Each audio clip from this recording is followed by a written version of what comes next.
And we are live. It's time for the Becoming the Better You event right here on the digital social media landscape. You get to watch this at home. You get to be having a great and fun and fantastic day. And I'm going to go ahead and let some people jump on, join the party. But with that said, I'm going to start with a quick video about the Becoming the Better You experience in Kansas City coming soon.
If you want tickets to that event, all you got to do is to go to comechangeyourlife.com. Again, that's comechangeyourlife.com. Today's theme is going to be a fun one, and I'll be bringing up Brenda shortly, Brenda Ringwood, and we're going to talk about what's going on today. And I know I don't typically look like the usual Becoming the Better You MC. The Mr. Ensemble himself, who you saw in that last video, Terrence Leffridge, is moving today. So he's not being stopped. He's simply moving from point A to point B, but he's missing today. He will be in Kansas City in September, along with all the speakers you saw there and many, many more. We're going to talk a lot about that today and some of the different things we've got going on. But without further ado, as we get started, we've got a huge list of speakers. So before we get into it, I'm going to bring up the legend herself, the queen of whispering, Brenda Ringwood. The queen of whispering. Hello, everybody. It is so good to see you, but Anthony's never going to let me live it down, because when I first got back into speaking, I had a whispering problem, which kind of came up again this past week. Mr. Potter had to just point that out, and then so did Anthony Russo. But it just goes to show, to show that no matter who you are, where you are in your life, habits still come up, right? And we have to put them right here, and know when to tuck them away, when to bring them out. There's a time and place for everything. So, you have to really watch what you're doing. At least you got a good microphone. Because whispering, it's got that ASMR feel to it. Like people are they like to just hear the whispering. Guys, if you're watching this right now, like this video, share this video, do all the things with this video. I'm going to really quick go through the roster that we've got coming up. We've got some great speakers today. David Spencer, Toby Potter, and this is actually in the scheduled order. LaRon Barnes, Tiffany Harris, Chuck Doyle, Kenya Meester. Is it Meester or Meister? Mester. Got them all three wrong. Got two one tries. of the three.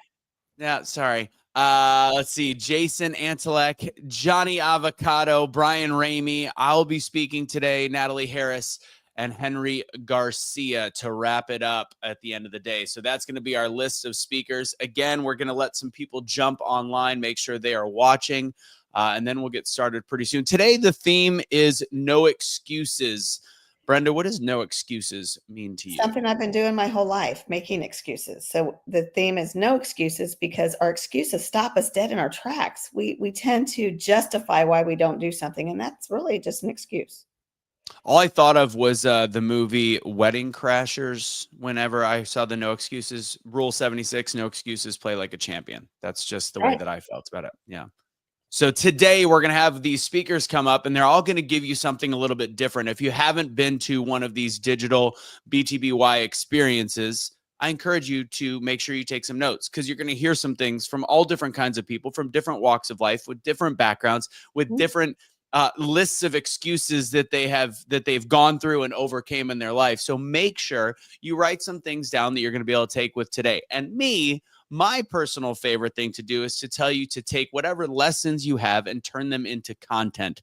The world of social media is full of such hot steaming garbage, that if you could change that paradigm and change that algorithm into positivity, why not take some of the quotes you hear today and tell how it affected you? React, make a 1-minute video, share that with the world, start to build a following of people that want to hear your message for positivity and voice above all, instead of the other stuff that people tend to share across social media. It's a shame that we want to spread negativity and not what's actually going to make people better. If you are into communities, if you are a leader, you should be promoting, and we all have our issues behind closed doors, right? We all need to talk with our team and vent and get things out. But when you are in front of people and you are a pillar in your community, they need to see exactly what you stand for. And then you need to be that person also behind closed doors, at home, in your church, at work. Be who you're going to be 100% of the time. Don't fake it. Absolutely. I'm making sure that we've got everything up and running on the channels. It looks like one thing is missing. Bren, can I give you the floor for about a minute? Is that all right? Oh, that could be scary. I know, scary for a lot of people. Please no whispering. I will be right back. So let me tell you something about the event coming in Kansas City. We have powerhouses coming to you. We have Toby Potter. He is an expert in lending. He has underwritten so much. I can't even say the number because it would be unbelievable. He's a powerful speaker, and he actually cares about who you are and what you're going to do with your future. We have Anthony Trucks, former NFL player. He is a very renowned speaker, speaks all over the world. He is so busy. I can't believe that he even found time to come to see us, our little event in Kansas City. Then we have Danielle Delgado. She's got a powerful story for all of you women out there that are raising children by yourself, don't have a partner that's helping you. She's known as the millionaire maker. She puts things together. She has things in place to help you become what you want. Then we have LaRon Barnes. LaRon is a up and coming guy who's powerful. I don't even think he realizes how powerful he is. On and on and on. But my favorite, Anthony, is Dr. Ruben West. My favorite all-time speaker, Dr. Ruben. The black belt himself. That's right. He makes you think. Makes you think. Yeah. Before we get started, we're going to run. I think let's, talk a little bit about the partnership that you have made with the Sharks, because I'm going to play a video from Kevin Harrington in a second. So go ahead and preview that video and let people know. And again, I know a lot of them came to the last BTBY event in Kansas City. So speak a little bit about that partnership and the importance of having no excuses and putting yourself in the room. So many of you know my story, and I'm probably the least qualified to be a partner with Kevin Harrington. But because of our work, he recognized our value. Did you hear me? Because of our work, he recognized our value, and therefore it earned us a partnership with him, not only in Big Brand Ventures, but he's actually helping us promote another event, another little movement called the Minnow Pool, where we're going to help business owners who are women-owned or minorities get to the next level of their life. So it's powerful. Partnerships are powerful. I love it. All right, I'm going to play this video real quick, and then we're going to get started with David Spencer himself. Hi, I'm Kevin Harrington. I'm an original shark from the hit TV show Shark Tank. I recently had the opportunity to speak at the Becoming the Better You event, and what I experienced there was truly inspiring. These events are designed to help people who feel stuck, whether it's personally or professionally, take the next step in their journey. And what sets BTBY apart is how it blends business growth with personal development. And it's not just an event, it's an experience. And after attending, I completely understand why they call it that. The stories shared by the speakers are raw, real, and relatable. Attendees see themselves reflected in those stories, and the energy in the room is filled with wisdom, passion, and real-life breakthroughs. Now, I witnessed lives beginning to shift right before my eyes. If you haven't been to a BTBY experience yet, I highly encourage you to attend the next one. If you're ready for change, this is the place to start.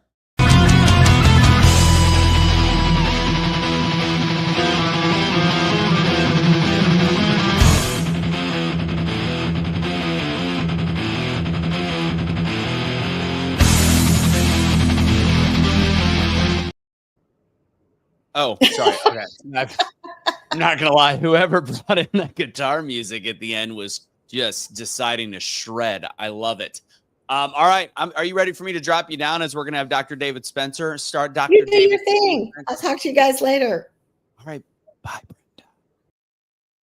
Okay. All right. We are ready to go with our first speaker of the day. And again, I'm going to encourage you to make sure you check out comechangeyourlife.com if you're anywhere near the Kansas City area, or you want to travel in to see people like me, Brenda, and all the different speakers that she mentioned there. And the great thing about these events is the accessibility. You're going to not just see them up on a stage, but you're going to get to interact with some of the most powerful people in the speaking industry and in the change your life industry, which is, I think, what we're calling this whole self-help and professional growth groups. I think that's the best way to look at it, because that's what we're trying to do. Make people better, change your life, be the change you wish to see in the world, and be the change you wish you see in your own life. Without further ado, I'm going to bring up our first speaker of the day, Dr. David A. Spencer. The floor is going to be yours. Looking forward to this. It was a pleasure to meet you recently in Kansas City as well.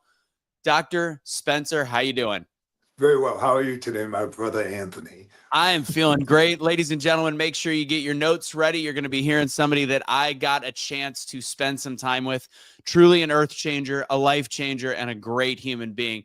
Dr. Spencer, the floor is yours. Thank you. Thank you all for being here. And I pray you would listen to what Brother Anthony said and have a pen and a paper.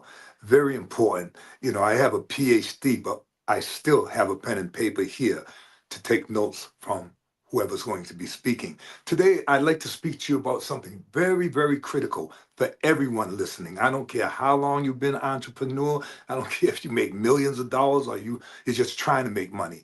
And that is time and change. Those are two things that are going to happen. Regardless of what field we're in or what we're doing, there's always going to be change. And there is a time to change. You have to recognize when that time is. Have you been feeling that lately?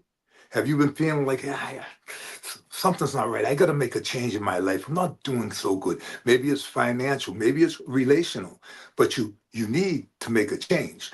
You know, years ago, I was going through some changes like most of us do, and I wrote a song. I wrote a song called Time for a Change. And the words go like this. It says, and I'm talking to myself, time for a change. I need to rearrange my life. Can't stay the same. Feels like life is passing by. Don't know what to do, so I'm asking you. You're always there for me, and you know my destiny. In you, I do confide. You're my speaker and my guide.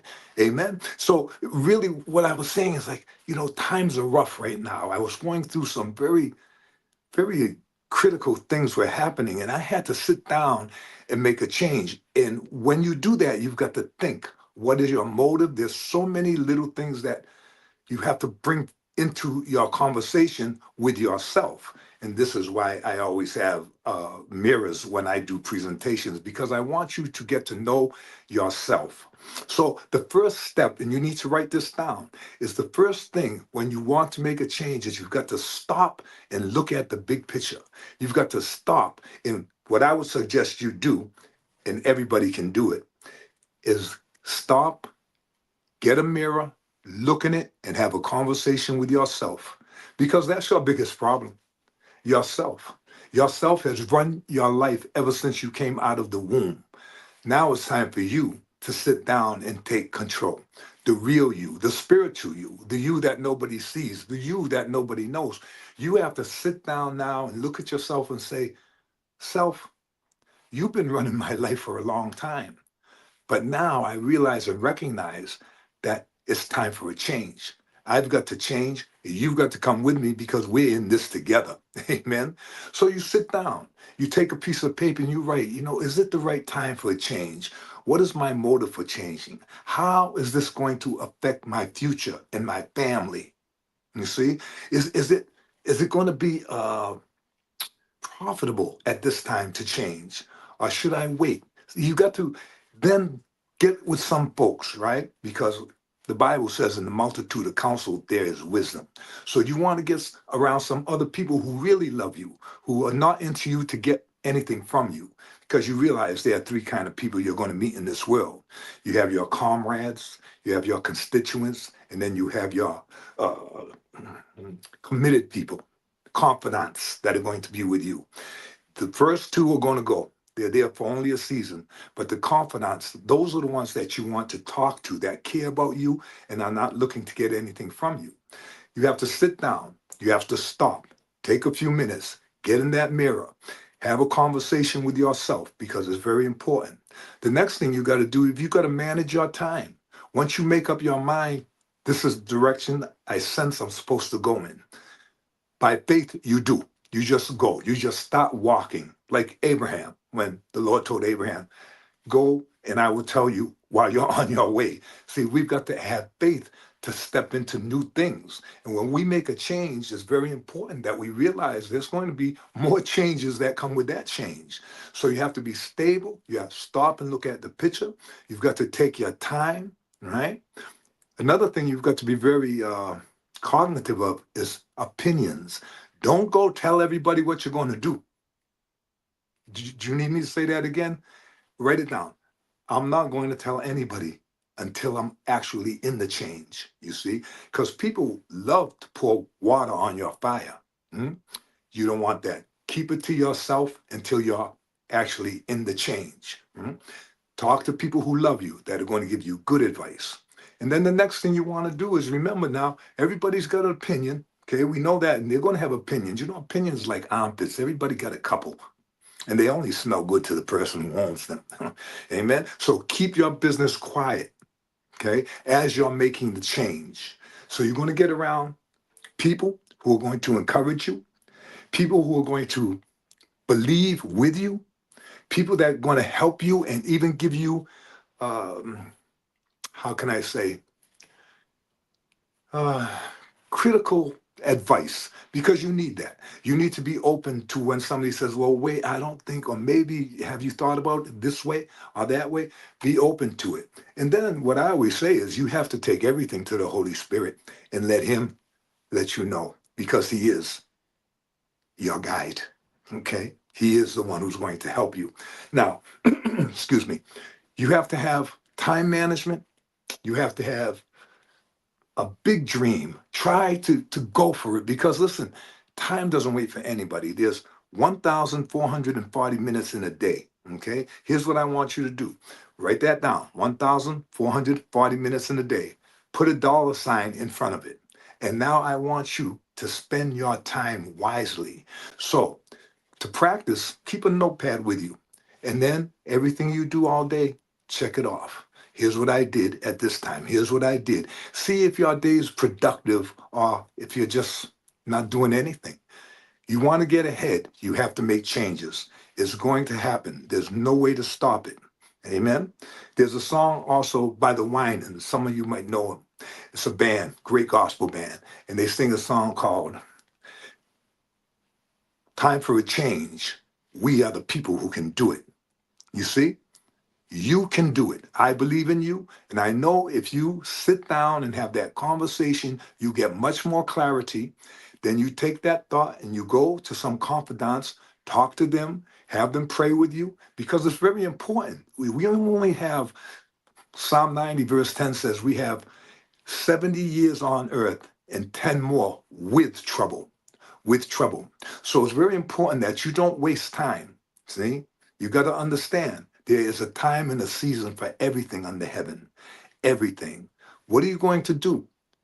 What are you going to do? You've got to do something, because change is constant all day long.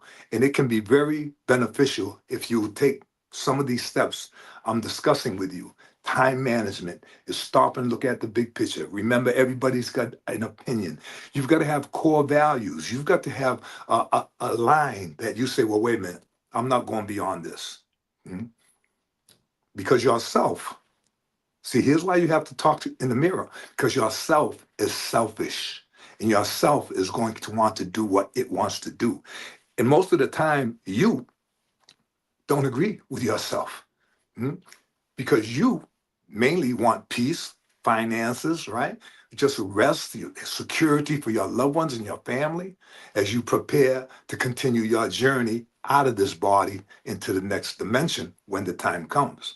So be prepared. Have changes lined up, right? But as they come, choose wisely. Get good advice. Make sure that you understand all that's going to be necessary for the change. Can you afford to make the change now? Are you thinking about changing to another location? Can you afford it? How much do you have now? Is it going to affect the family? How are you going to go about this change? Take your time. Think about it. You can do this. You can do this. And it's very important that you do this with the man in the mirror or the person in the mirror. You see, one part of you is totally spirit. That's the real you. Then you have the man in the mirror. That's the flesh man. That's the materialistic person who has to live in this world, you see? But when we hear about the cares of the world, that's what happens. We get piled upon us so many cares that we don't know which way to turn. So we're listening to everybody and anybody, and then we get confused. That's when you have mental health problems, you see? And I have a ministry, of course, called Kingdom Mindset Development, and it's a biblical approach to mental health care because it's the only thing that works, people. The only thing that's going to work. You can do it in your own strength for a while, but there's going to come a time when you're going to say, I'm done. I don't know what to do. Don't know what to do, so I'm asking you. You know my destiny. Please tell me, because I don't want to waste life, and neither do you. Your life is important. Many of you probably watching have children, or at least brothers and sisters. You have parents. All of these are going to be affected by your choice in the direction that you feel you should go. So I want you to make sure that you have written down some of these points. I'm sure you see the review or whatever, and you have them there. And then implement what you say by faith. Implement it. You got to put action.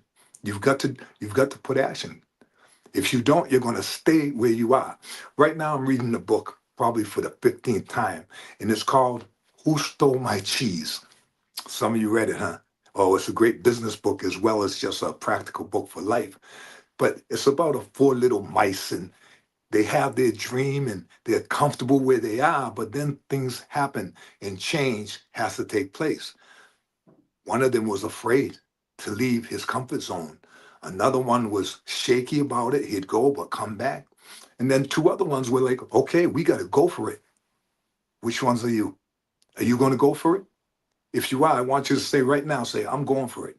Say, I'm going for it. I'm going for what I believe. I feel in my heart, the direction I feel. I've thought about it. My motive's right. It's selfless. It's not selfish. Many people are going to benefit by the choices I make. Amen. Don't mind me, that's just a preacher. So I want to leave you with that. I want to let you know that there's so much more to you, and there's so much more for you to do. And there's people waiting to hear what you have to say. There's people waiting to absorb. Sometimes it's just a word out of a sentence. Sometimes it's a whole paragraph. Sometimes they don't get anything until the next day, and then it comes back. So I pray that today you would, at the beginning of this program, no excuses. No more excuses. No procrastinating. Get busy making the change, and you will be blessed, and so on other people through what you decide to do. So I believe in you, and I'm going to say goodbye for now because I've got to change. I've got to go facilitate a funeral. It's life, people. Don't waste your time. Thank you very much. Dr. Spencer, a little round of applause. Now, it's great. And I know you got to go to I was about to say, well, stick around for a second. So do you have a couple minutes to talk before you head out? Okay. Yeah. First off, when we met in Kansas City, we were doing short blurbs, short little things. I never got to hear you speak quite like that. That was fantastic. That was incredibly enjoyable. And I was messaging Brenda on the side, and she told me sometimes you bring a guitar on stage as well. Yeah. Yeah. I bring her everywhere. This is Abigail, and this is Abigail too. Abigail the second, Abigail. You have a very powerful message, and before I let you go, I took a lot of notes. First off, Who Stole My Cheese? I remember the first time we watched a little cartoon on that. It was when I was like 18 years old, and I was about to be selling Cutco knives for the summer. And that was the video they played for us, was that. Yeah. And it was honestly, it's one of my favorite allegory stories, whatever you want to Yeah. call it. Mhm. Tell people just real quick a little bit about your background, because I think it's fascinating how you got to where you are today. And as such a powerful speaker, as somebody that can completely change lives with their voice, a little bit about who you are and how you got to be this version of yourself. Okay. Well, I'm from a city called New Bedford, Massachusetts. And both sides of my family are huge. And both sides of my family, well, one side was more, I would say, uh, uh, criminal. And the other side was more intellectual. Police officers, actually. One side had police officers, the other side had mafioso type, right?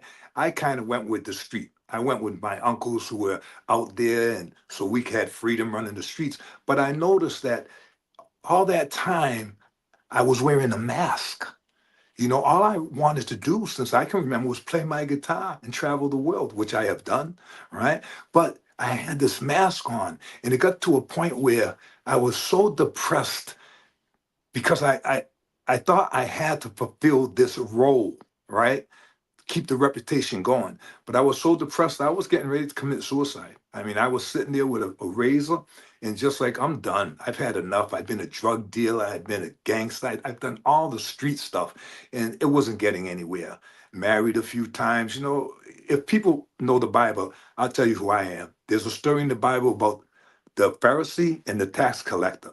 And it talks about how the Pharisee went right up to the altar and he says, I'm glad I'm not like that guy. He doesn't look at him. His shame. And the tax collector in the back says he won't even look to heaven, but he's in church.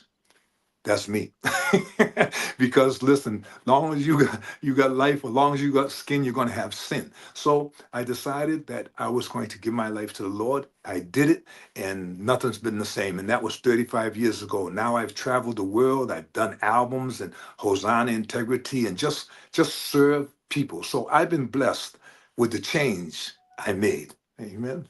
The prodigal son returned. You know, my whole life, I thought I did a video on this last week. The prodigal son, I always thought was this like the special son coming back. I don't know why. I wasn't overly educated in the Bible. And then when I learned about it, it is the fact that when we fall so far away from God's, I guess what you would say, God's plan for us, he's always wanting us to come back. So when you were in that moment, you were the prodigal son, you came back and God received you for that, which is pretty awesome. Amen. And he keeps me. He keeps me because I'm going to tell you believers one thing. Long as you got skin, you got sin.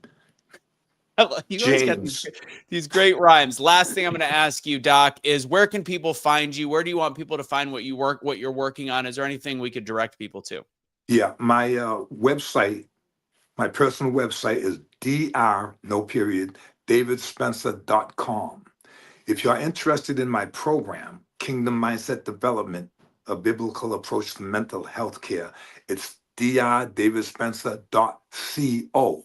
It's 8-week module, and you can see everything right there. And if you're interested, it's a free 15-minute clarity call. And listen, I have no time to waste with people who are not really serious. I've had a liver transplant, heart attack. I'm a great grandfather. Time is important. I put that dollar sign in front of my 1,440 minutes. I love it. I appreciate you, brother. And I will see you in Kansas City, correct? We'll see you there. Yeah, I'm ready. I love it, man. I can't wait Okay. to see you again, spend some time in fellowship. I appreciate you. Ladies and gentlemen, drdavidspencer.com. Thank you very much. Have a great day. God bless you. Bye-bye. Bless you. All right. We are on path right now. I love that, this is the one time in several years that I get to MC this event digitally. And Mr. Unstoppable himself showed up in the bottom left corner, like, somebody's grandpa hopping on a Zoom out of nowhere. We get Dr. Spencer up there. And next thing you know, we saw it just looked just like that. Just there it is right there. Oh, that's a better angle. Are you on a treadmill right now? Oh, no, no, no, no, no. But I am getting a workout. Hey, hey, hey. It is an unstoppable day. Anthony, you are doing a fabulous job. BTBY family, hello to everybody. I just wanted to pop in. I couldn't be with you guys today. I'm not making any excuses. I'm taking priority. Sometimes in life, you got to take the priorities in life. And the priority today was getting my new house in order, because it was important for me to make this happen and become a better version of myself in 2025 by becoming a homeowner. So that's where I am today, but I am listening. I got you guys in the background while I'm painting and scraping and doing the things that homeowners do. And if you'd indulge me for a second, Anthony, I want to talk to you about the difference between scraping and painting, and you're going to get it in a second. Many times people make excuses for what's happening in their life and they paint over the problem. They got a flaw here, they got a scar here, they got a smear here. And instead of just facing the problem and getting rid of the problem, they paint over the problem. Now, when you paint over the problem doesn't disappear. It's like Dr. Spencer said, it's just masked for everybody to not see up front.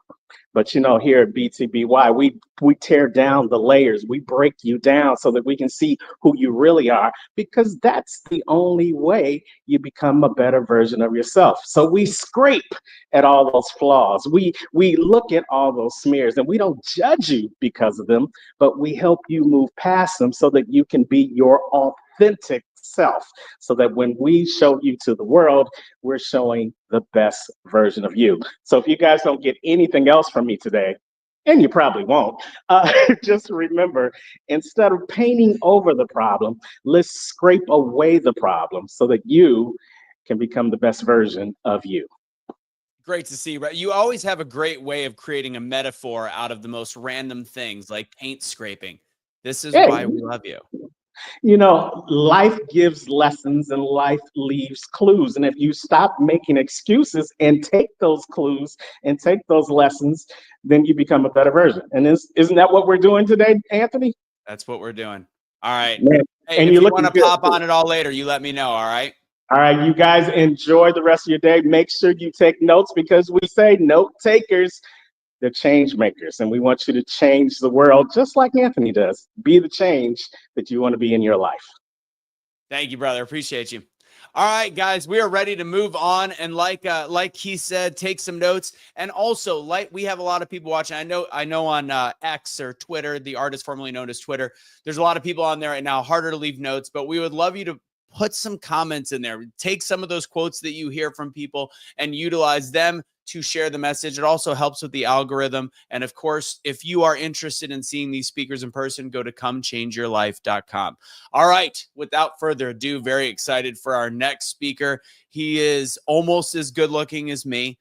He's dressed a little bit better. He's got a just slick blue suit on right now. And I'm going to tell you, I've gotten to know this gentleman in person, hung out with him a bit in the last couple months, I guess it is, and he's an absolute powerhouse. If there's anybody that's got a stronger, louder voice than me, it's this gentleman.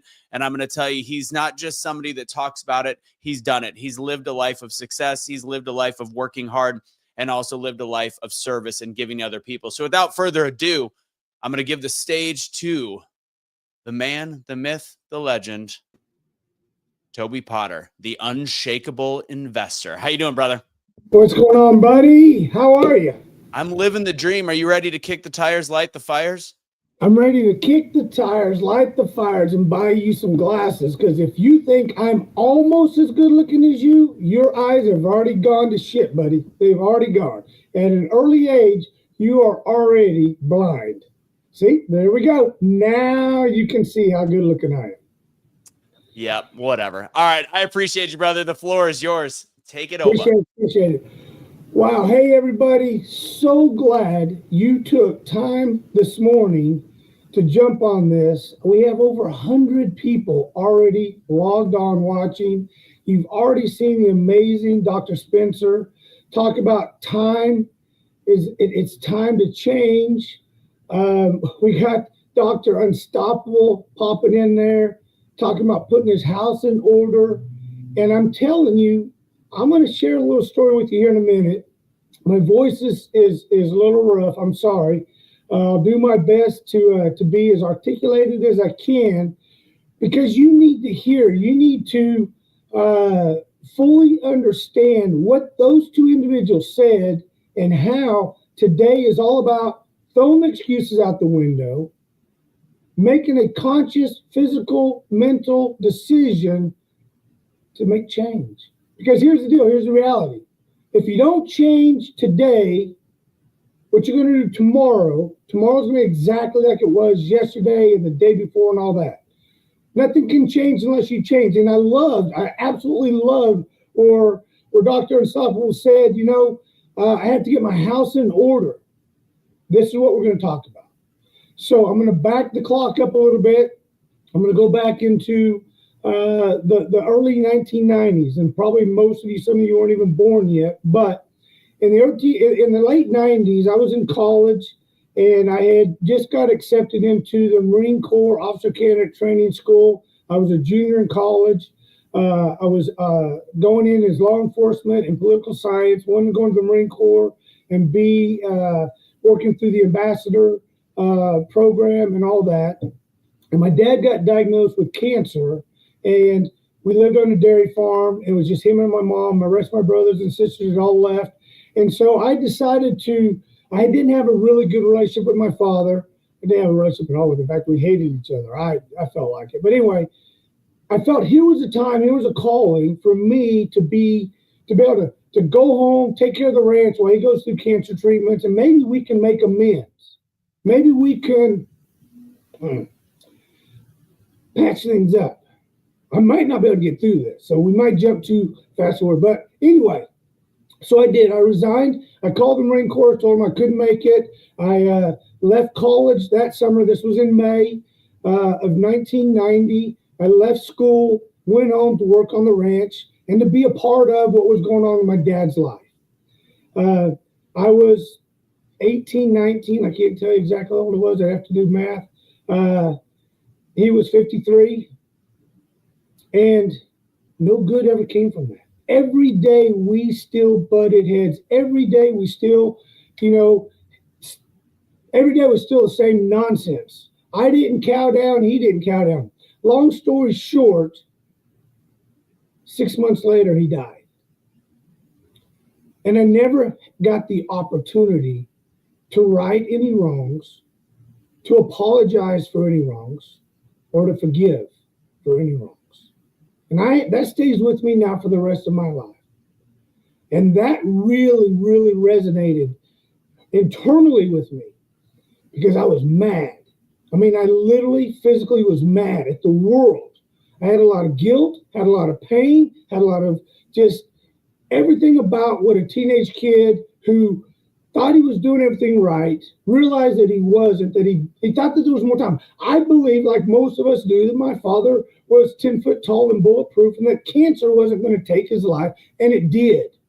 I was mad about that. I was mad that we ran out of time. I was mad that everything went to hell in a handbasket, and I didn't do anything about it. I was pissed. So I love, and this isn't what I was going to talk about, but when I heard Dr. Spencer and I heard Terrence talk about time to change, get your own house in order, I needed to share that story. Because when I talk about the unshakable self, being an unshakable investor, this is where we're going with all this. You have to take advantage of the moment that's in front of you right then and there, because that moment is gone and you can't wind the clock back. If you just let things go because you know what, I'll do it later, I'll do it tomorrow, I'll do it next week, that ain't going to happen. And this is where I want to go into the real scars, the real pains of becoming unshakable. And what does that mean? So in 1994, after my dad died, I went back to college. I went back to myself. After my dad died, I went back to college, finished my degree, and then I moved to Texas because I needed a fresh start. I needed to become me. All that was behind me. I was mad. I was angry. No good stuff. So I came to Texas and I prayed all the way down and I said, God, make me powerful. Give me a path. Give me a life that will inspire others And it transforms lives because I know that's what I'm destined to do. I know that that's who I am built to be. And I came down here, I started a career, and I didn't like it. But in that job, in that self-employment, I made two prayers. I said, God, I know there's more for me in this world. I know it. I can feel it. There's a burning power inside of me. And I know I'm not ready yet by myself. So number one, please provide me with an amazing spouse, an amazing woman that will stand beside me every step of the way, good, bad, up, down, left, right, it doesn't matter, to support me, to be that pillar that I can lean on when I need to. And then also cut a path. I'm ready. I'm working at this Young Life deal, but I want to do more. And then I said the prayer and I went on. Lo and behold, I met my wife, instantly fell in love. We got married, started a career together, a business, and it was amazing. 1994, we got married.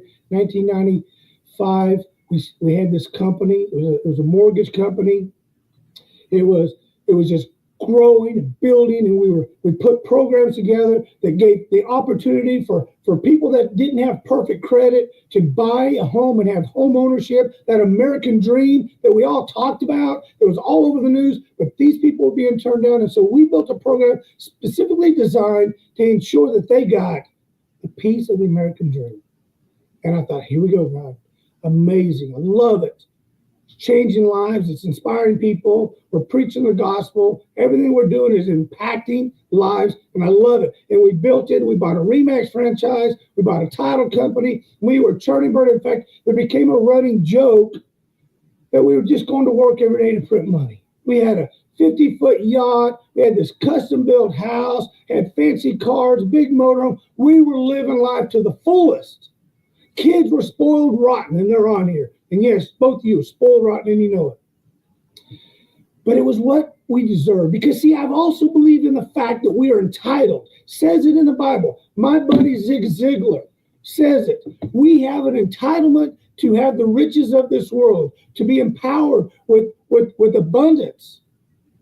And so I was living that. Excited, running and gunning and changing lives. And then, boom, it's all taken away.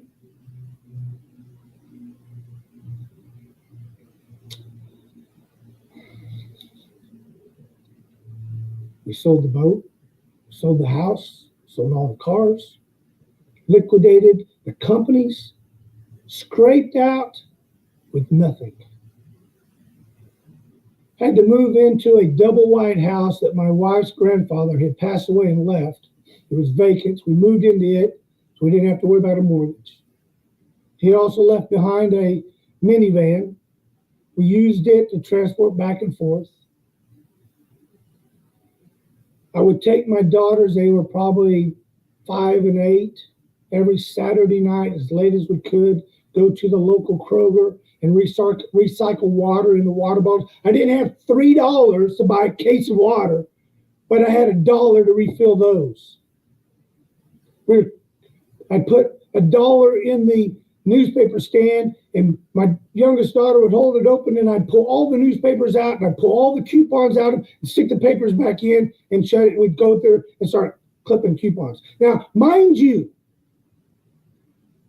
when I was living high on the hog, I was running around and hanging out with a gentleman by the name of Pete Birdie, who owns Jason's Deli for those in this Metroplex area. I had a boat, a yacht right next to Troy Aikman and Eddie Balfour. And now, Saturday night, late nights, I'm at Kroger with my 2 youngest daughters, recycling water and clipping coupons. I'm talking about making excuses. I made every one of them. I blamed everybody. I blamed the government. I blamed banks. I blamed everybody because I felt defeated. I felt deflated. My pride was gone, which is probably a positive. My ego was shattered. My confidence was lost. Every day, it was, oh, pity me. And after a short period of time, when I was really at the wit's end when there was days that I couldn't take the pain anymore, not wanting to continue.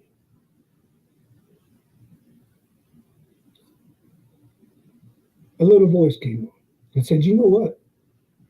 You've been through this before. Maybe not this magnitude, maybe not with a wife, not with kids, but you've been there. You drove from Oklahoma down to Dallas, not knowing anybody. You had $600 to your name and a pickup truck full of clothes. You came down and you built a life. You didn't, nobody helped you. You did it. Do it again. That was a little voice. And so I started reflecting and I started thinking, how did I do it? Where was I that enabled me to go from this to that, and now I'm there again? How do I redo this after all that I've been through? I got a wife, I got kids, I got, responsibilities. How do I change? How do I start all over again? And I said, you know what? There's a conversation back. So if you ever have a conversation with yourself, it's real. Just go back to the beginning. What made you so powerful then that you aren't today? See, this is where we all get tied up into the belief of what the world throws at us. See, at that point in time, I believed I was a failure. I believed I failed. I believed that all this was because of something I did or didn't do.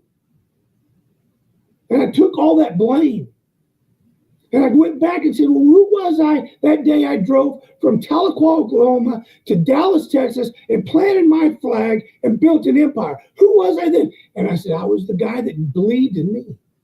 I was the guy that knew I was going to be great. I was the guy that had a fire inside me. And there was nobody going to quench it. Nobody was going to take it away from me. Well, then be that guy again. Stand the F up and do it again. That's when I realized, number one, I had to get my house in order. I had to understand that now is the time to make the change. But the house was me, not my wife, not my kids. They still thought I walked on water. Even though we had failed, they still never stopped believing me. The only person that stopped believing in me was me. But then when I started rechanneling that, and revisiting those moments of time when I believed and knew I was unstoppable, unshakable, I then started getting that energy back. And I started getting that vision back. And I started getting that fire back. And it was an everyday grind. Every morning, I had to get up and say, if it's going to be, it's up to me. If you don't quit, you can't lose. And those are the things I told myself every day. And slowly, moment after moment, day after day, things started happening. Job opportunities, career opportunities. I went from having nothing to being a territorial manager for an insurance company, handling over 700 agents and over $15 million a month in policies, and took that territory from number 32 out of 32 rankings to number 1 in 12 months, and took my family to Hawaii because that was the prize. And that's what they told me when they hired me.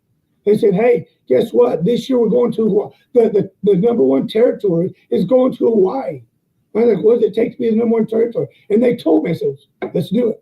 Oh, well, we're already 3 months into the year. I mean, you got a big hill to climb. I said, no, we don't. No, we don't. And we did it. And I took my wife and my kids on that trip to Hawaii because I believed it. I started believing in me. I fully understood the power and the passion and the fire that was built in me from my maker. And we built a company up. We started Global Integrity Finance, and we started changing lives again. We went national in 2018. 2019 became Private Lender of the Year. Was voted top 100 fastest growing companies by Inc. 5000. Even through COVID. You remember, COVID happened in 2020. I got the Inc. Magazine Award in 2022. We're growing. But here's the difference. Here's the information that every one of you needs to understand and realize. You have the same power, the same passion, the same fire, and the same entitlement to enjoy everything that you want. You have it. It's there. You just got to go get it. And the only way to do that is to believe it. This book was given to me, and this is why I drove from Dallas, Texas, or from Tahlequah, Oklahoma to Dallas, Texas, because I read this book, See You at the Top, and I believed everything that Zig Ziglar said. I believe that if I can conceive it, I will achieve it. And I did twice. From that, I have done this spiel because I know how many people are hurting. I know how many people wish they had more. You're not on here because you got nothing else to do on Saturday. You're on here because you want to become a better you. And you're tired of the excuses. You're tired of what hits you every morning when you get up. In fact, there's probably a lot of you that don't want to get up on Monday morning. You look forward to the weekends because there's a time you don't have to think about nothing. And that's not healthy. If you have to set an alarm to get up Monday, Tuesday, Wednesday, Thursday, Friday, then you don't have that fire ignited in you. Once that fire that's in you is ignited, and you then can share it to the world, you want to get up as early. Your mind kicks in, you take off, and you hit the door running because you know you have a passion, a fire, a vision that you want to share with everybody else. See, here's the other thing that I had to recognize and realize, and so do you. Whatever your goals, whatever your aspirations, whatever your entitlement is, it has to be bigger than you. It has to be. Because if it's only about you, if it's only about you having a big house and a big boat and all this, then you will fall flat. Because you can always talk yourself out of, well, I really don't want to get up today. I really want to sleep in a bit longer. It's so easy to convince ourselves that we can do it later. And as Dr. Spencer said, now is the time. But see, when the vision, when the passion, when that's bigger than you, when it involves others, you hold yourself to a higher accountability, a higher level of respect. And so do they, because they're banking on you. They're banking on you. There's over 100 people on this webinar live right now.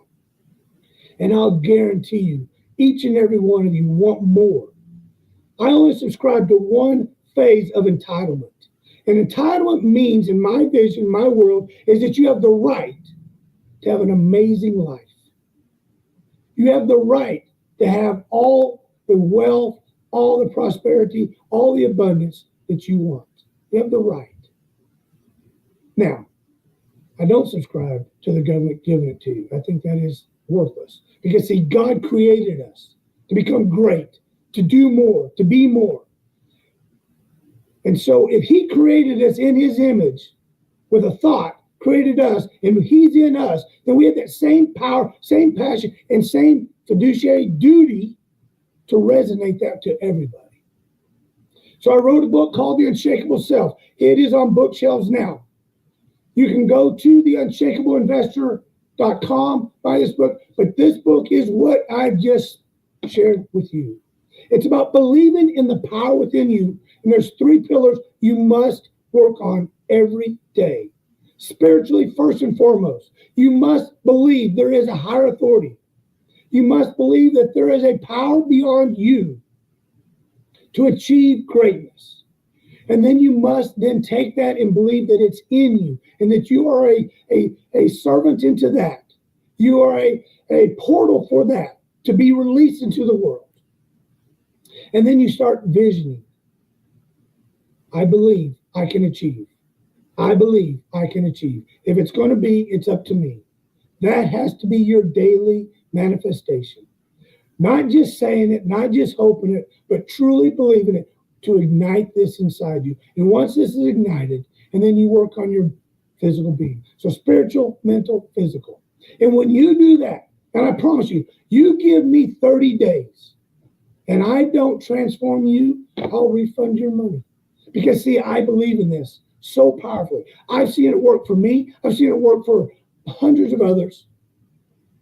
And I know that if we align spiritually, mentally, physically, there's nothing we can't achieve. There's nothing I haven't been able to achieve.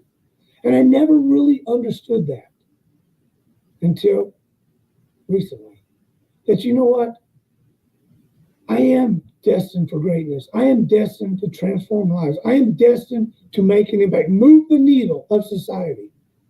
Now the only thing is I got to get the message out there. And I want to work with every person that wants to be better, to become the better you, to remove all the excuses and to fully understand and to fully recognize who you are in God's image and what you were created to become. And if you're not there now, you need to get there. And the first thing you need to do, the first absolute thing you must do is surrender to the fact that you are amazing. You were born to win. You have it in you. Now it's just a matter of achieving it. I thank you so much for every person that sat through all this. I apologize for my voice, but I'm telling you, I'm here today because I know there's somebody out there that needs to hear this message and the other 10 or 12 speakers is coming up. There's so much to be said, so much to be heard, so much to be absorbed. Please stay on for the end of this day because you will be transformed. I guarantee you that. Thank you so much. Toby, my man. Good to see. That was great. And I was actually messaging Henry on the side. That was a different side of you. I've seen you talk, obviously, about investing and being unshakable. And a little bit, you go just enough into detail about what happened during the recession and all that stuff. Never heard the inside of that story. It's a whole different version. It's incredibly important, which reminds me of the fact that every story also has an internal story. There's more to it. We'd say, yeah, we had a rough year. And we go, oh, that sounds terrible. And we don't really know what went on the inside of it. So thank you for sharing that. I appreciate it. Absolutely, buddy. It's always an honor and a pleasure to be with Brenda, the team, and all that, and to be able to share the message. Because if just one person resonated, that's one person whose life will change. And that's all I look for. And I'm going to really quick, before we go to our next speaker, we're going to play your the video about what you're doing in your program. So you will be in Kansas City, correct? Yep.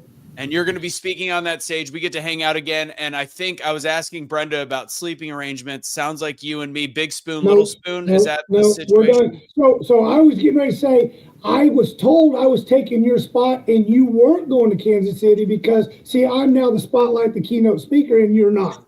That's what I was told. So I don't know about this big spoon, little spoon crap, but it ain't happening, period. I love you, brother.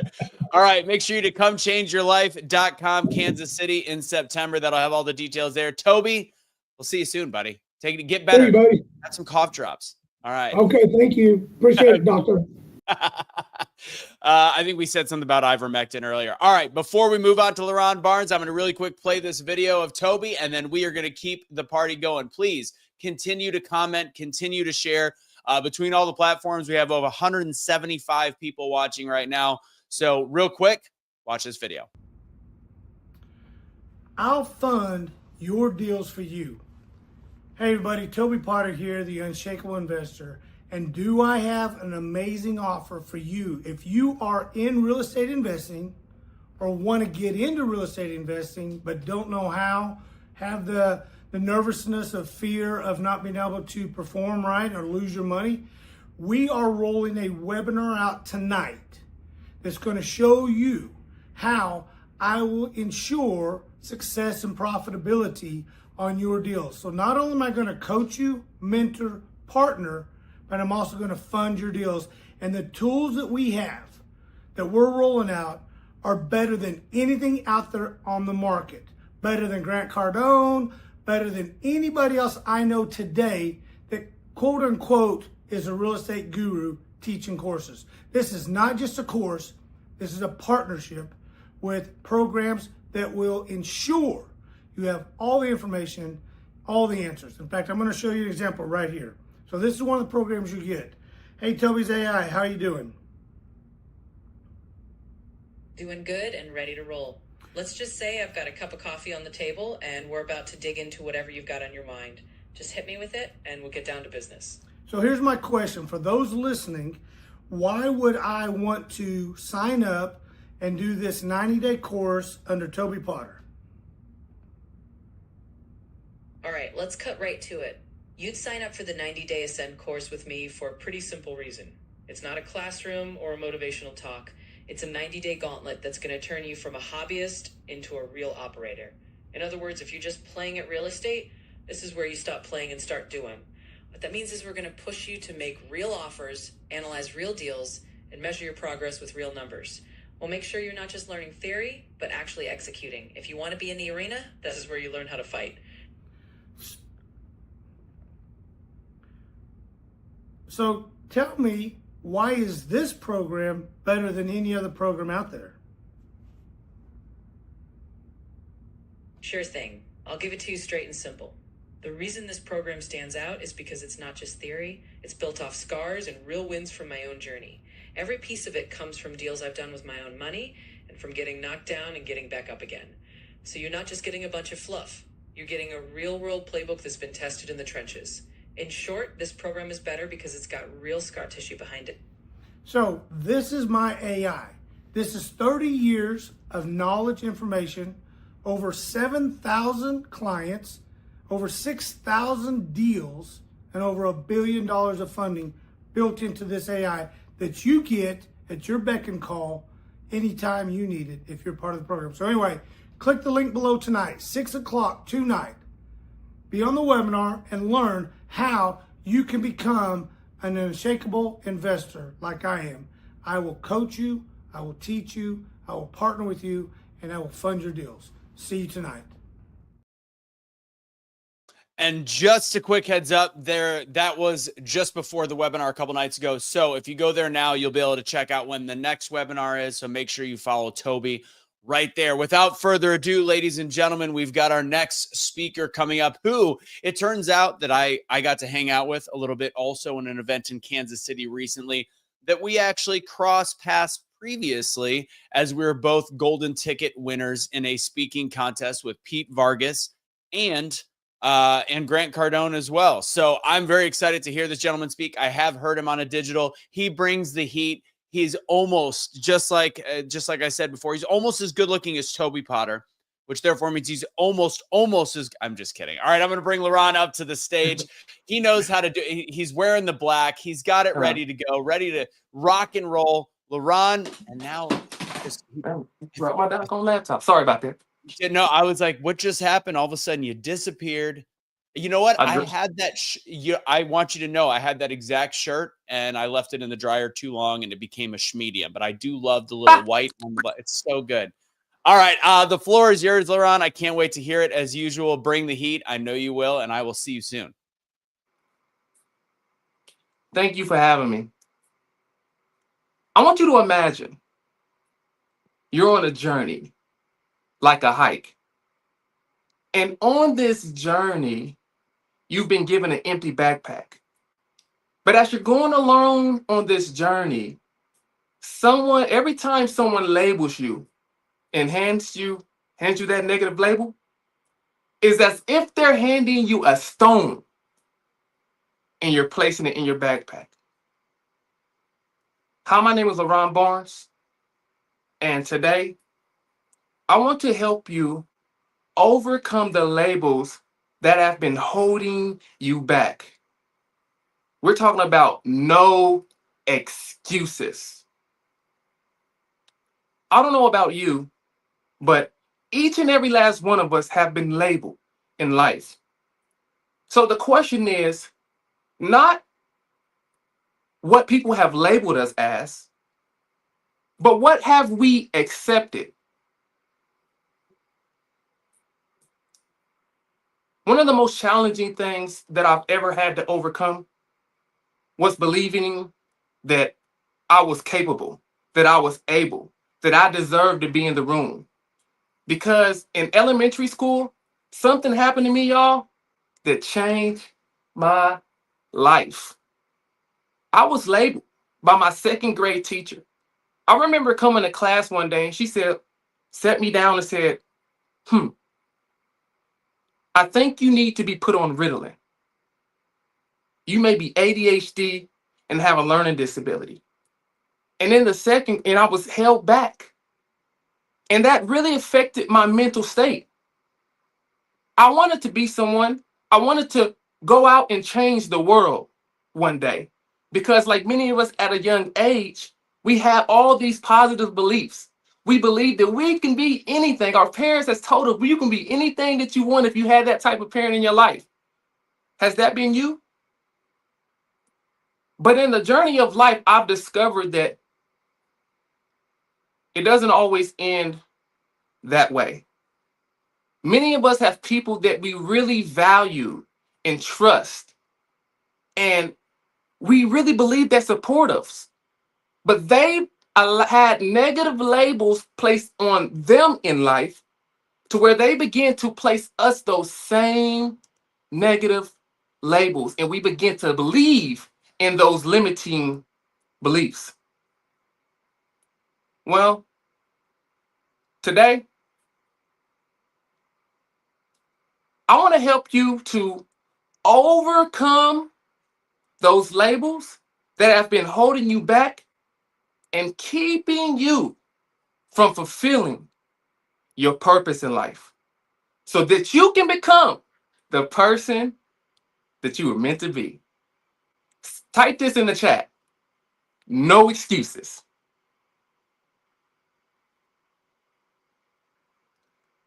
One of the first greatest things that I learned when it comes to fulfilling vision, fulfilling purpose, and moving forward in life is that we have to first identify what we are carrying. Just like on a journey, if you never check what's in your bag, if you're on a hike, you may be carrying unnecessary weight that doesn't serve you. And many of us carry unnecessary weight. We're not good enough. We're too ugly. We're incapable. And we take it and receive it as being true. When I was young, I remember we used to play this game with my brothers and friends. We had a game called Jaw and Head.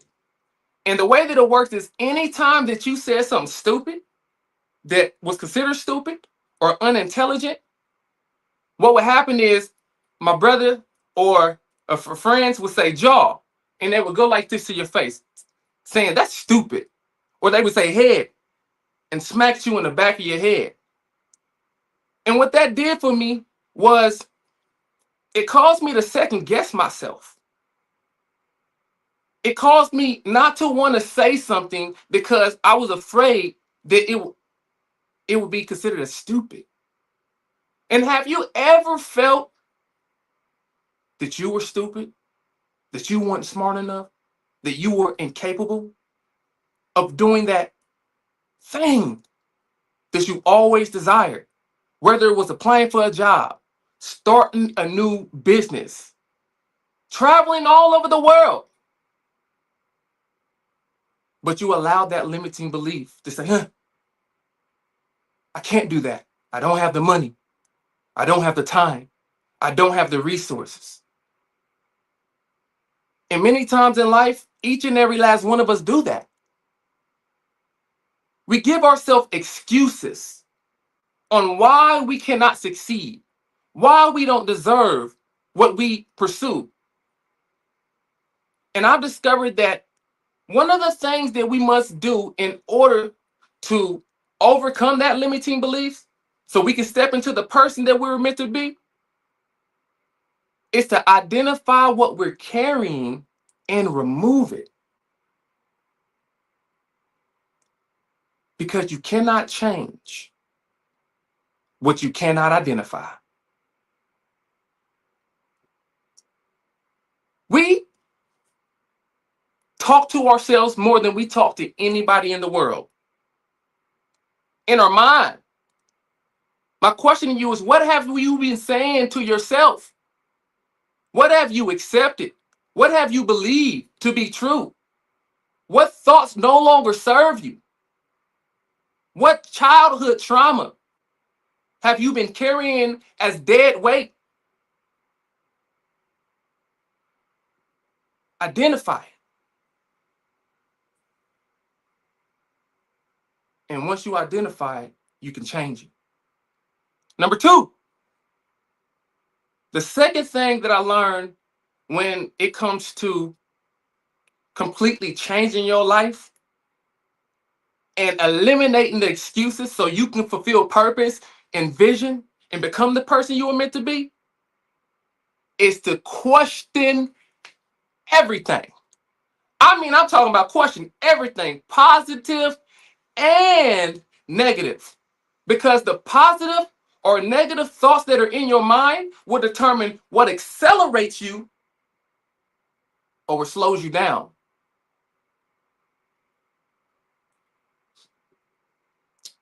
I remember I was having a conversation with my daughter one day. And I was in the house and I was talking to her and we were, really good conversation. But I had been walking around the house and I was in my office and I ended up coming back out to the living room where she was. And I was unaware and unconscious of how I was moving.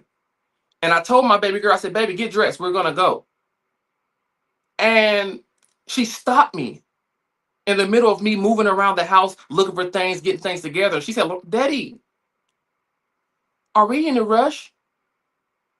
Why are you going so fast? And it was in that moment where I realized, I'm not in a rush. But even then, when I realized I wasn't in a rush, it made me begin to question everything. Because if I'm not in a rush and that's the perception, then it must be that I'm doing something that I'm unconscious of. And many of us are unconscious to what we are saying. Many of us are unconscious to what we are doing.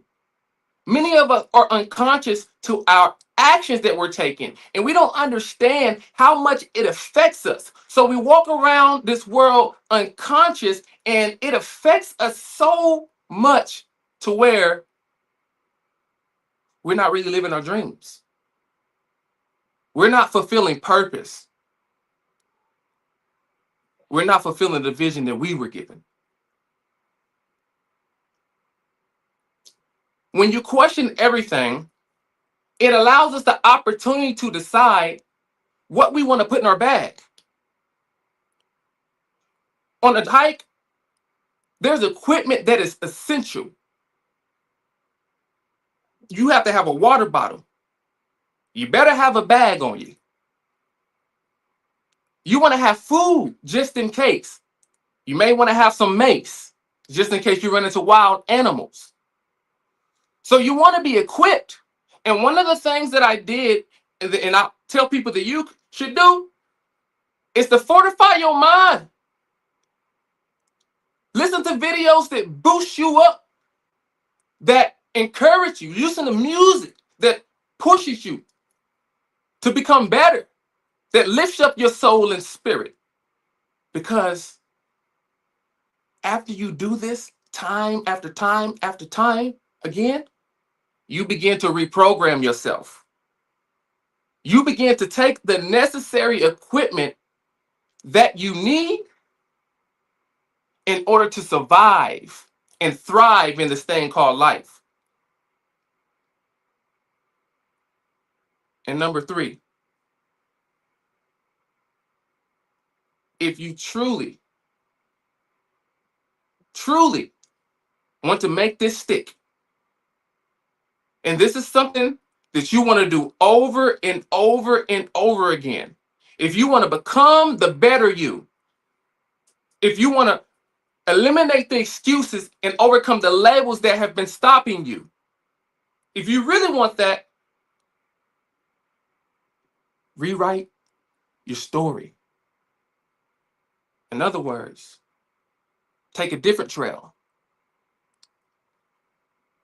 Many of us have accepted the trails or the life or direction or the thoughts that have been placed in our mind from a young age. But in order for us to fulfill the vision that we were given, We have to take a different trail. We have to say, you know what? I don't want to believe this anymore. These thoughts have never served me. Even though this trail is a trail that I've traveled before, I want something different in life. And I'm making a decision that I'm going to change it. And one of the things, the most powerful things I want to give to you when it comes to taking a different trail is write in a journal. What I've discovered is that many people don't take the time to write out their story. And I don't just mean write in a journal to write. No, write with purpose, write with reason, write with strategy. The first thing I did when I started writing in my journal and realized that, I felt that I was stupid because I was labeled by my teacher and I was held back in the second grade. And I realized when I began to write, that wasn't true.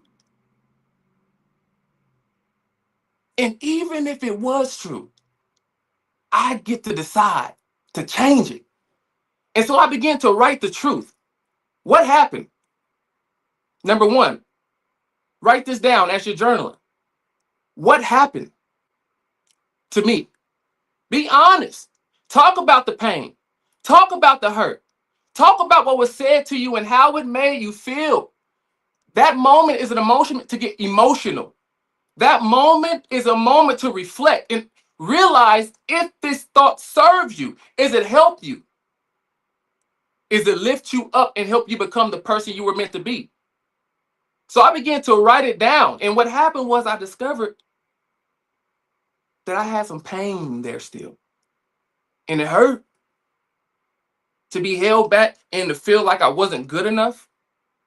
It hurt. But I wrote it down. And as I got all of it out, as I got everything out, the second thing I did was I questioned it. No, it's not true. So since I questioned it, I said, after I questioned, I said, how do I want my life to be now? My question to you is, what do you want to believe? Because you are the author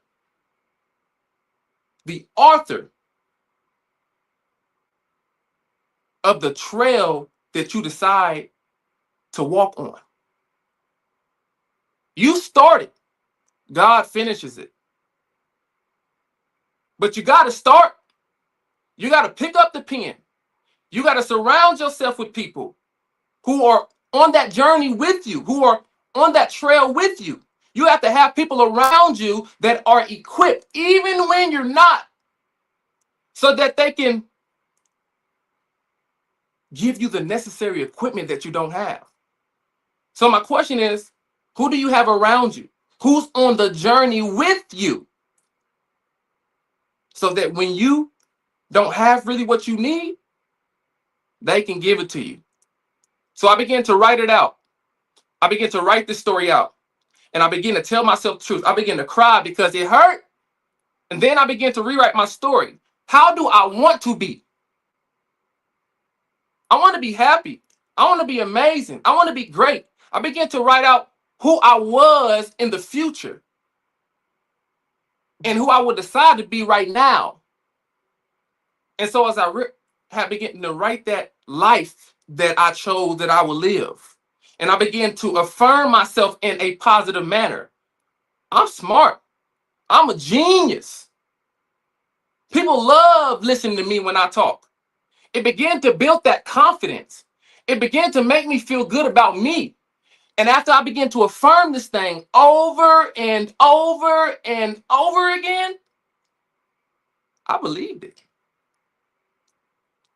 I created a new trail in my life. A trail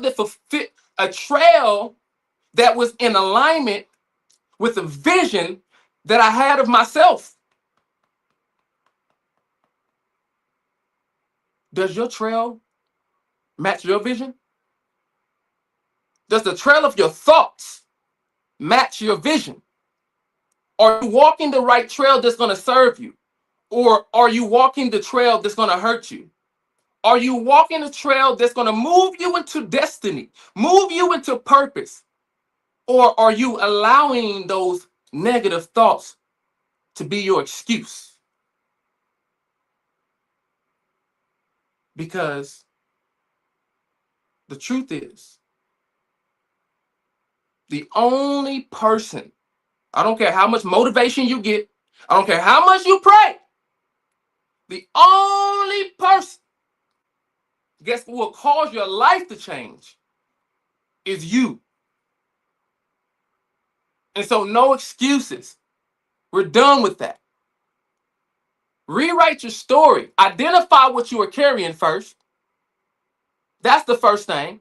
The second thing is to question everything. I don't care what it is. If it's good, that's good that you have it, but you need to question it because it's good. It was Jim Collins who said good is the enemy of great. And if it's just a good thought, but it's not a great thought, and it's not moving you into the best version of you, it's time to go higher. It's time to think higher. If your vision doesn't scare you, you got the wrong vision. You need to readjust it. So again, if you want to fulfill purpose and you want to eliminate the excuses, no more excuses. 1, identify what you're carrying. 2, you want to question everything. And 3, the last thing you must do is you have to rewrite your story. Journal. Tell yourself who you have been and now who you choose to become. And then affirm it every single day until you believe it. Thank you. My man, LaRon Barnes, thank you very much. Great job. You know, as somebody that is a speaking coach, what I love watching is how you use your hands and how you use pauses. I don't need to go. I mean, there's a lot of people putting comments in there about what you were saying, what you were doing, and what you were talking about. And it's incredibly powerful. I love the 1, the 2, the 3. I have 2 screens up, one, the actual live down here. And then of course, what you're doing. So I'm watching it doing both. And since there's a little delay, it was like you were talking to yourself. It was so fun. You were literally doing these things like this. And then I'd see you on the other one going, yes. I was like, I feel like you're receiving yourself because you are so animated. If you want to have power on a stage, watch what LaRon Barnes just did. I know that Brenda, me, we both teach speaking classes and groups, and we deal with, if you want to understand how to move a crowd, please know that use that kind of systematic hand movement, that kind of systematic. Look at your face right now. Your face, your emotion comes through your face, and you're incredibly talented at it. And your message is fantastic as well. Before I let you go, where can people find you, work with you? How do they get to know the true LaRon Barnes and then become a part of your ecosystem? Thank you, Anthony. On Facebook, hey friend, Facebook. That's an amazing woman. I love this woman of God. Are you missing these? Oh, are those LaRon's glasses? LaRon's really? glasses. I'm coming back to get those. I was like, hey, that's some nice glasses. I didn't know they were mine. But they're yours. They all yours. I love it. I love it. I love it. Well, you all can find me on Facebook at LaRon Barnes. You all can look me up on Instagram as well, LaRon.Barnes. And I try to keep it simple, just as well on LinkedIn, LaRon Barnes. But if you want to be trained, if you want to find out what's going on, I'm a trainer, speaker, trainer, coach, and I have a workshop in October 2nd and 3rd, actually, in Kansas City. But I travel all around just to help people become more impactful presenters. As you mentioned, Anthony, using your hands. How do you use them? Facial expression. It matters. If you want to get people to really feel emotion, most people are unconscious with how their face looks. And then how do you stand? So in this workshop, I train it. How do you get the perception of confidence, competence, and then speak in an impactful manner that moves the room? Great job, my friend. All right. Well, I will see you soon. I'll see you in Kansas City, correct? Yes, sir. I can't wait to see you, Brother Anthony. You're amazing, All brother. right. I'll see you again. Take it easy, my man. And again, make sure you're following LaRon Barnes, ladies and gentlemen. Amen. All right. We are about to start with our next speaker. Before I do that, watch this quick video.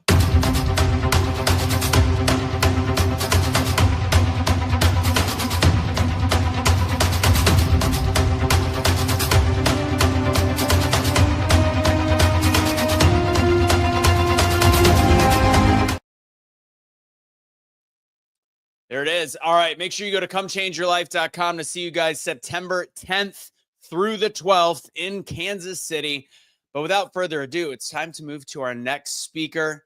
Got to hang out a little bit in an Airbnb that was, a little bit subpar, but the actual company is what made it above par. Tiffany is hilarious. She is funny, a powerful speaker, and somebody that is always motivating the people around her friends, and also the people that listen to her speak. So, ladies and gentlemen, bringing to the stage, Tiffany Harris. What's up, Tiffany? Hey, Anthony. Haven't seen you in a while. I know, the founder of Millionaire Tea. Are you ready? The floor is yours if you want it. I am ready. All right, take it easy and enjoy. Thank you. Good morning, everyone. I am super excited to be here at the BTBY No Excuses Virtual Summit. Listen, when we hear the words no excuses, we usually think about laziness, procrastination, or just fear in itself. But I want to flip this for a second. Sometimes excuses don't look like sitting still. Sometimes excuses look like staying too busy, saying yes to everyone else, when it probably should be a no. Or this one is what I had issues with. Overworking until your body forces you to stop. Yeah. I know about this because I had a few setbacks because I made excuses for me needing to stay busy, for me needing to make wealth, build wealth, be successful, So at age 32, unfortunately for me, I had a stroke when I was a teacher in the teacher's lounge during lunch. And while you would think, oh, that should have changed my mental or my mindset and how I worked. No, because I thought that happened because I was stressed out because of my employer. It wasn't until I turned 38 and I had 2 heart attacks within 30 days of each other on top of that. So at 38 is when I realized, okay, this is me. Nope, let me rephrase. 38, I made an excuse. I blamed the business. The business tried to kill me. That is what I told myself. And then by 40, I had a spiritual awakening is what I was told it was called. And I realized that I needed to heal me from within. And the way that I went about doing that was to trap myself in this bubble and stay there until I was healed. I did not think that the bubble would last for years. I'm still in somewhat of that bubble, but now I'm realizing why I needed to be in that place, in that space, all alone by myself, so that God could help me form back my brain, my mental, because it was lost. At that moment, all I cared about was being successful. And I did not realize that the amount of success that I had came with a huge sacrifice, which was my health. So just know it wasn't because I was lazy, but it was because I kept making excuses for why I couldn't rest. I got to do this because of that. I got to keep pushing here because of that. And ultimately, I realized that I was just a people pleaser. And I didn't know how to say no.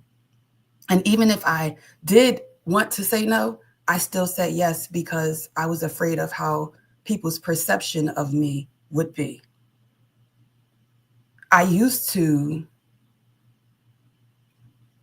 not tell the issues that I had.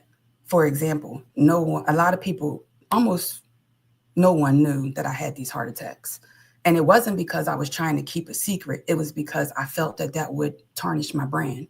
I felt that people would think that I was weak, or people would think that I was a failure because I had heart attacks because my business was failing.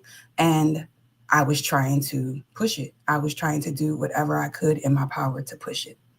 So I got that wake-up call in a way where I could have lost my life.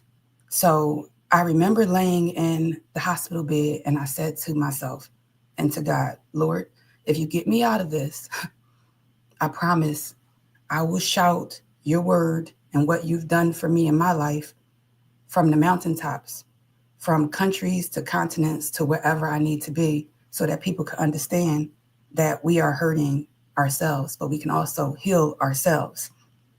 So now I live by a new rule. No excuses when it comes to my peace, my health, and my purpose. And I have 3 keys that I live by that help me to prevent not having excuses. So here's what I learned. And I want you to leave with these 3 keys so that you can live your life with no excuses as well. Key number 1, own your yes. Mean it. Protect your no. You understand? Own your yes because it's yours. You have the right to say it, and who cares what people think about it? If you want to say yes, say it. If you want to say no, say no. Don't just say yes because you feel the need. If you feel the need to say no, say no. And it does not matter who it is. There is a proper way to teach or to talk to people when you need to tell them no. You can teach lessons by telling people no. You can do a lot of things by using the word no. A lot of us don't use it enough. And I realized that I wasn't using it at all for the most part. So also stop letting guilt or people pleasing control your schedule. Listen, every yes that you give away without any boundaries is an excuse to delay your own breakthrough. I'm going to repeat that. Every yes that you give away without boundaries is an excuse to delay your own breakthrough. All right. Key number 2, put peace before pressure. Let me explain. Stress and success do not need to be married. That's the mistake that I made. I felt like in order for me to be successful, I had to sacrifice these things in my life, which caused me more stress. When you prioritize peace, your decisions become clearer, your energy is stronger, and you progress, and your progress is sustainable. Just hear me out here. So if we take time to just be at peace, don't let anyone else in the world pressure you, not your employer, not your business, not your children, not your spouse. Don't let anyone pressure you for that yes. Because everyone wants your yes, but everyone can't handle your no. And that's unfortunate for them, but very fortunate for you, because the more no's you give, sometimes the better off your health will be. So, number 3, choose purpose over perfection. This one makes me a little emotional because I used to be a perfectionist. Sometimes I still am a perfectionist. And when you're a perfectionist, you want everything perfect. But perfection is one of the biggest excuses in disguise. For example, I'm giving y'all real right now. Everyone knows that I have Millionaire Tea dropping soon. What y'all don't know is Millionaire T been in the works for about 4 years. I haven't said anything to anybody. I didn't mention it to anybody, not even my husband. Like, I just stick to something and I rock with it and I go with it. When I started putting it out and letting people in on what I was doing behind closed doors, it was stressful for me. It built a stressful, like, tower over me. And I started to feel like, uh-oh, this is going to be so big and so amazing that I might get sick again. So I am working through my mental to get me through that part, because I understand that it's all in my perfectionism. I understand that it's an excuse.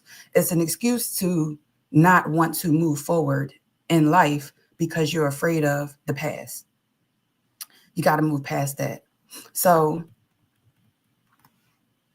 when I come to you guys and I say, from this point on, there will be no excuses from my part, I'm not just talking about grinding harder.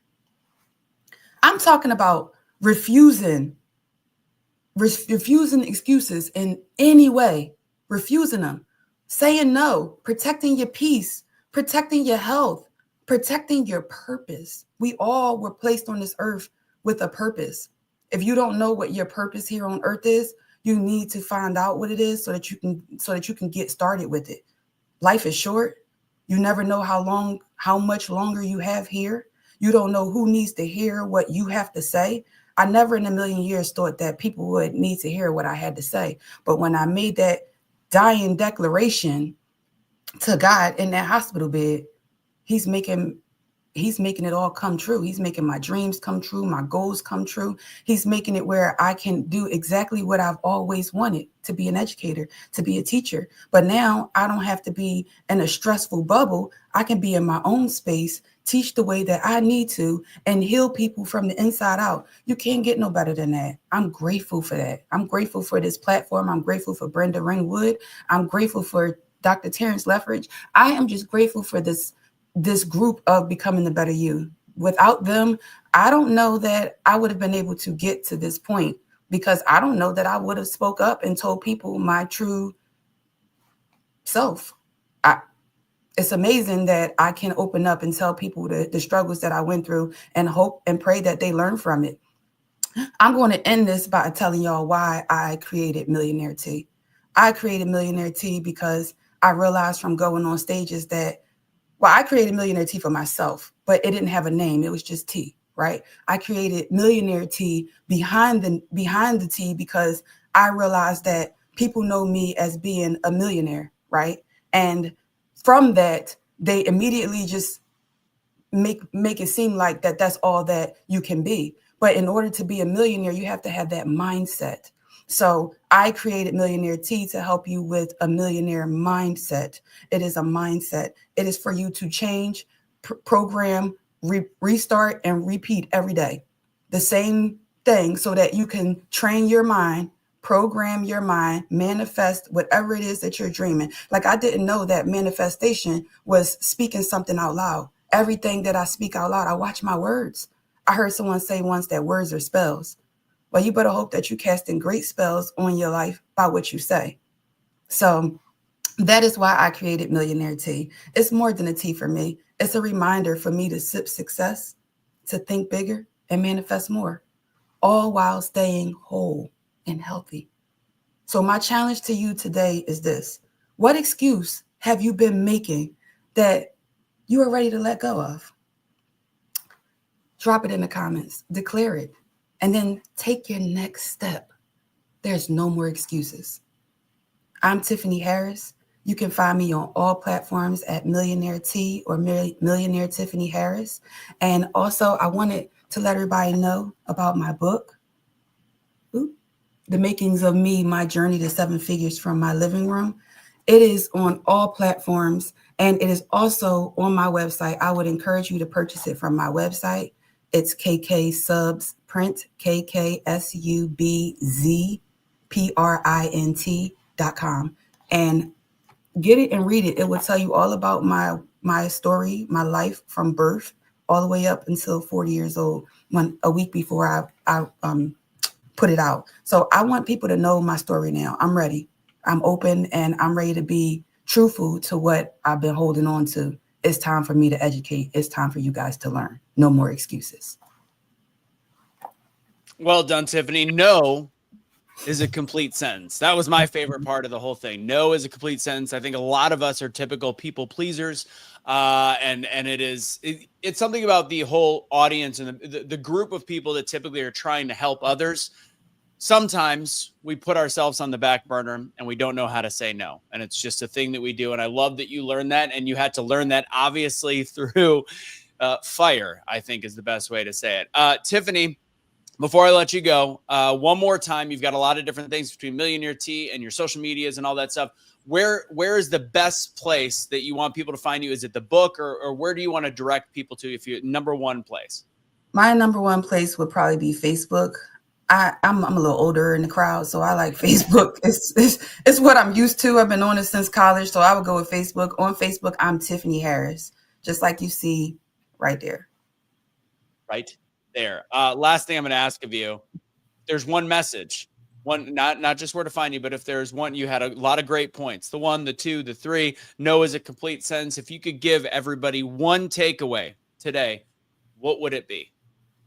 The one takeaway I would give is if at first you don't succeed, dust yourself off and try again. No matter what happens, just try again. If it's a no, try again. Just keep trying. You can't quit. Don't give up. No excuses. I love it. And make sure you check out Tiffany and all of her places. And of course, go to comechangeyourlife.com to see us in Kansas City. I'll see you later, Tiffany. I'll be there in Kansas City. I know you will. I'll see you then. Are we in the same Airbnb again? I don't know. Probably. I don't know. I haven't went that route with Brenda yet, but I'm pretty sure. I was going to say, as long as we don't have to share a shower again, like at the same time. That was awkward. All right. Just kidding. That didn't really happen. All right. Bye, Tiffany. All right. We are going to keep moving on. We've got a great day, a lot of great speakers. I think we're just about halfway, almost halfway right now. We've got some powerful speakers coming up. Again, I want to talk a little bit about the event coming up in Kansas City.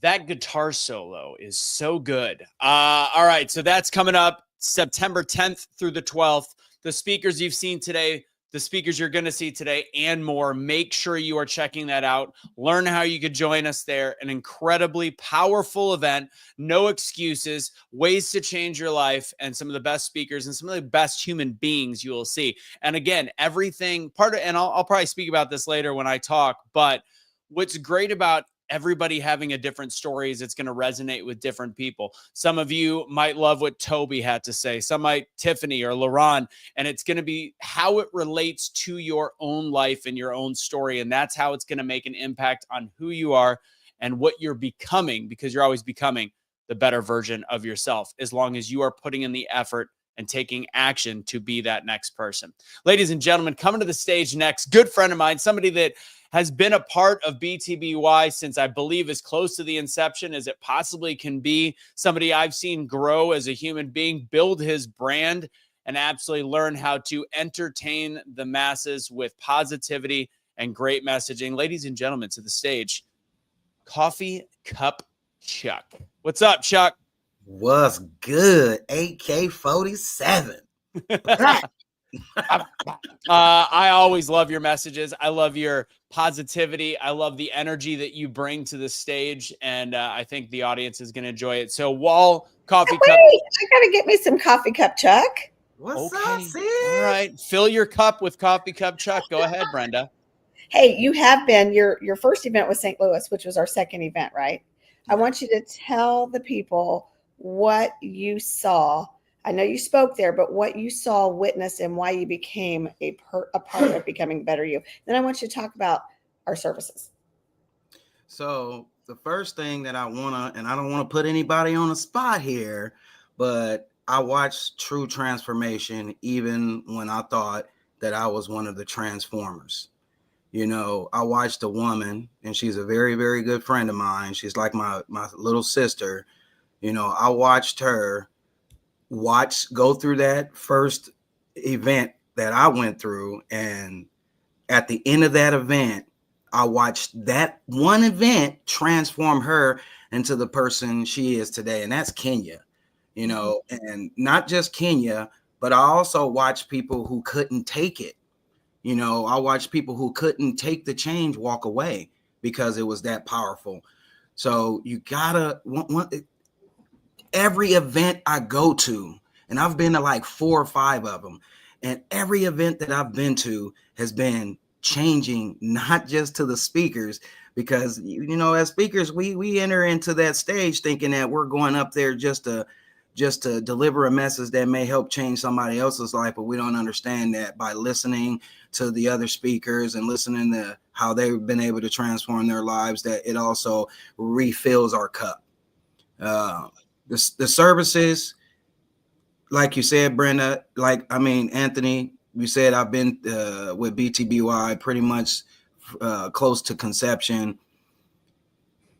I'm gonna say the school was just, man, that was it for me. You know, it wasn't even as much as being on stage, like Tiffany mentioned earlier in her presentation. Brenda, you and Terrence have been able to help transform a lot of us, and it keeps us stuck. You know, we can't go anywhere now because we've become permanent fixtures in the BTBY community. And just to see that there's always room for change for us, just to see you guys constantly pushing us and you're not having to pull us, is just like an amazing thing to be a part of. So I'm honored, man. I'm honored to say BTBY. Well, we are lucky to have you. I'm going to hop off. I'm going to let you two continue. But Chuck, I always enjoy hearing everything that comes from you. Thank you. All right. That, you know, you just talked about, you said the word conception. It's funny. I think Brenda and I are going to talk about something later, especially with the no excuses, because I think the evolution of becoming the better you, there was the conception in the beginning, and then there was the resurrection that was forged through fire of kind of what happened in the middle. So I'm going to, because Brenda isn't fully speaking today, but I think when her and I come on, we're going to talk about that. But that's got nothing to do with you right now, Coffee Cup Chuck, because the floor is yours, my friend. Enjoy, everybody, and make sure you're putting some comments in there. What's good, people? What's good? First and foremost, I want to start off with a light quote from Don Wilder.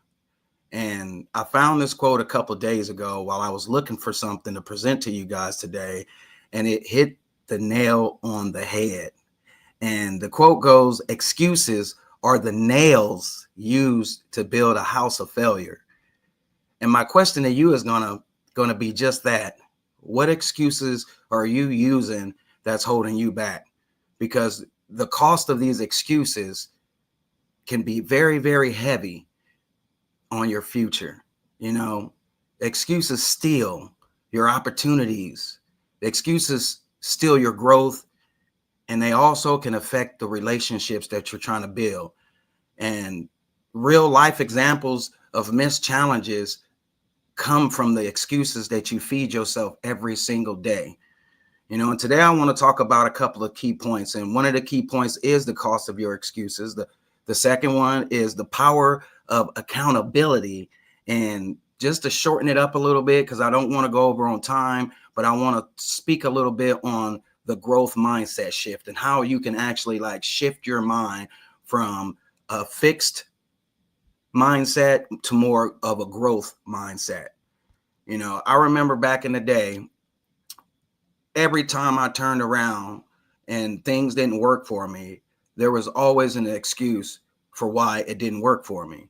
And 9 times out of 10, those excuses, they kind of lean towards somebody else. And I know you guessed it, but it's the truth. A lot of us, we tend to go through failure in life, and the first thing we do is we want to relate that failure to something outside of our own self. But at the end of the day, who are you looking at in the mirror? You know, are you looking at that person that you're blaming because that day that you just had was not a good day? Or are you looking at yourself? You know, if you're looking at yourself, but you're looking past yourself, that ain't what you're supposed to be doing. You need to look yourself in the eyes and really come to terms with who to blame. Who is the blame? Is it really that person that you want to push it off on, or were there things that you could have did in your life to actually change them? You know, excuses, they hold us down. They're bridges to reasons why we didn't do what we were supposed to do. And we got to get out of that whole rigmarole of using other things as an excuse for the reasons why we're not exceeding in our lives. And that's going to be the point that I bring up next, which is the power of your accountability. And I spoke about the accountability, the self-accountability in Africa about a year ago. And honestly, there are so many people that you are willing to hold yourself accountable for, like your jobs, like your relationships with your spouses or your girlfriends or boyfriends. You know, you use those people as a means of getting stuff done because they're holding you accountable for it. But what about yourself? You know, are you really holding yourself accountable for not getting up and getting those steps in, or not getting up and a little bit earlier than what you should have so you can make it on time? I mean, you got to think about these things. What are you doing to make sure you are being accountable yourself without the stress or the pressure from someone else making you accountable? You know, how are you taking this fixed mindset of yours and how are you turning it into a more developed mindset? And the first thing you got to do with that is you got to start taking accountability for the things that you are doing in your life. And guess what, y'all?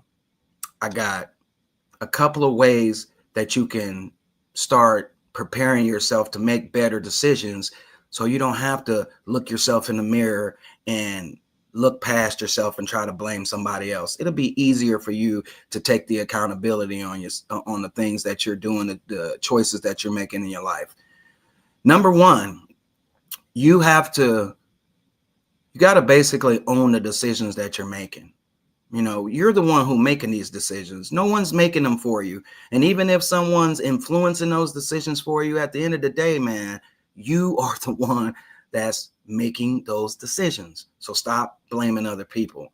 Stop blaming them for these circumstances and start asking yourself, what could I have done differently in this situation? How could I have changed this decision that I just made? You got to own up to the decisions that you're making, because guess what? You're the one who have to deal with the consequences of them. Number two, sometimes we think we can't do something, so we create excuses of why we can't do them.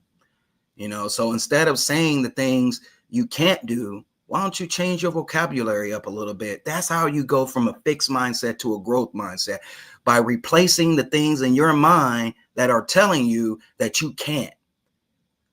Instead of you can't, how about how can I? You know what I'm saying? I mean, it's damn near the same amount of words, but in a different context. When are we going to start using excuses in a good way instead of a bad way, people? When are we going to start saying, let me think of an excuse of why I should do something, instead of let me think of an excuse how to get out of doing it? You know, you got to shift the language that you're using with yourself into something more power driven. I love that word, power driven. Every problem becomes a puzzle, not a dead end. So take the time to create a growth mindset by trying to figure out the reasons why you're doing some of the things instead of just deflecting it. You'll never figure out how to stop doing the things that are harming you and hindering you if you don't at least tackle it head on. So you got to at least replace your language. You got to at least start changing up the activities that you're doing. And if you're going to make excuses, at least make the excuses that help push you in the direction that you want to. Excuses aren't bad until you make those excuses bad. So look at things in a little bit of a reverse manner, and it might help you out. Number 3, you got to start taking some consistent small actions instead of trying to change the world in a day like Pinky. Take smaller, understandable steps that you can at least concentrate and really get a feel and understanding of what you're doing and why you're doing it. You know, if you're doing this, this is going to help give you a better understanding of why you shouldn't do what you're doing. One thing about excuses, man, is excuses are easy. They're really easy to come by. And if you're allowing yourself to create a habit of using so many excuses, guess what, people, man? You're going to just start throwing excuses out over and over and over and over again at any opportunity you can. So instead of using excuses as a way to get out of things, use those same excuses as a way to get through them. I know throughout my life, I've made so many excuses. You know, every time I got in trouble in my life, it was always somebody else's fault, starting with my older and my younger brother. Every time something happened in my household, I blamed either the older brother or the younger brother. And when I got a little bit older and got out in the streets and started making mistakes, I blamed my friends. I blamed the prosecuting attorney. I just couldn't take the blame for nothing that I was doing. And it created an opportunity for me to create more negative excuses. But when I changed my mindset from a fixed mindset to more of a growth mindset, and I started realizing that those excuses that I was making to not make the changes that was necessary, I just got worse. So I changed my mindset. And in the process of changing my mindset, it started changing the way I thought about things. And instead of my excuses being more of a reason not to do what I needed to do or what I knew I should have been doing, I started using those same excuses for a reason to do it. So do me a favor. If you haven't taken anything from this message, please take this. The excuses that you're making for yourself, those same excuses that you're using to halt your progress, flip it, change the language on it, look at it in more of a positive light, and a couple of little words you change in there, and next thing you know, people, you're off to no excuses. It's your boy, Coffee Cup Chuck, and thank you for hanging out with me for this powerful message. And listen, y'all, September is right around the corner. What excuses are you going to make not to show up? That's all I'm going to say. And I hope you enjoy the rest of your day, man. And as always, as I say, stay positive, people.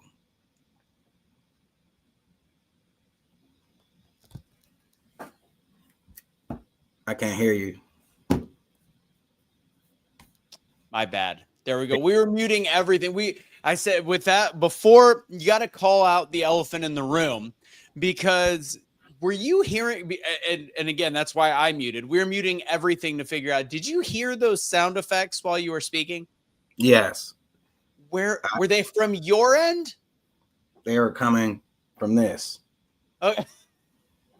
And if you saw the back room, we had Brenda, we had Brian Ramey, we're like, what is that coming from? I'm trying to check if my deck is going wrong. We thought we were losing our mind. Please, what was that? So the quick story about that, my phone rings all the time, text messages, emails, all of that. Some of the stuff is on vibrating silent. Some of the stuff comes through without it. But one thing I noticed, that when I'm out in public anywhere, this ringtone that I normally had was the same exact ringtone as everywhere I went. So every time somebody's phone went off, I was always answering my phone, looking at my phone. So I said, I'm changing my tone to something nobody else would use.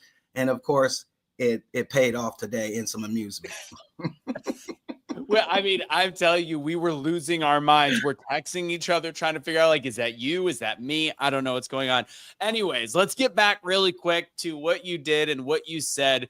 First off, please let everybody know one more time where they can best find you, your content, how to work with you, etc. So it's easy to find me because of Brenda.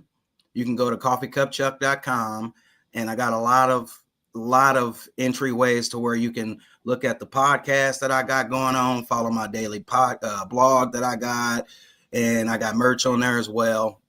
But you can find me commonly every day on all of social medias just by searching out Coffee Cup Chuck.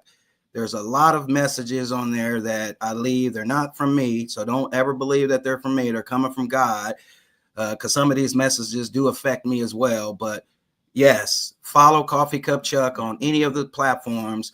If you see a message that might resonate with somebody, I got to say it, man. Share it. Please share it, because these messages are helping people, and the more people we can help, the less people we hinder. So I love it. And one of the message you had a bunch. You said things like own your own decisions, change your own vocabulary. You have a lot of steps. If I were to ask you, Chuck, what's the first message you can give to somebody and say, if there's a first step, when you look through the forest and I don't know which direction to go, the key is always taking the first step. What would the first step you recommend to somebody that is trying to look for massive change in their life? Man, it's easy. You got to look at yourself in the mirror. You got to accept the fact of where you are, and you got to find a way. If you're happy with where you are, you're going to stay. If you're not happy with where you are, you look yourself in the face. And I tell people all the time, you find that future version of where you want to be. And that's who you hold on to. Because if that person is already where you want to be, why wouldn't you get into that relationship with that person? You gotta start taking the blame for the situation you are in, and you have to change it. That's it. Look at yourself, take the accountability, and change it by putting yourself in a relationship with the future version of who you want to be. It's perfect. Coffee Cup Chuck, I'll see you in a couple weeks. All right. Yes, you will. Take it easy, brother. All right. Kenya is going to be our next speaker, but before that, I'm going to bring up Brenda if she is ready. Brenda, I'm going to throw you up on the stage. Hi, how's it going? It's going good. I'm back here laughing at you guys. You should have seen us, man. We had weird thoughts. We're like, where is that coming from? We Chuck. could not figure it out. Leave it to Chuck. Dude, you're blurred. What did Brian just say? He says I'm blurred.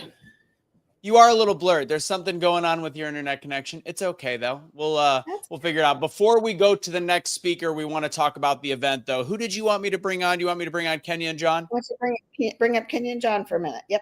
All right, John, Kenya, I'm going to bring you guys up. Please make sure all of your clothes are on. Kenya's next anyway, so I'm sure she's ready to go. But I'm bringing up Johnny Avocado and Kenya Mester. Hi, guys. Oh, Brenda, you unblurred for a second. It's not too bad. It's actually, I'm calling it the Elizabeth Taylor effect. You're looking good. We've got 230 people watching across the different platforms right now. I would love for you guys to take the floor for a second and explain the event, tell people about the event, Becoming the Better You in Kansas City, September 10th through the 12th. So, Brenda, the floor is yours. My floor. Hey, how about that? I'm not used to that. But I just wanted to make sure that everybody knows that you matter. You have a value, you have a purpose, you have a worth, and don't let anybody else but you determine that. You are the CEO of your own life. And I want you to make sure that you position yourself in that position, that you own that position, and you let everybody know who you really are. John, we met about 3 years ago, right? 3 years ago? Yes. Mm-hmm. We met, I think, at IHOP originally. We met through the Chuck. International House of Pancakes, if anybody's At Right. that time, that was my office. At that time, Absolutely. it was That was where we a- had to go. That was a huge change for me in my life. That was a big moment. I appreciate how Chuck talked about becoming part of the BTBY really exploded his mission through connectivity and through responsibility and through opportunity, what it did for him. And for me at that moment when I met you, that was exactly what I was looking for. And that's what the BTBY was able to do for me. I knew I had a message that I wanted to share with people, and I knew that there were some things that I needed to learn. There were messages that I needed to get. Today's a great example of that. We've had powerful speakers on already, and every time I make sure I sit through and I listen because I always learn something. every time that we have these. What we have going on at our BTBY experiences are just that. It's 3 days of intense opportunity for you to find and hear a voice that sounds like something you need to hear or something that you wish you could say for yourself. One of the first things that we know we need to do at the BTBY is help people connect to a story that makes sense to them so that they can see that they can make those changes for themselves. And that's what the start of a BTBY event is all about. And then the next part of that is we make a safe space and give you tools and opportunities for those changes and transformations to happen. And that's where I'll call in Kenya right here, because we use her as a bit of our poster child when it comes to these moments of transformation. Because after you and I got together, Brenda, and I started to have involvement in what the BTBY is as a movement and a community, Kenya came to an event just to support all of us, myself especially, but all of us. Those that don't know, Kenya's my wife.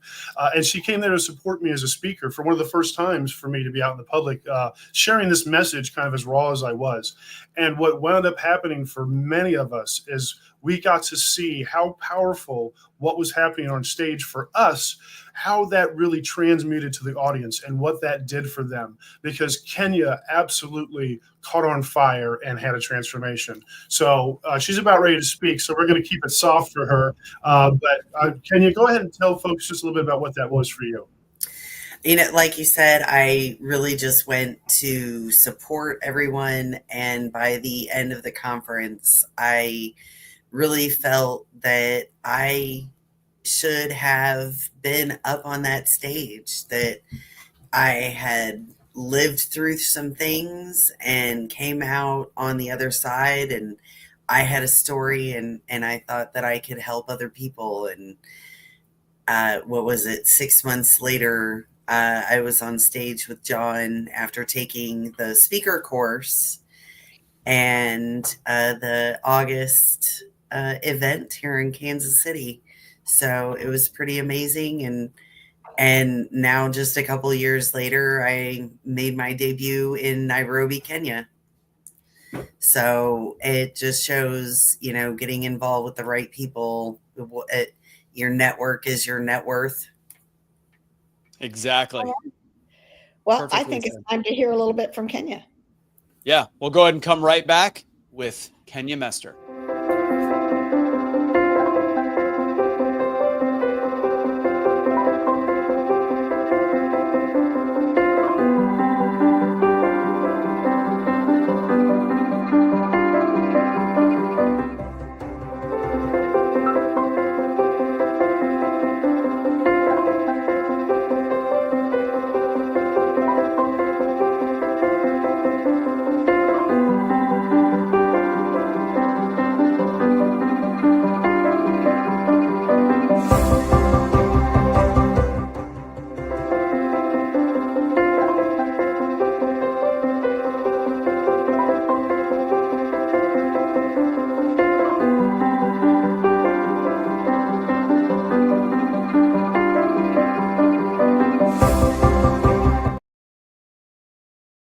A power pack list. Of course, go to comechangeyourlife.com to get some of those tickets. Without further ado, you just saw her before, and now we're going to see her again. Kenya Mester, the floor is yours. Thank you so much, Anthony. You know, Anthony and I just spent some time with Brenda and Toby and some other folks down in Florida. And, you know, as with many of us, I had started thinking about what I was going to say and had started thinking about some other things. And then at dinner with some of the folks we were there networking with, I was having a conversation with a young man, and he was like, you know, it's imposter syndrome every day for me. And, you know, I really thought about 2 points in my life where imposter syndrome first was an excuse to hold me back. And then at a different point in my life, imposter syndrome actually became something I used to propel myself forward. Because, you know, as many of us, we go through life and we're like, well, we're supposed to go to college. We're supposed to get this education. we have to do these things first before we can move on and move forward. And I did those things. I have a biology degree and a chemistry minor, and I went out and I got a job in a corporate setting, and I was a quality manager, and I was climbing the ladder, and I felt like a fraud. I, would enjoy some parts of my job, but the corporate setting just was not a good fit for me. And I would wake up some days and just have this terrible feeling in the pit of my stomach. And that imposter syndrome, one day they're going to figure out that I'm not really supposed to be here. But the whole time, I'm getting all of this experience while I'm there.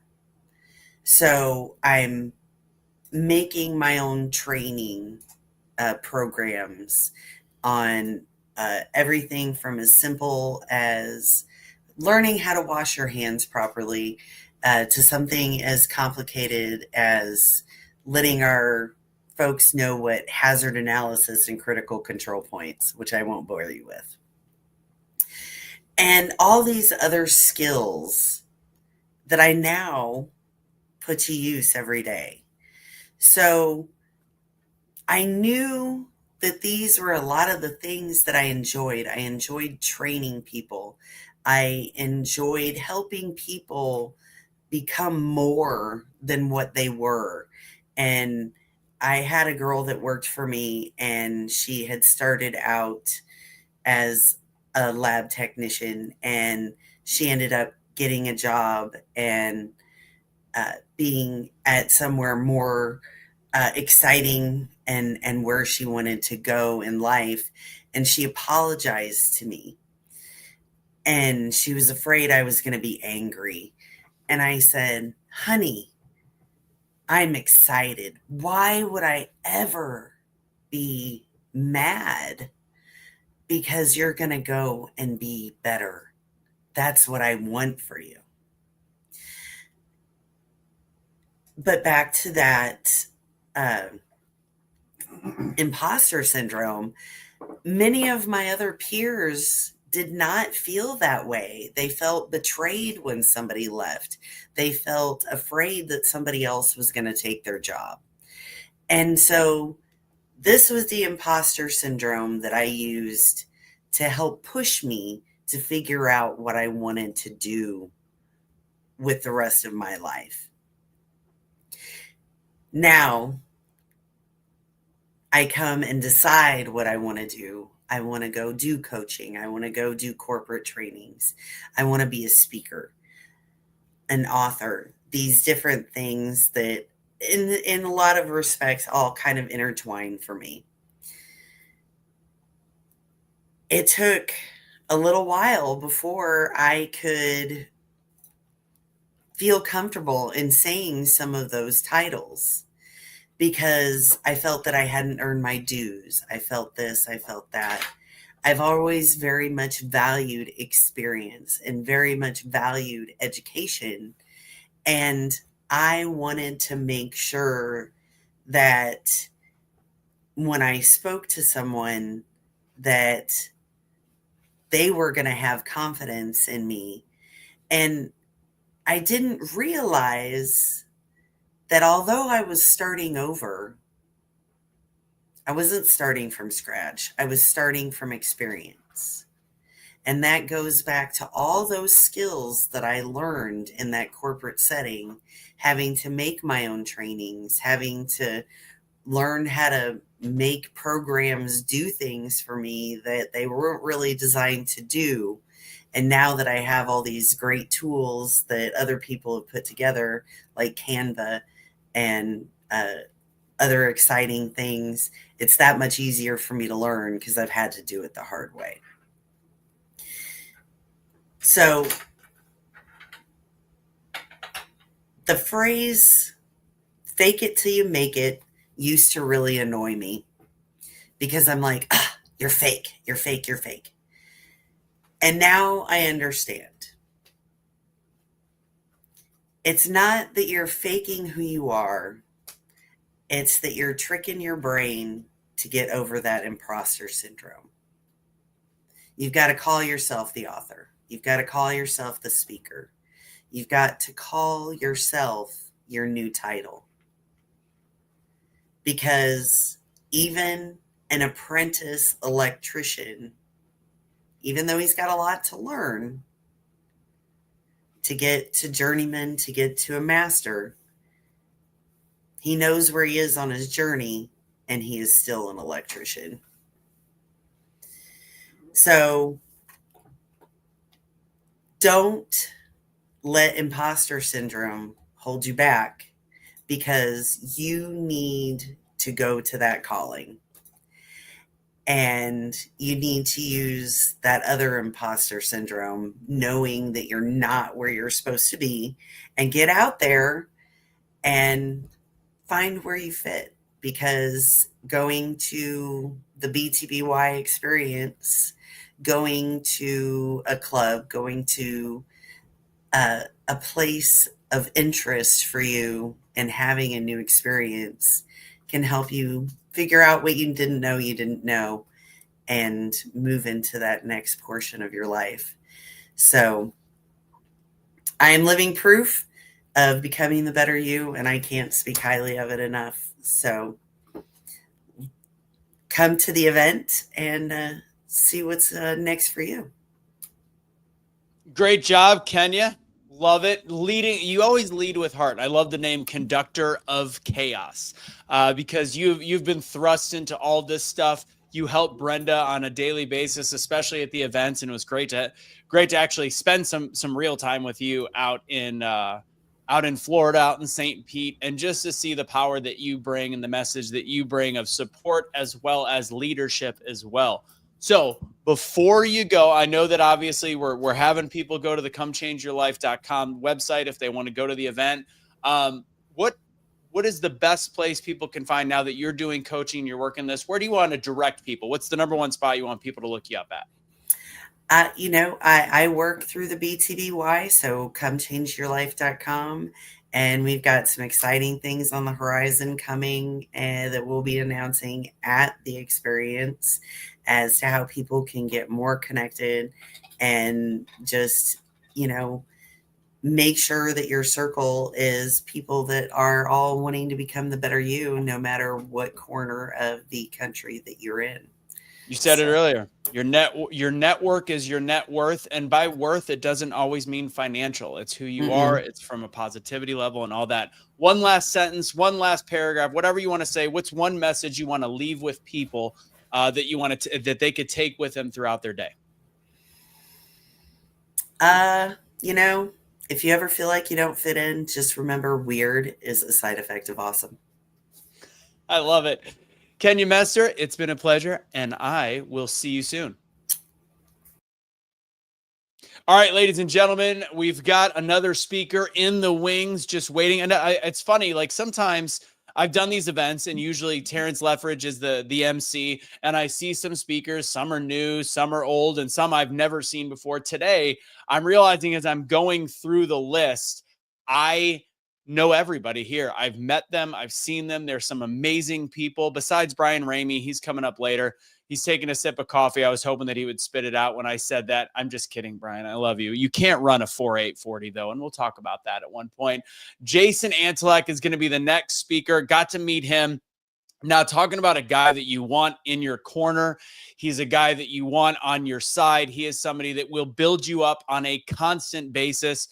We got to meet him at the co-branded BTBY and Ernesto Verdugo credibility event, and had the pleasure to get to see somebody that when work has to happen, when it's got to get done, I was going to say SHIT, but when it's got to hit the fan, this is the gentleman you want in your corner, because he is somebody that leads with a ton of work ethic as well as a strong voice, and somebody that just gets it done, plain and simple. So welcoming to the stage with also the best background on the planet. The guy knows branding.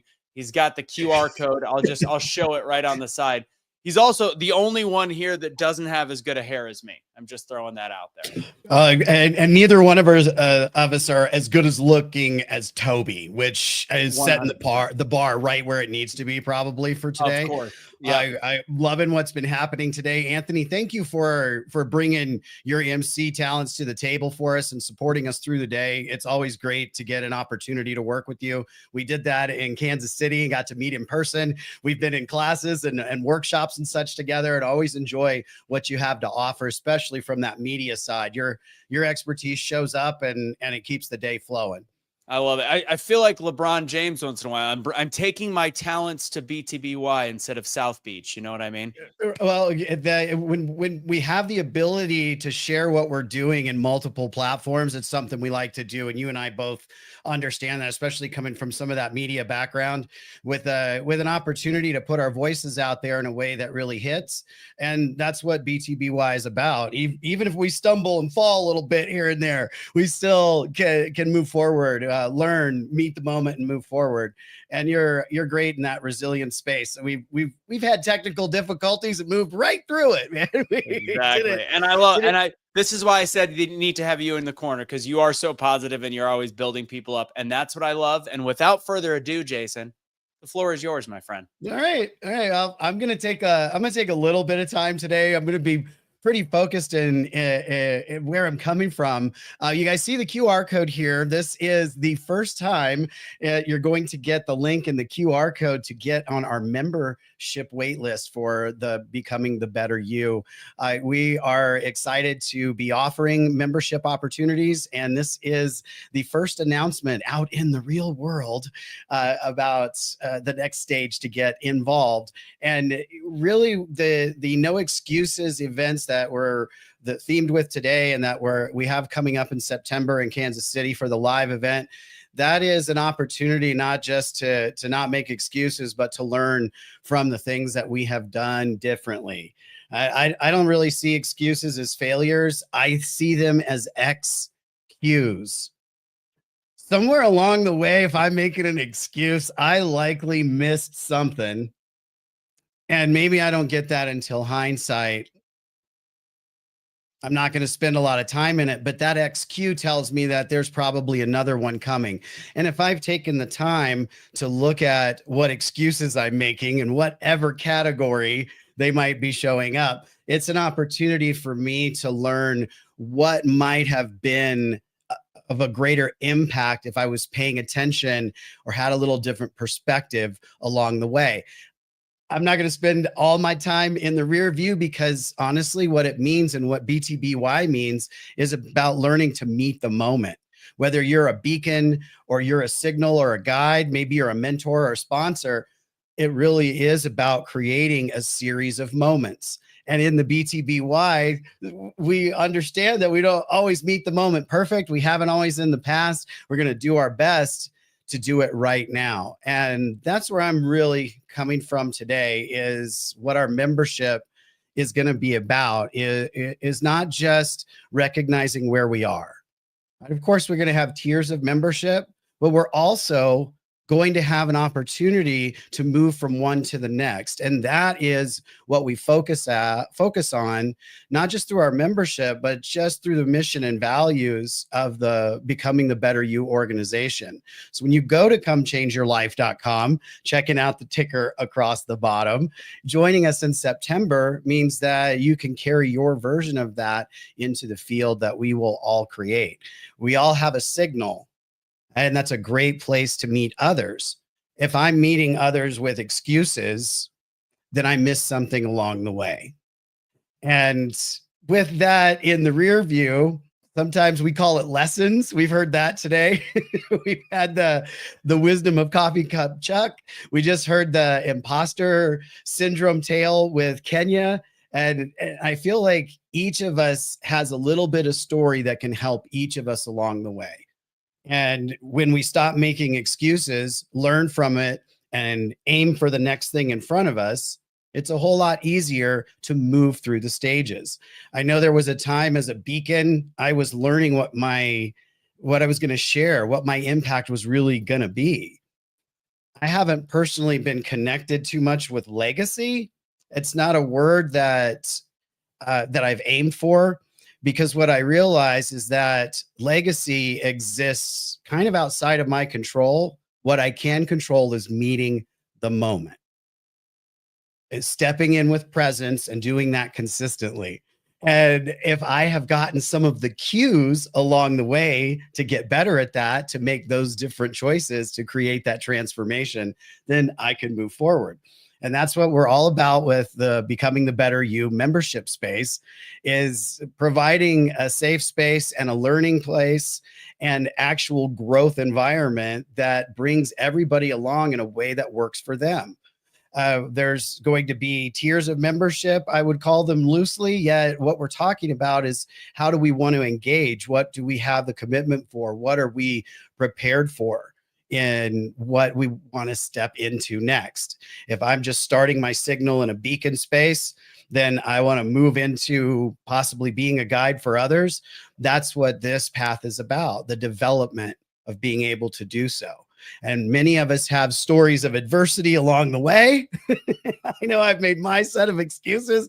We have heard from those today. We heard Brenda share some of that. We had our man Terrence pop on. We've got Anthony here driving the MC portion of our day today. And these are the cornerstones. These are the folks that show up every time. And no matter what, I'll tell you what, Brenda Ringwood, that's a lady who can get you motivated. If she has got interest in you and your world, you may come away from a conversation with 3 shoes because she's got the ability to really get you motivated. But the truth is other people can see sometimes what we don't always see in ourselves. And while we can feel it, and when it's in some kind of focus, when we stop making excuses and we hit those cues, we can meet the moment and we can grow. I'll be honest here, is that my presence today is really about inviting you guys to explore this membership opportunity. And you will know in the next couple of weeks that more is headed your way, because we're building the pathway. When we open this up right around the event in September, when we open up full membership, there's always and already going to be a growing platform that has references and the ability to grow as a speaker, as a person, and to know what the next steps are going to be, what's coming with your membership, what advantages you get from it. You're going to find out just by signing up. If you take the QR code or the link that we've dropped in the chat and get on the interest list, get on the wait list, and right away look for information that confirms, so that you know that you've been recognized and the path has begun. I would urge everybody here to recognize you don't need to shame yourself for excuses. It's part of the process. It directs us in a different way so that we can make a different choice if that's what we want to do. Anthony, I'm going to ask you back up, buddy. I know that we were working on our timing today too. I want to be aware of what we have to offer everyone and make sure that our upcoming speakers are on deck. My intention today is clean. I just love everybody to get on our wait list for the BTBY membership. I love it. Jason, let's talk for a second, because I love what you shared. I love what's going on with BTBY and the growth coming from it, the memberships and all that stuff. Getting to know you a little bit that weekend, I want to know a little bit more about you. So if you don't mind, I want to know, you've been through some stuff. We talked about it. I want the audience to also know the same thing. So I love what you're doing for BTBY. I love the ability that you've created in terms of creating this membership. But I want to know from you, from a no excuses perspective, what kind of story can you share? And I know you did little blips, but I want to get deep into you real quick. Give me something that you've been through that you want to share with the audience that can help the audience understand how big of a deal it is to play like a champion and have no excuses. I thank you, Anthony. Make me sweat just a little bit, because that's a deep question. You got such a skill in that, especially when you know somebody. So I appreciate the opportunity to share. I feel like what really shows up for me is recognizing that sometimes, even at our best, things may not go as planned or show up perfectly. And we heard that today too about perfection and getting focused on it. And knowing that the states are temporary, but having the faith of that can be difficult, right? I get stripped down to my integrity to nothing but, and sometimes I might be licking my wounds for a few minutes, but man, it is just about getting back on top of things and finding a new direction. The things recently, I kind of feel like stupid people should glow, and that's stupid with 2 O's. Okay. I'm not assigning folks something they can't come back from, but if that's true, which it is in my world, I'll tell you that I have met that with a neon beam this last month or so. I think everybody has the opportunity to slip and fall, do something silly and bounce back from it. When we're talking about Brenda's story and where she comes from, what we represent in the BTBY as a whole, it's being able to do that. And I think it's a little bit different and unique for each of us, hence why we have the stories, why we got a guitarist opening the, opening for us with David Spencer, why we're able to connect with the story and the passion that LaRon was bringing for us, right? And Tiffany, the Millionaire T. I mean, these are folks who understand the stories, and they'll bring them that way. For me, it really comes down to being stripped down to my integrity, and then standing in it, even if it means weathering the storm. I love it. And you're helping out obviously with Brenda, but you do a lot of stuff. You've got a cool background. You're out in LA, right? I am not actually. I'm based in Colorado Springs, Colorado. I'm a little closer to BTBY than I am the West Coast, there in Kansas City. There's a number of things and pies always kind of going on and movement in our world. Really what makes me happiest is to work with soul-driven entrepreneurs that are embracing tech. That's what gets me going, because we have such a beautiful space right now, specifically with AI and the implementation of what's possible as users to really elevate and cut through the noise. And BTBY gives me a space to put those talents to use in training, on the stages, on opportunities to speak, on these types of events. And that's really what it's about, is meeting that moment. So regardless of our backgrounds, or, I've been a serial entrepreneur since I was a kid. I had my first paper route. I was 9. Okay. When I realized I could push a lawnmower and I'd get paid, that was really cool. And then capitalism set in. My dad's like, you're going to need to rent that from now on. I picked up a rake because that was only a $3 investment. Right. So the serial entrepreneur and just staying in as a user, through the age of technology that we've grown through, and now the way it meets is really an opportunity for us to do a lot together, and we can grow and we can cut through the noise. BTBY is in a position to do that, and already does. I've seen even people that I consider mentors really come from the stage going, wow, that was a lot. Right.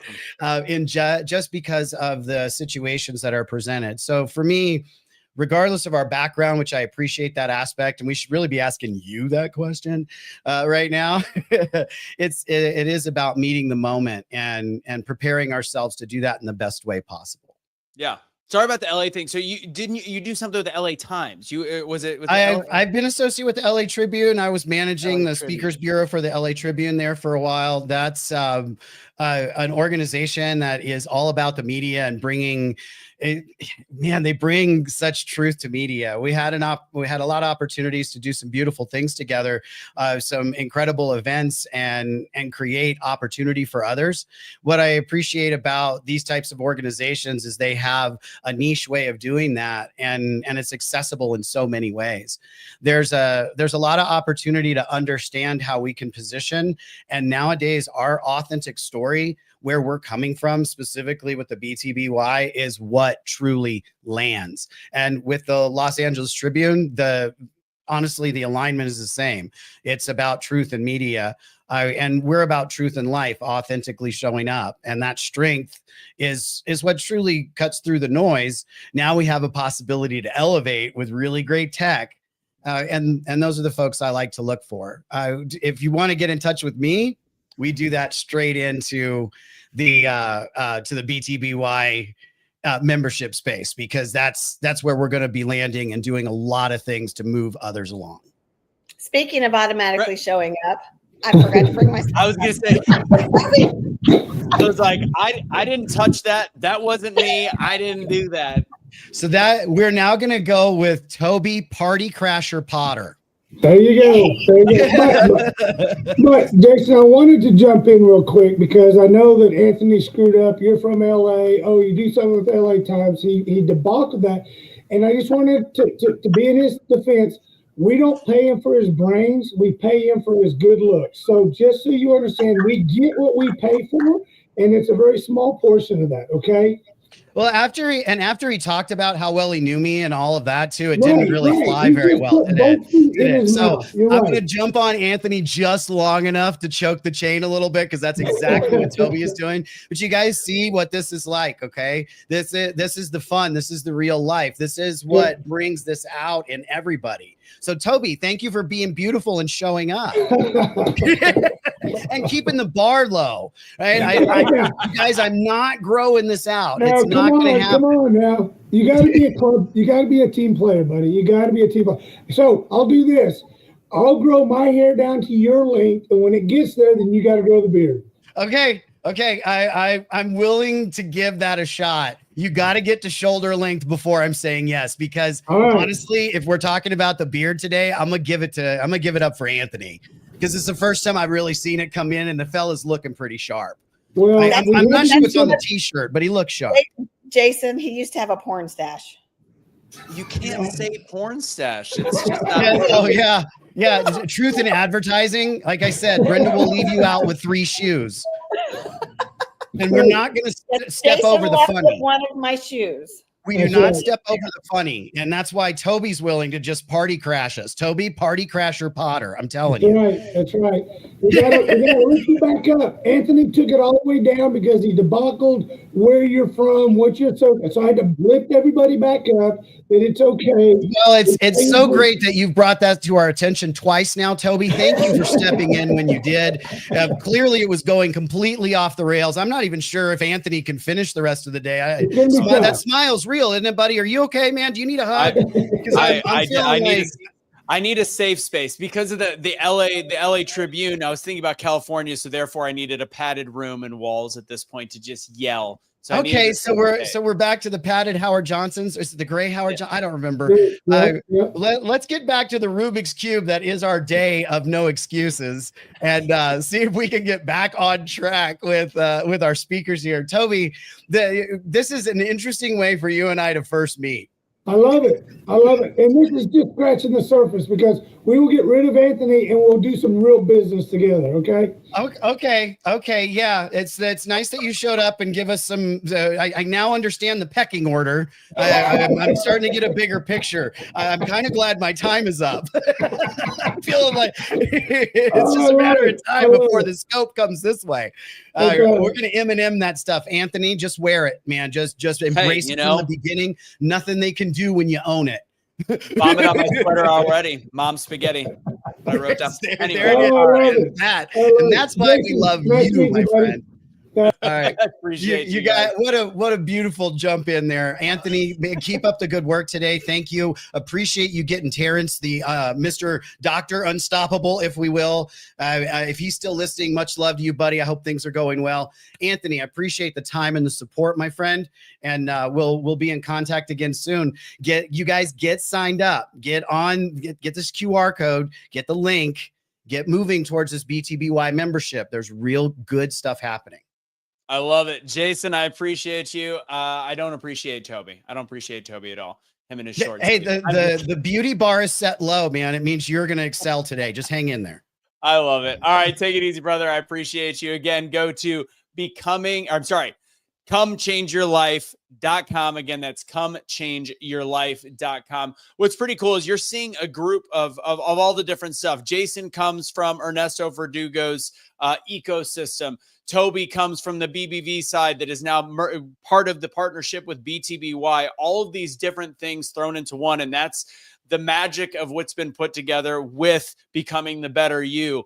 Kevin Harrington, people like Toby, people like Ernesto Verdugo and Jason. So before we get to our next speaker, Johnny Avocado, I got one little quick thing for you. Hi, I'm Kevin Harrington. I'm an original shark from the hit TV show Shark Tank. I recently had the opportunity to speak at the Becoming the Better You event, and what I experienced there was truly inspiring.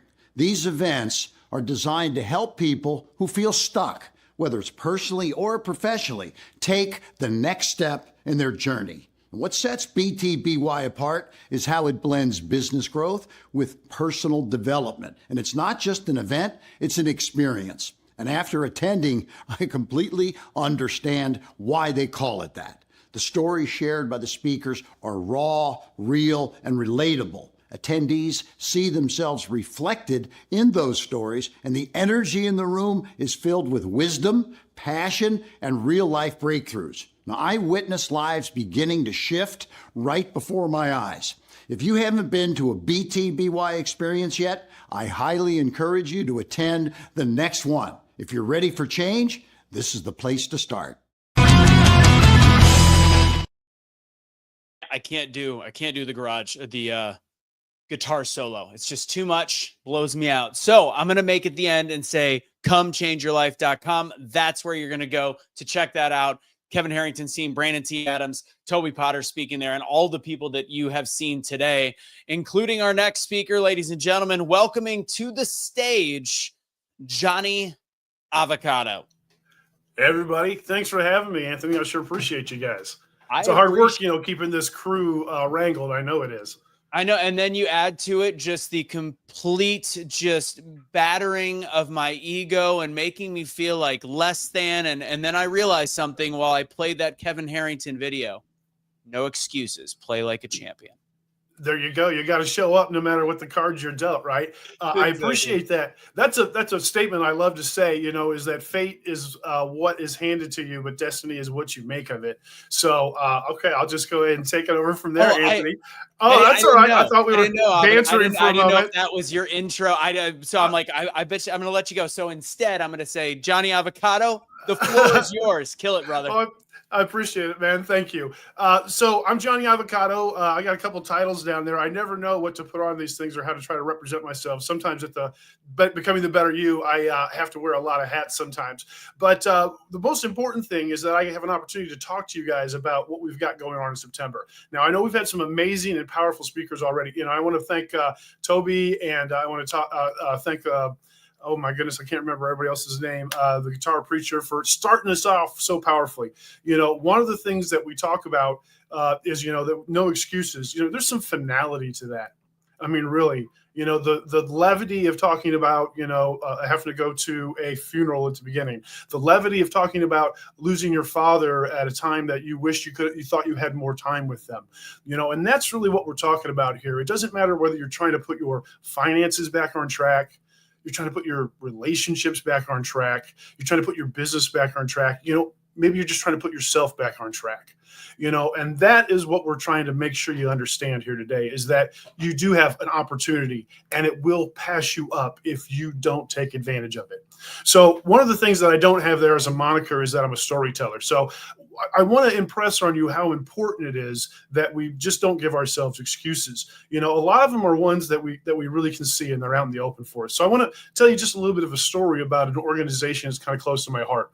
Now, many of you know that I work with veterans in a couple of different programs. As a fellow veteran coming back and having some trouble, I had a lot of folks help me out. And part of my mission is if I could ever give back, I sure had to. So I work with a lot of different groups to try to do what I can as a behavioral modification specialist and as a storyteller to kind of help, give that hand up that I had to ask for on my way up. And this organization, the Veterans Community Project is what they're called. They're out of Kansas City here. They've become a larger organization. I think they've got something going on in Nebraska and out toward Colorado Springs way. You might have heard of them. And what they do is they took a mission on this. They decided that they wanted to help homeless veterans figure out and get them off the street. And they approached this problem like so many others had tried before. And they knew that, they wanted to review what had others tried before. What were the things that they tried to fix? And why couldn't they find a reason to fix them for themselves? They thought that the homeless veterans were a niche that they could really look forward to. It was their fallen brethren that, although we had come back from the battlefield, they left a lot of themselves there. So they put together this program where they thought for sure, man, we're going to house these homeless veterans. And they went through and they started to try to find all the reasons or the excuses as to why these veterans wouldn't take advantage of all the opportunities that are already available for them. And one of the first things that they talked about was, finding a safe space.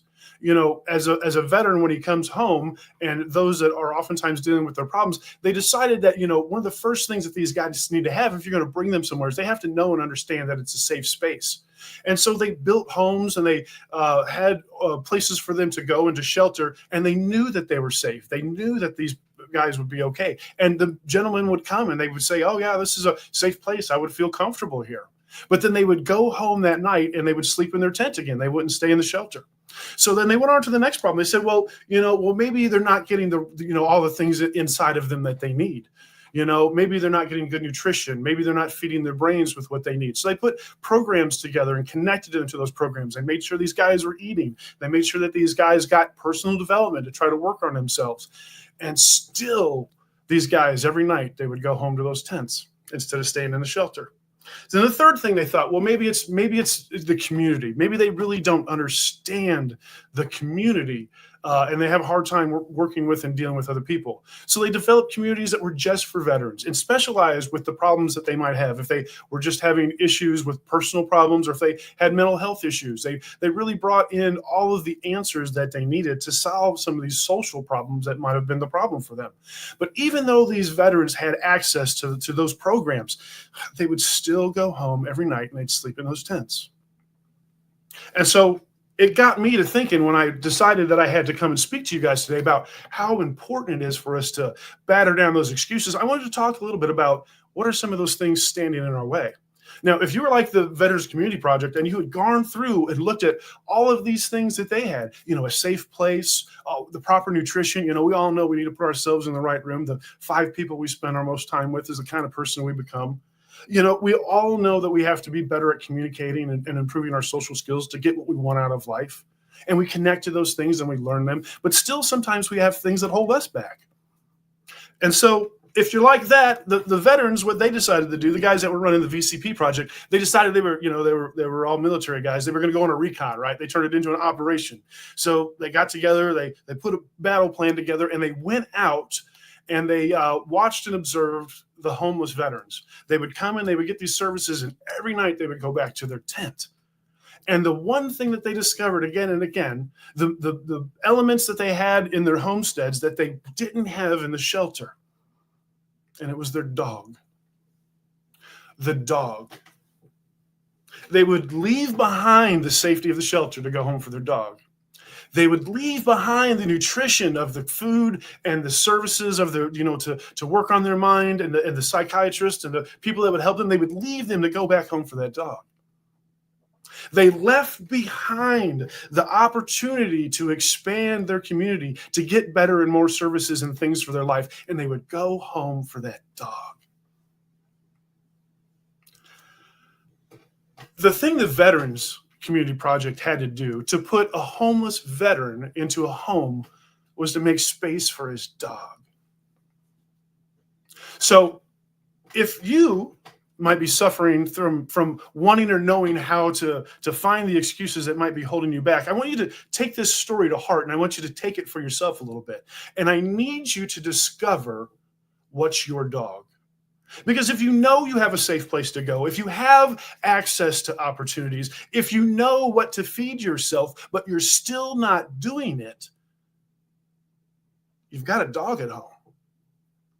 And it will keep you out of those services. It will keep you from getting what you want. It will keep you from getting what you need if you don't find out what that dog is and you don't bring it to heel. Now, once you've got a dog, and once you recognize and understand what that dog is, there's a couple things you can do about it. Now, you can get extreme about it, and you can put that dog down so it's no longer nipping at your heel and causing you trouble. But a lot of us, that dog we've got at home is something else, something we can't get rid of. Sometimes it's something we don't want to get rid of. So what do we do then? Well, the next thing you can do is you can leave your dog at home. Once you know what is causing you to go back home every night. You leave the dog at home and you go and you get the services. But then you find yourself kind of in the same situation that the veterans did. These guys would go back home to their dog every night. And in that third situation, if you can't leave your dog at home and you have to take your dog with you, whatever your problem is, whatever your excuse is, you have to find a place that will take your dog to. And that's what the Veterans Community Project had to do, is when they opened up their homes to these veterans, to these homeless veterans, the thing they also had to open that home up to was to their dog, to this excuse, to this problem that nobody else saw and nobody else understood. The reason they would go back home to that tent every single night. The thing you have to do for yourself so that you can get to the BTBY event in September is you got to find your dog, and you got to bring it to heel. Now, I don't know what your dog is, and they come in all breeds and varieties. Some of us got little pugs that are dragging us down. Others have got, German shepherds or sheep herding dogs that have high energy and all over the place. It doesn't matter what your dog is. You have to discover what it is, and you have to learn to train it. And the best bet is to leave it at home while you're going out in the world and doing your thing. Leave those excuses that you cannot take with you at home.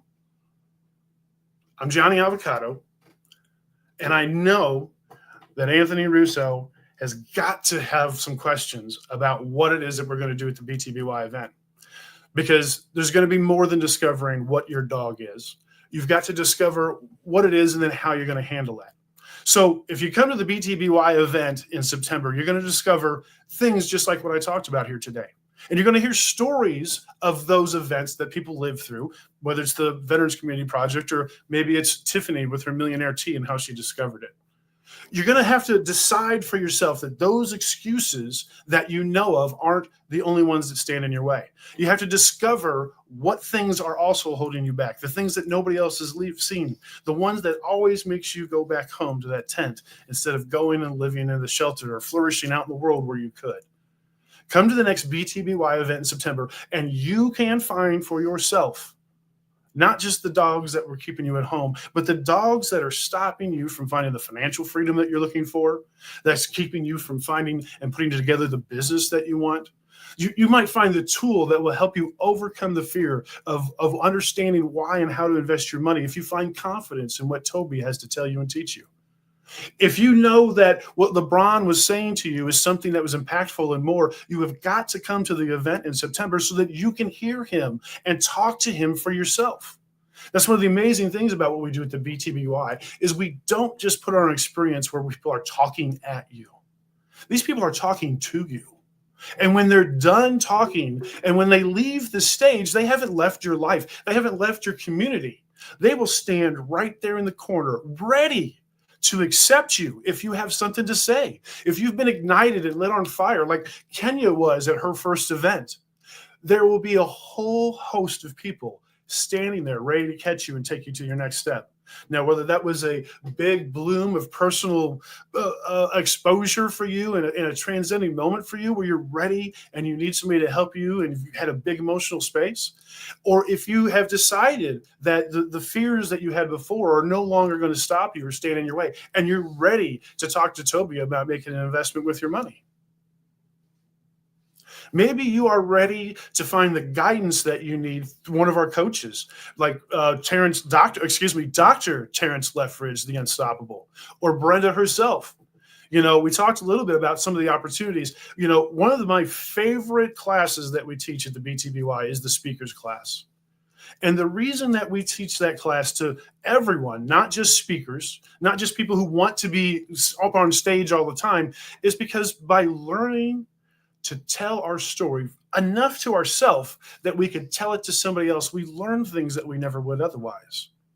Because we spend much of our time as just the student of our lives. Like we're always in this mode of learning. But the idea and the truth is that as individuals, we have to mature. And as that maturation occurs, we have to take on the role of teacher. And we make those decisions and we tell ourselves what we know is right and true to move forward with. And when you know that you need help or guidance with somebody like one of our coaches, maybe Ruben West is the right guy for you. Maybe you're executive level and you want to put your finances somewhere and you want Toby to be your coach. Maybe you're an inventor or an entrepreneur and you've got a business idea that you need to get in front of Brandon Adams or Kevin Harrington or our own local and favorite patron, Dave Elshire from Big Bob. Big Bob, man. When you join the BTBY community, you're not just joining a group of people who are broken and fallen and failed. No, you are with a group of people who understand and recognize that we can always be and become more. You know, Toby told his story about his millions. That's lifetimes that man lived. Again and again, you look at his story about the different ways that he had to evolve and take new information and change even after he had made it.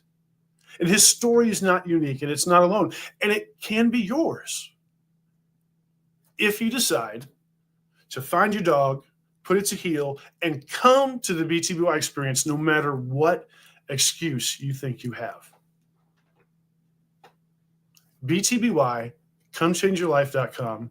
I can't tell you enough about how many times I've seen it change people's lives. With the transformation they have inside themselves, with the opportunities of the new people that they've connected to, with the relief and the freedom that they have, knowing and understanding that they are now in control, that they are the author of their story. BTBY is about all of us becoming better. And there is opportunity for you to come and be better in September 10th through 12th at Becoming the Better You, BTBY Experience, No Excuses. Now, I'm Johnny Avocado, and I just got to tell you guys, find that dog, bring it to heel, and we will see you in September at the BTBY Experience. Johnny Avocado, ladies and gentlemen, that was fantastic. You know that you always get my attention. If you know me, once you start talking about dogs, I immediately just, it took a turn. I'm not going to lie. It took a little turn I didn't expect. I was like, all I could think about was the dogs and service dogs. And then using that as a metaphor and an analogy for how you carry some of that weight with you is incredibly powerful. I appreciate that, John. But besides just the BTBY, for what you do outside of it, I know you've got your own speaking stuff. How can people look for you or reach out to you outside of just Becoming the Better You?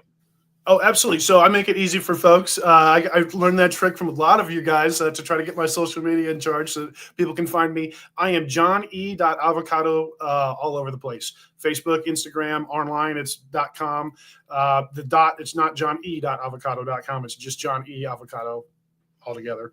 And as long as you spell avocado right, which is probably the biggest problem people have, it's AVOCADO.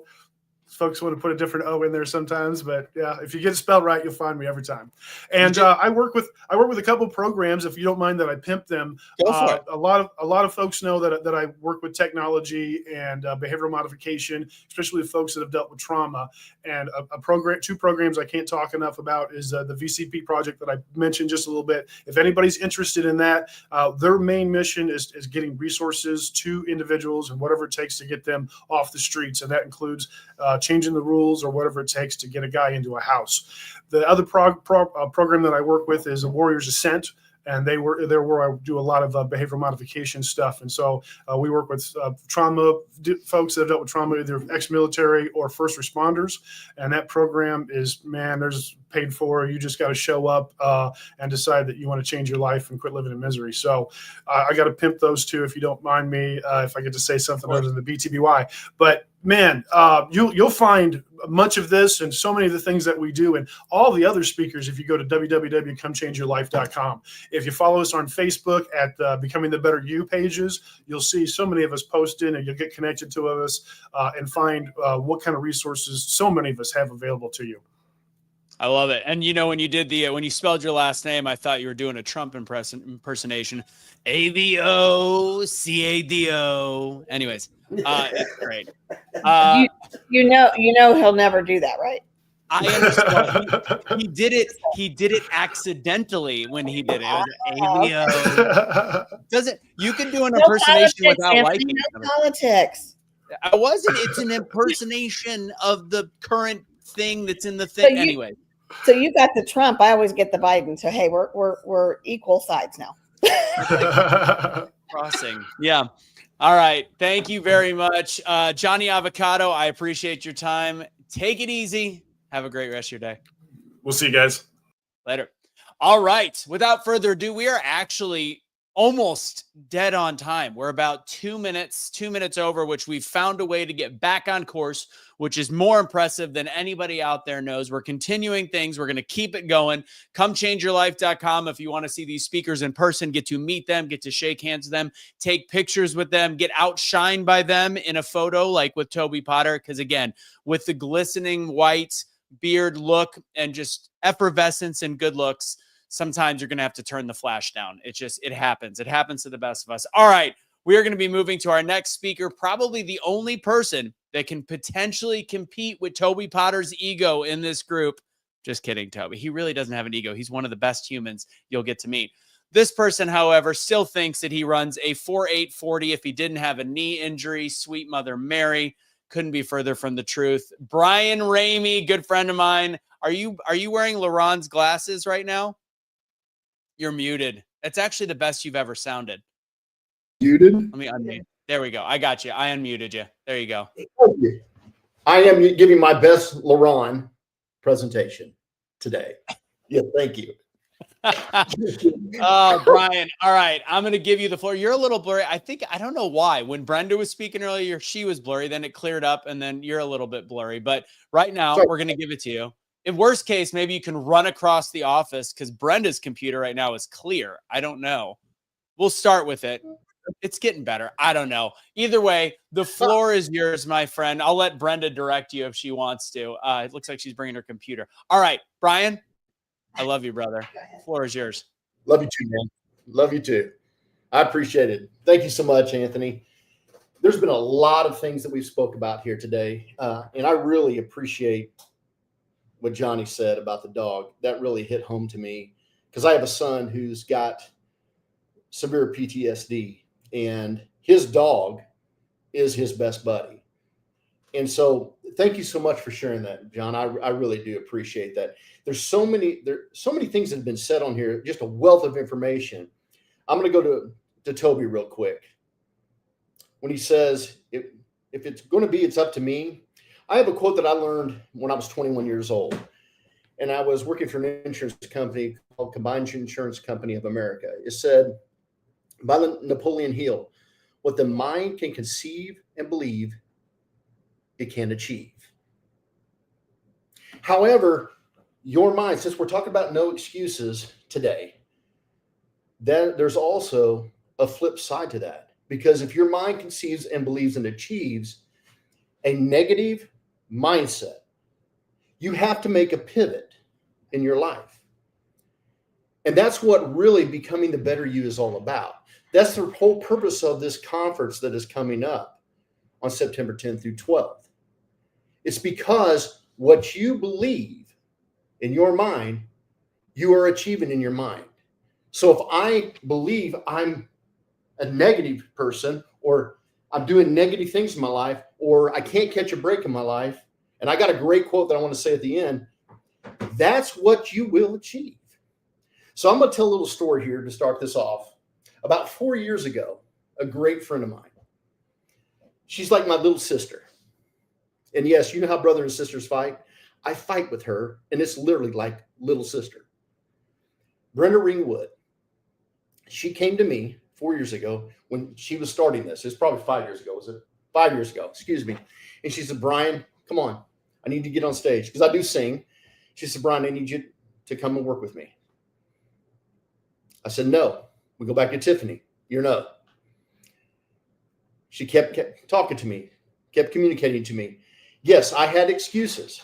Some were legit excuses, but most of them were not. And I kept saying no. And I followed up with another no.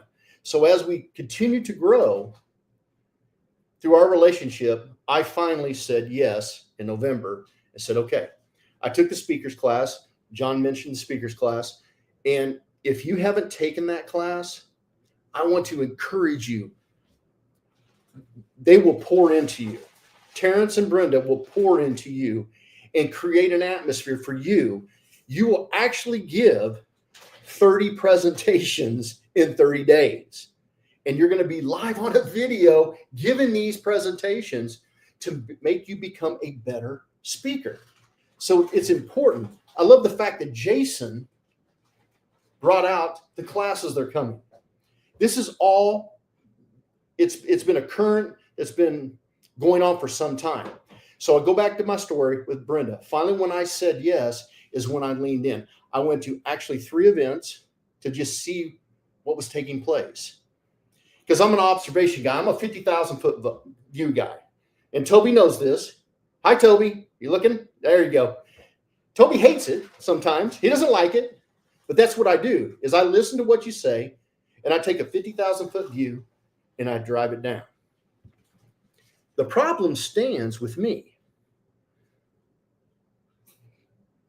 As you notice, I pause because when I take a look at myself in the mirror, I tend to make some excuses.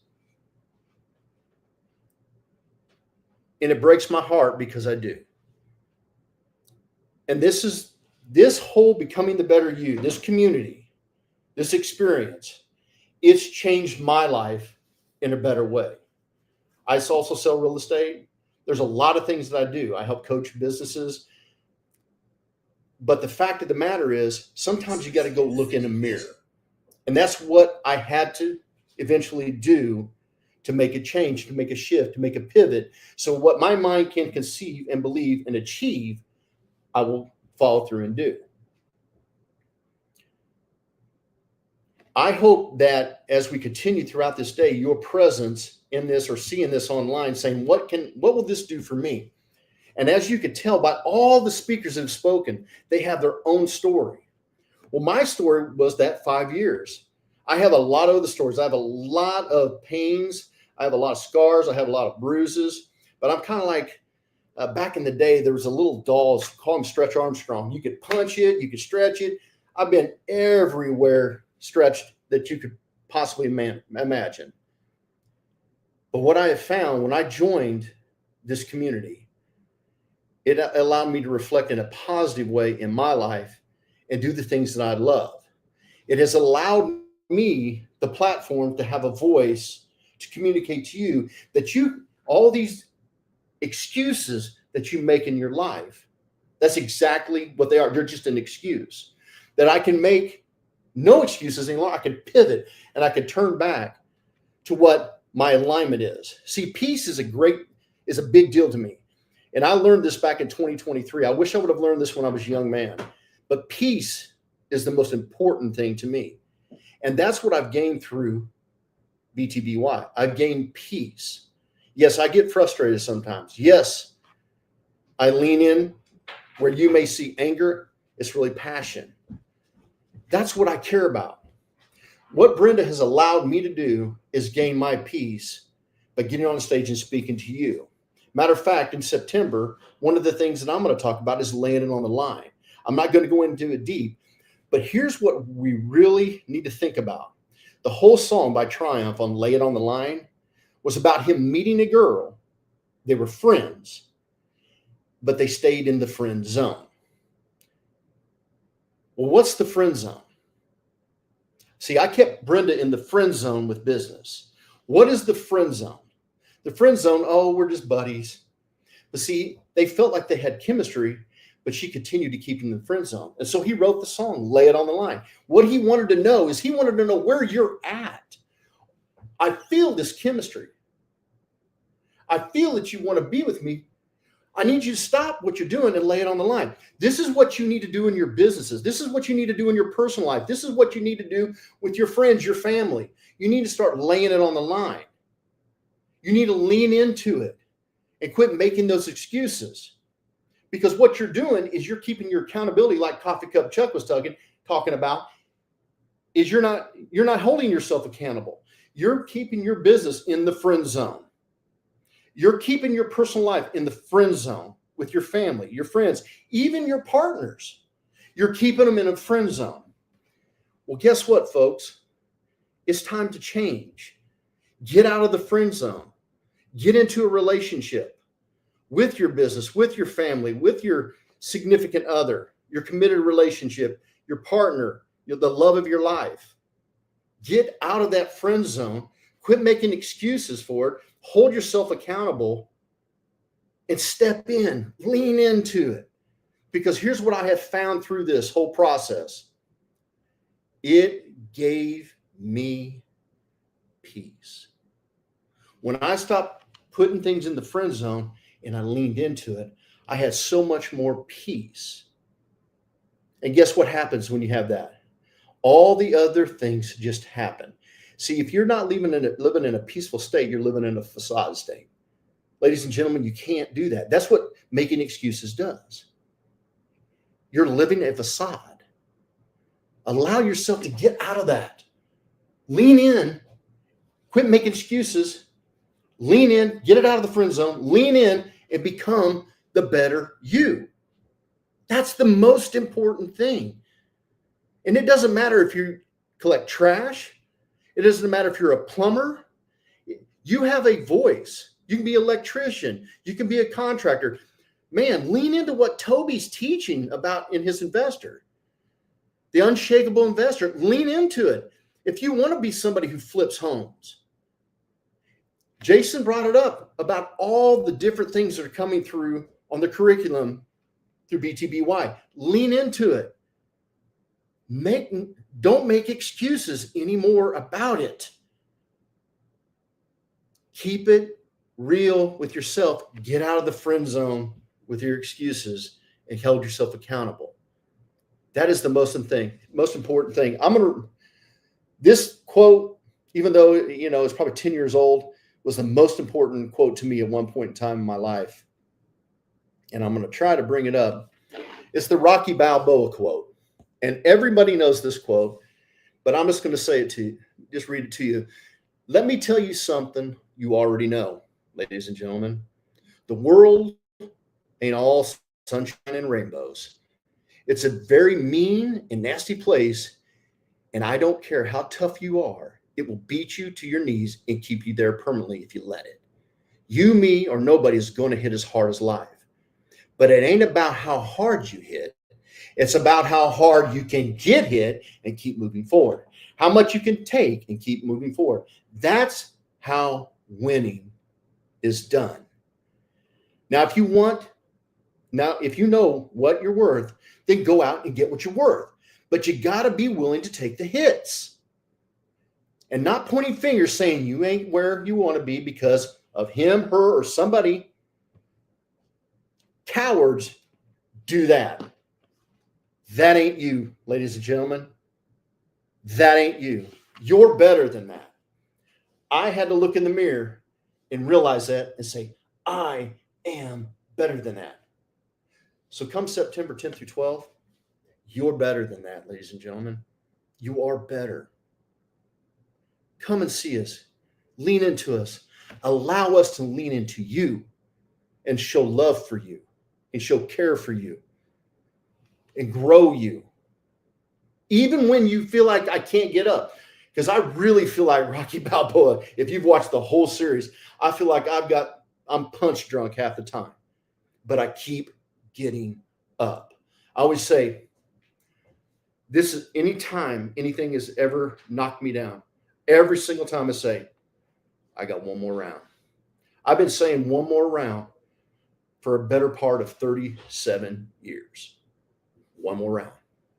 Ladies and gentlemen, you have one more round. There's no quit. You are not a coward. It ain't you. Lean into it. Hey,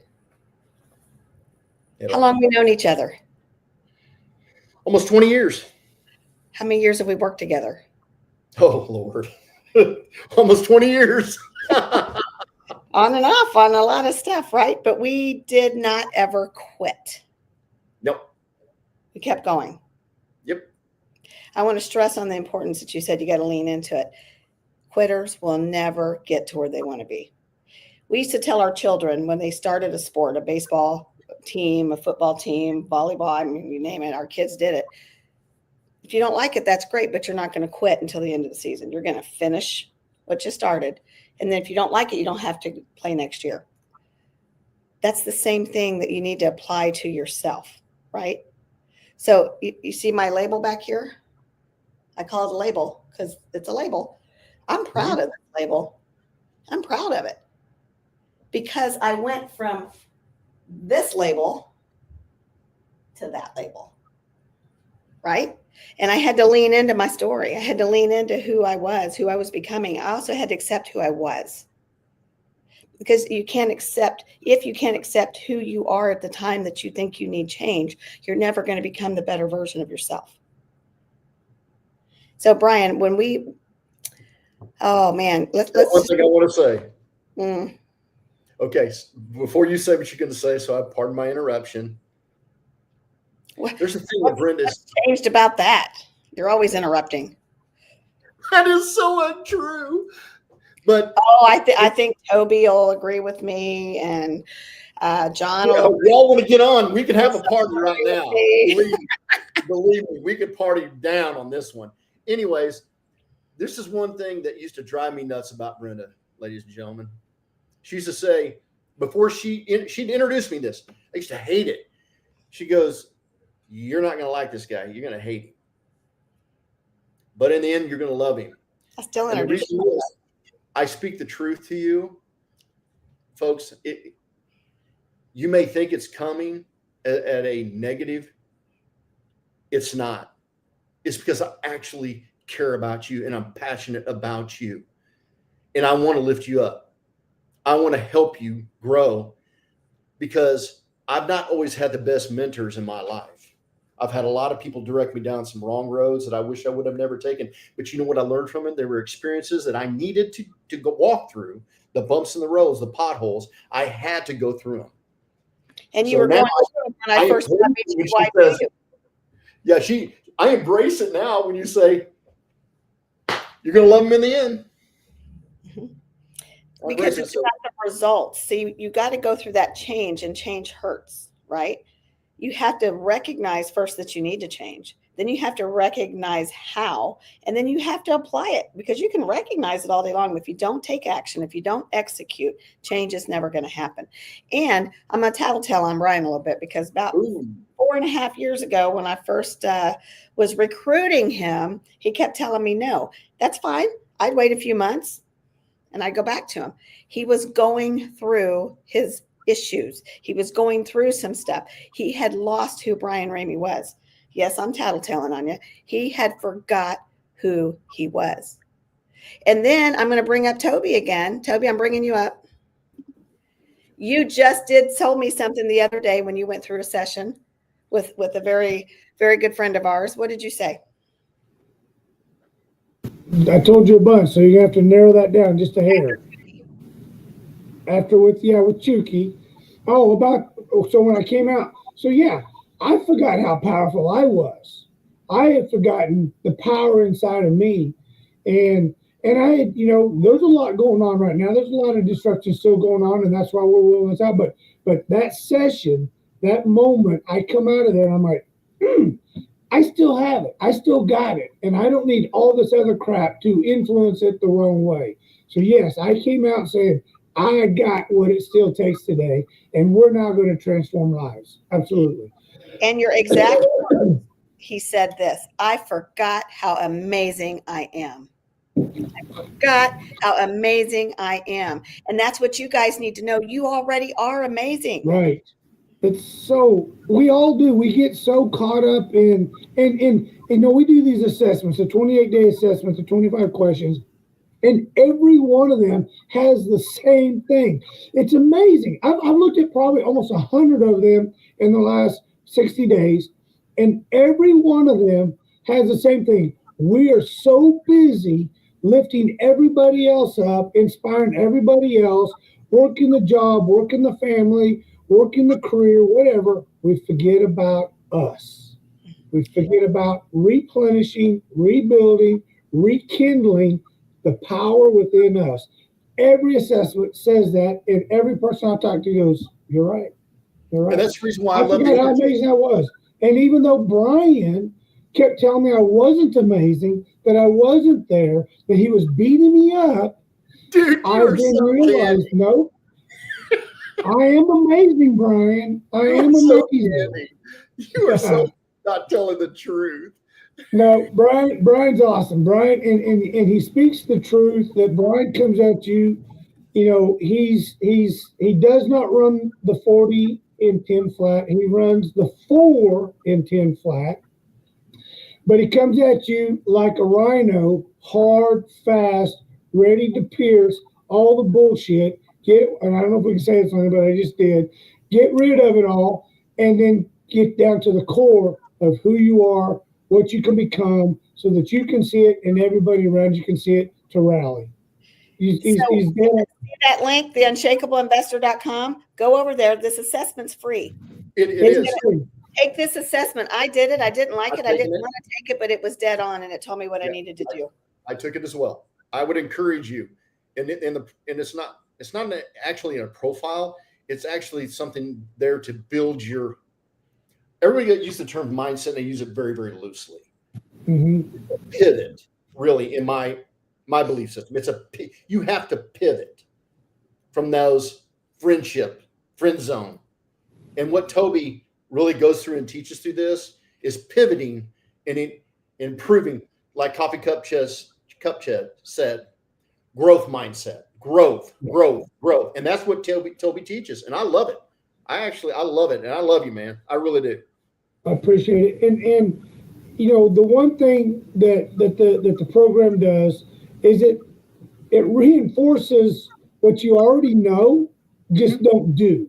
It reinforces everything that we coach, teach, but yet we don't do as a ritual. And it's all about, if you want to lead, if you want to inspire, if you want to become greater than you are, this is where you have to start. And all it does is say, hey, for a daily discipline, let's do this to reignite that fire. But yeah, it was amazing. And Chucky, he did. He I did come out and say, what? I forgot how amazing I was. And it wasn't that I'm an arrogant, egotistical person like Anthony. I just forgot how amazing my story was to get out to the world. That's what I was trying to say. There's so much here. There's so much we can do. There's so many people that need guidance, direction, influence, inspiration. And that's the amazing part that this Be the Better You brings. All this does is it just starts reigniting the power within us. And Brian, you are an amazing leader within that. We lean into you so you can lean into yourself. That's right. That's right. That's the important thing about this. Becoming the better you is all about allowing us to lean into you. John talked about the dog. Yes. Coffee Cup, Chuck Doyle talked about growth mindset. Tiffany said about the no. Anthony and his, I'll never mind. I won't go there. Even everything that everybody talks about, that is spoken about, Jason brought it to the table. Folks, you need to go to the QR code. You need to get signed up to get in line for it. This is all to build you, not us. We're leaning into you. Absolutely. And here's what's so amazing, Brian. Every speaker on here, and as we've all said, we haven't met. We're just now kind of meeting, come together. But every one of us are saying the same thing. Get with yourself. Empower yourself. Get your mind right. Every speaker on has said the same thing. So if every speaker on here is saying the same thing, there must be truth to it. There must be power behind it. They've lived it. They've experienced it. They've walked through it. So they're sharing with you because you might be going through it right now. You might be just the beginning of it and don't see light at the end of the tunnel. Or you might be at the end of it and you're starting to see how things can change for you. It doesn't matter. We are all in different areas of our day, of our walk, relationships, whatever it is. And we respect that. We take you just as you are. Just as you are. No judgment. No judgment at all. All right, y'all are going down. See you later. Our next speaker, you've been talking to him all day. Imagine that. He likes to talk. I'm going to play a little video first. Let's be real. How many times have you walked away from a conversation thinking, I could have said that a little bit better? Or worse, why didn't they listen? What if I told you that in just one day, you could radically transform the way you speak and the way you're heard. Every time your message misses, you lose time, money, and confidence. That ends now. I want to be clear. This isn't just for speakers. It is great for speakers, but not just for speakers. The Double Down Speaking Bootcamp takes the same techniques we teach in our 8-week certification and compresses it into one day. One powerful day. No fluff, just the powerful tools, techniques, and training you need to master your voice and your message. You'll learn how to speak to sell without sounding salesy, how to own your story so that you can move people emotionally, and how to structure your message so people can't help but lean in and listen. Through group work, real-time exercises, and bonus sessions you won't find anywhere else, you'll walk away not just as a better speaker, but as someone who knows how to use their voice to lead, inspire, and transform. People have walked out of this boot camp a new person, making changes in their life and closing deals they thought were impossible, building powerful brands, and then even finally feeling that unstoppable feeling when they speak. Think about it. A single day can change your life. The day you decide to finally bet on yourself, the day you choose courage over fear, the day you open your mouth and the room goes quiet. Not because they're bored, but because you have something to say and you've learned exactly how to say it authentically. The Double Down Speaking Bootcamp isn't just another course. It's 8 weeks of training condensed into a single high voltage day that rips away all the fluff and teaches you the tools to command any room, sell with confidence, and tell your story in a way that makes people remember you. One day. Give me one day. That's it. And after that, you'll never speak the same again. Let's double down on your voice. I'll see you soon. Hey, so, Anthony and I are going to share a short story and then he's going to speak. But you see right here, my title of felon to now my from felon to fabulous started off because people encouraged me to share my story, to embrace who I was, what I was doing, how I was doing it. And you can't change the past anyways. So you might as well embrace it, learn from it, and move forward. So Anthony, are you ready? Yes, ma'am. How's it going? It's going amazing. I got to spend all day with you. I love it. And without the shameless promotion, obviously one of the big things with BTBY and what's cool with what I do and what Brenda does and what we've talked about for years together is there's multiple ways to skin a cat. And ultimately, as we've progressed in the last couple of months with Brenda and afterwards, I do want to talk more about the whole idea of conception and resurrection in terms of BTBY and our relationship. But there's speaking classes that you could take with BTBY. There's speaking classes you could take with me. And at the end of the day, what we're working on right now, as Jason talked about earlier, is this membership program where you're going to get access to some of the different brands that jump in together, including what I do at Double Down Speaking, obviously including the ecosystem that is that I don't even want to call it an ecosystem. It's actually becoming its own planet at this point, becoming the Better You group. But that's part of what I prefaced my speech with is that, and that is coming up this week. And we're doing a special BTBY 25 discount if you go to that website. All right, Anthony, the stage is yours. I love it. And Brenda, you can go ahead and throw back up the Come Change Your Life across the bottom. Today, we're talking about not having any excuses. If you're looking for excuses, the world will hand you one. But if you're looking for a way forward, that's going to start with you, specifically you. And what I love talking about more than anything else is the ability to share your story to a point where you have it, you own it, and it becomes who you are as a personal brand. And not a personal brand to make money or do anything like that, but a personal brand that allows you to enjoy life, to go ahead and take from the universe what's given to you and what God wants you to have and find that purpose. So owning your own voice, owning your own story, and refusing to quit is how you get past all of those excuses. You are not here because life was easy. For most of us, life has not been easy. We could talk about Toby, who spoke earlier.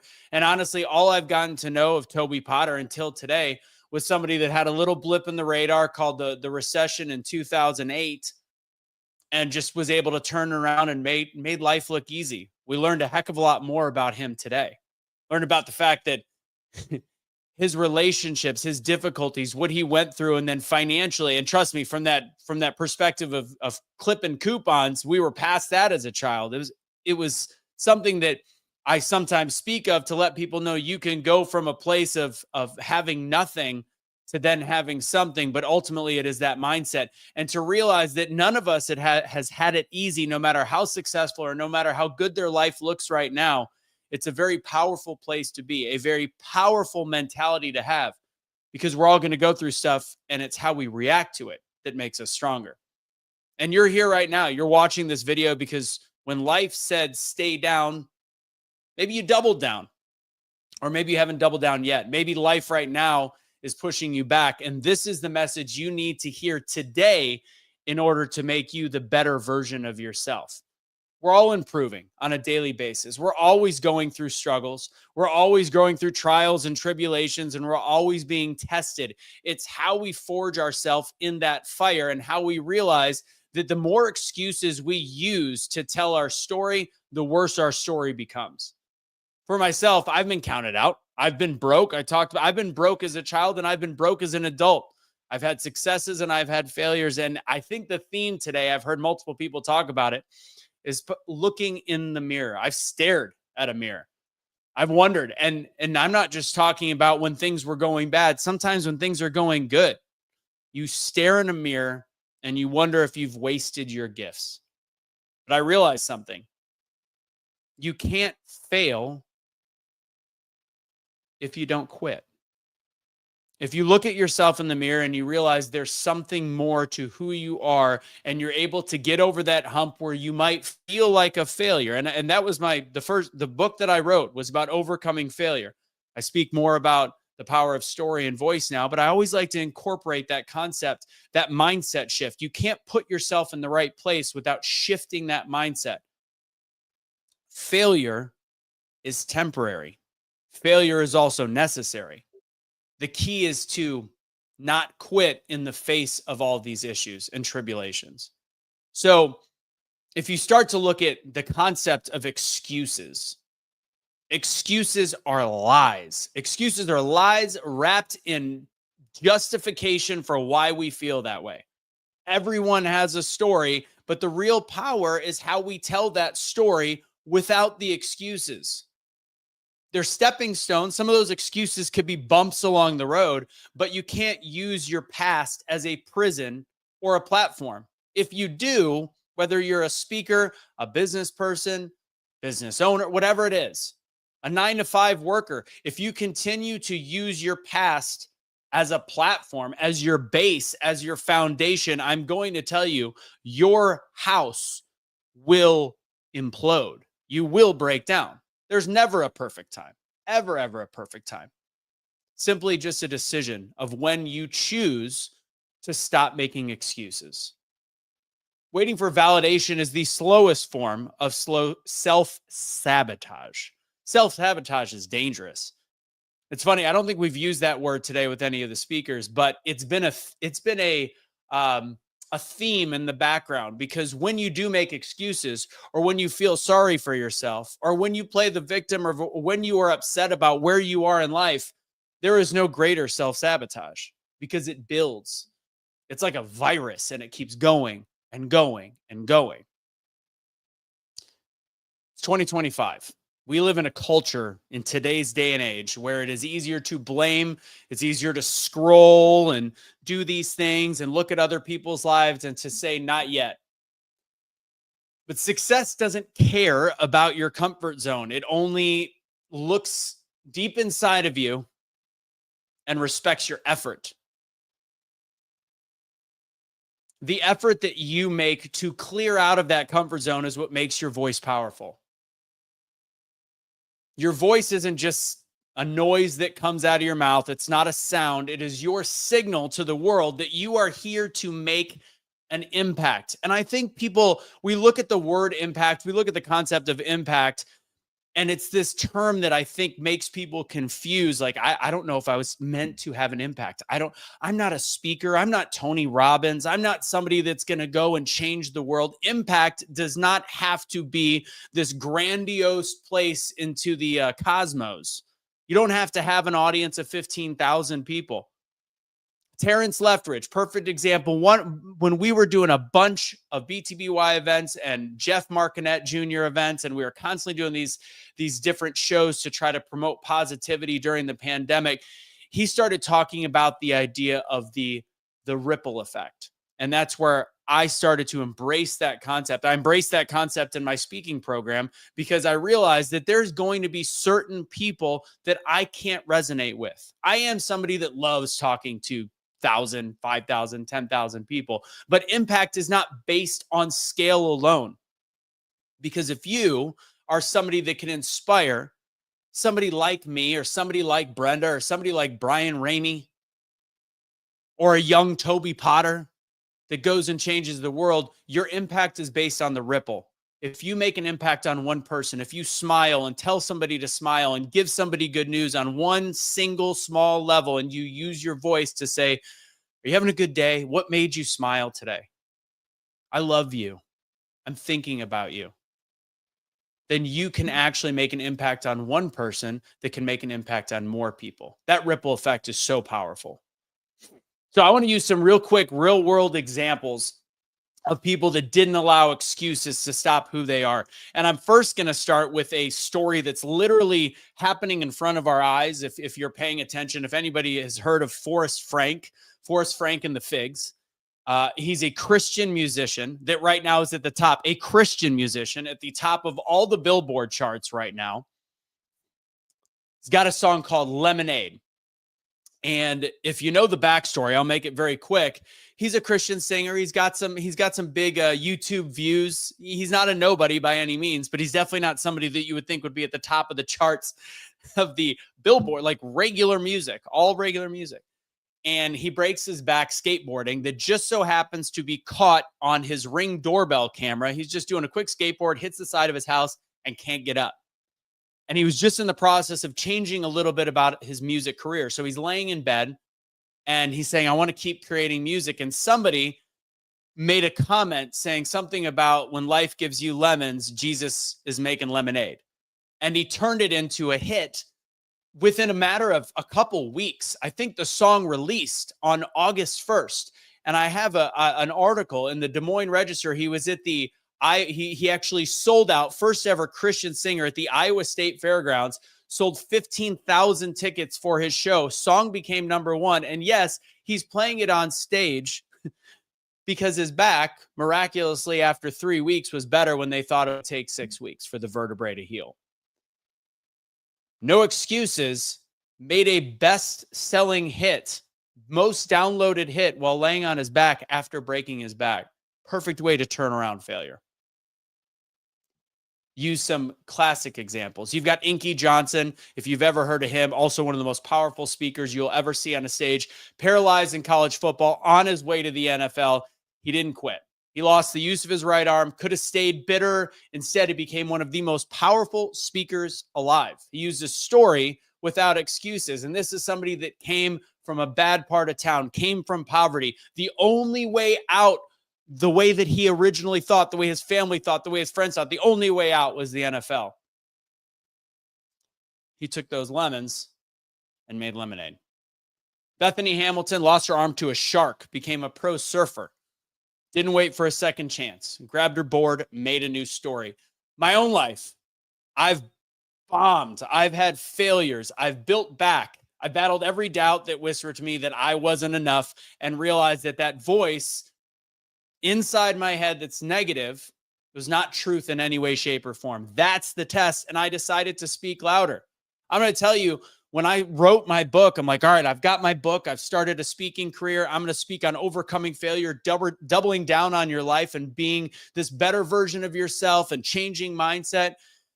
COVID hit right when I started speaking. And I started to realize as the world got back to normal that maybe this didn't fit who I was. And I saw some of the failures to get speaking gigs and started to realize maybe my gift was more than that. Maybe my gift was to share my voice. I've been speaking for 20 years. I've been emceeing for 20 years. I've done some of the biggest MC events in the country. I actually just found out yesterday that I'll be the first ever MC for an Amazon sporting event, which is pretty cool. Nobody will know my name from it, but I get to say when Amazon has a live TV event for the NBA, I'll be the first ever person. You never know where your successes are going to come from, but you do know that you have to bounce back from your failures. You don't need perfect conditions. You need yourself. You don't need everybody's support. You just need the courage to keep showing up strong in your voice and in your convictions. David Goggins is somebody we all know, didn't wait till he had the right shoes to just run hundreds of miles. He ran on broken feet. Nick Vujicic, who I've had the honor of sharing a stage with, didn't have any arms and legs, but has more reach than all of us combined because he speaks in confidence and uses his voice. E.T., the hip hop speaker, preacher, homeless, ended up with a PhD. Les Brown, I know a lot of us follow him, originally labeled mentally challenged. Now he is considered one of the greatest speakers of all time. So I'm going to break down some stuff that I want you to take with you. Failure is not a stop sign. It is a spotlight. Every failure is feedback in your life, not a final verdict. Use it to learn what your directions are. You can either retreat or you can reinvent. When you double down, you develop grit. And the key at the end of the day isn't being fearless. It's being faithful and knowing that it will all work out in the end. God's got your back. You don't grow when things are easy. When you wake up in the morning and it feels like everything is going right, that doesn't define us. That doesn't make us stronger. It's when you wake up in the morning, don't want to get out of bed, struggling, things are all against you. You're having just that day, that month, that week, but you get up anyways. When you've failed and you choose to still stand, that's what defines you. That's what becoming the better you is all about. It's the decision to keep going even when the world says, why bother? Because deep down, you know why. Your voice is your brand, your weapon, and your legacy. Every story that you've lived through is a chapter someone else needs. Speak to impress. Speak not to impress. Speak to impact. And that's why I believe so much in sharing the voice. That's why I do the things like the 8-week course. That's why actually Brenda, Terrence, and I, we did that together. That's actually how it started that I became a speaking coach. That's why I take so much passion. That's why I think I've really, really found a zone in the boot camp, because I'm able to just embrace everybody for one day. The world doesn't need the perfect you. It needs an authentic you. And the last story I'm going to leave you with, and then I'm going to wrap up. I just gave a keynote in Florida a few weeks ago for a Firmaglow convention. It was their launch event. And I'm going to be honest with you, it was probably one of the strongest keynotes. I always make this joke. I always say this. I'm a great MC. I'm a really good speaking coach, and I'm an okay keynote speaker because I've never been able to find that one thing that I think shines. And I will tell you, this was one of my strongest. I had no sleep. I ended up sleeping about an hour and a half in the Charlotte airport. I was exhausted. I felt like I don't know how I'm going to do this. I was late to the actual keynote, so they had to push me back 3 hours. But it ended up working out to my favor because I knew when I said I didn't know I was going to do this, I knew that I was going to do all right. I operate better on no sleep, to be honest. And I utilized the 3 hours that I would not have been speaking. I would have been speaking before. I utilized some of that information because I was listening to it on Zoom to be funnier, to make some jokes about the day before, to learn more about the brand. And I was able to bring it all together. I used all of that to bring some more humor into the presentation. So when it came to that speech and the lack of sleep and the struggle with travel, I took those lemons and I turned them to lemonade. We've been conditioned to hide these bad circumstances and this mess. Stop it. Stop doing it. There's no more waiting, no more blaming, no more someday. This is your shot to double down, to become the better you. And it starts with your voice, your choice, zero excuses. Let's go. I want to see you guys. ComeChangeYourLife.com. I would love to meet you guys in person. So please make sure you check that out or go to the boot camp. I would love for you to do both. I think it'd be awesome. You were never meant to blend in, guys. You were meant to break through. God bless. Thank you for the time. Breaking through. That is powerful. And we all have struggles. I don't care who you are. The best of the best have struggles. I have seen people who I thought were perfect. could do no wrong stumble at some of the craziest littlest things. And it just goes to prove that nobody is perfect, right? We all have a story. We all have something to give. We all have a value, but yet we don't think we do.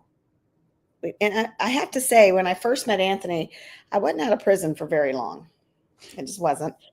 And although I had been a speaker for decades, I had kind of lost myself. And I got invited to do a couple of virtuals, which is how I met him, through Jeff Markinet. We did I don't remember what the name of the thing was, some Unity Summit, something like that. Yeah, he always had a new theme for each one. Exactly. I didn't even know what StreamYard was. I didn't know what anything was because, I'm coming out of not even my smartphone had changed in the 4 years that I had been out of society.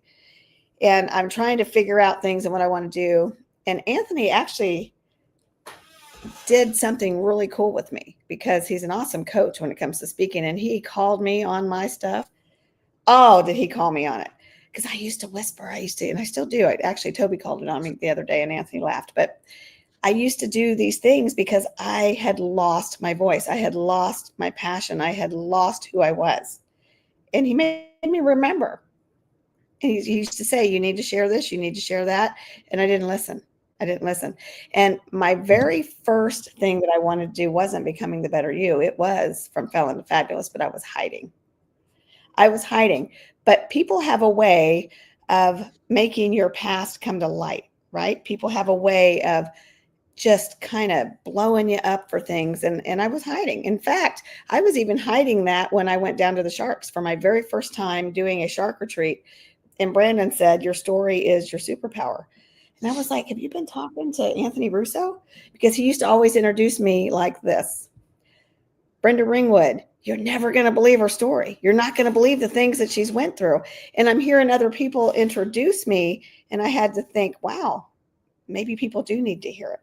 But the story isn't about the prison. The story is about the overcoming. The story is about the how-to. The story is about the mindset to make it change. The story was how that felon became fabulous. And it wasn't by myself. It was with a team. And Anthony started. He was at the very first one. Actually, I learned how to do virtuals from this guy right here on this platform. I'm going to let you take it from there. Yeah. And so yeah, you always figure out, you trace things back. We learned from Jeff Markinet what StreamYard was. That's how I learned. That's how I started doing shows. That's how I started doing the Unity Summits, and we all worked together. And with Brenda, we did the first speaking group that she did, and she was trying to figure out what BTBY meant. And I will keep this brief, but I wanted to bring it up earlier. And was a coffee cup Chuck that he said the inception or whatever it was, the very beginning. The conception, which made me think of resurrection. I don't know why, but it did. And there was a moment, and with anything in life, as you start to, perfect to talk about with no excuses, when you start to reach some trials and you start to get pushback from the enemy. You could think the enemy is the devil. You can maybe think the enemy is whatever, things going against you. There was a moment a couple of years ago where any other human being I know would have probably said, all right, it's time to wrap up the BTBY stuff. Brenda faced somebody that was nothing but bringing evil into the situation and pushed her back. And I've said this before, I won't go into detail, but that's one of the few regrets I have, is that instead of having Brenda's back, I simply just stepped away.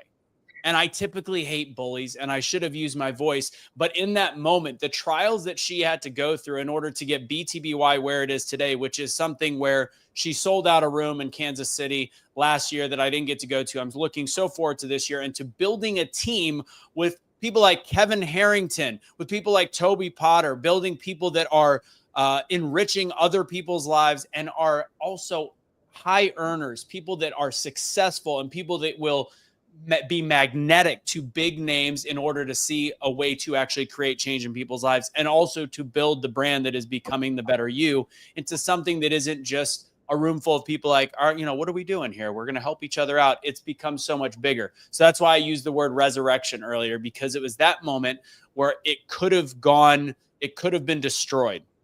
If she would have let it, if she took those excuses and said, well, I tried, and somebody tried to bury it. Instead, she resurrected it. And that's where I've come back in order to be a part of it. And I'm not saying that I even deserve to be a part of something like this, but what I've seen Brenda doing is just unreal, and it's phenomenal, and it allows me to bring in people that I know, and it's something that I would love. I love my brands being a part of, and I love her brands. That's because And we it's all- collaborate. We don't compete.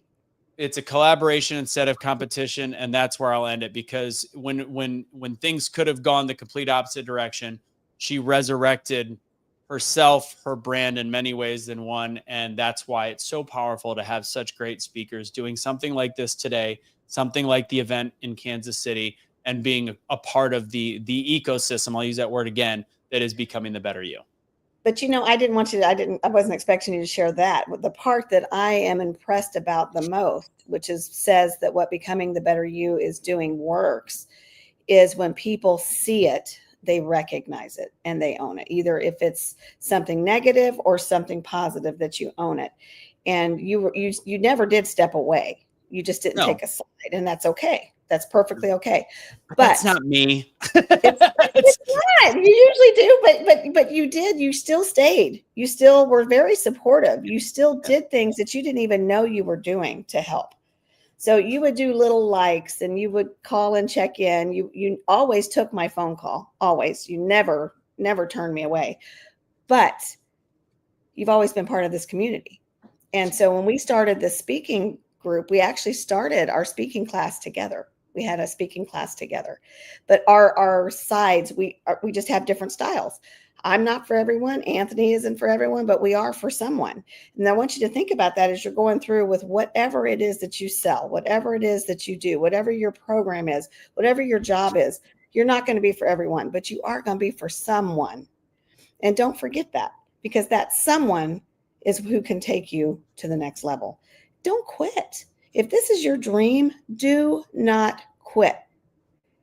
If I would have quit, and trust me, when I first came out of prison, I was broken. I was thinking I had to make up for lost time with my family. I was everybody's servant. And I was enjoying that because I'd been away from them for a while. But my mom said, you can't make up for lost time. Knock it off. You still need to be you. This is not the daughter that I know. This is not the person that I know. And when she said that, I had to basically have a wake-up call. Don't get to that point. And if you are in that point, wake up, come out of it. Find somebody that's going to help you through it, because you do have what it takes. And you're going to get knocked down, and you're going to get hits. I had hits just last week.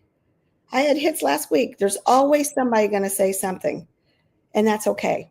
You know what I tell people? Don't talk about it, be about it. Let them see you. Let them watch you. And with that, I'm going to turn it back over to our wonderful MC. Yeah, and she's come so far, because before she would say, don't just think about it, be about it. The whole whisper thing. She's gotten over that, and I love it. And I'm going to take all ownership in that. She's laughing. All right. Without further ado, I'm going back to the role of MC. We've got two incredibly powerful speakers left. If I'm checking the schedule correctly, yes, that's what we've got. So the next speaker I am very excited about. We met also around the same time as actually LaRon Barnes and I crossed paths. We met at the Pete Vargas event, where we were both golden ticket winners, and forged a relationship while creating this mastermind with a group of friends. And then he was one of the first people to go through my 8-week program and has become my partner in the world of the speaking business and what we're doing with coaching. And he's that guy in my shoulder that continues to always be able to build me up and put me in the right mindset. And he is also part of the BTBY ecosystem, as he is a sales master. So he is working with Brenda and I and some of the clients that we work with. And he is a human being that leads with more heart than probably anybody I've had the honor of knowing and meeting in my whole entire life. And I'm not being light about that. I'm being very, very serious. Ladies and gentlemen, welcoming to the stage, Henry Garcia. Hey, what's going on, amigo?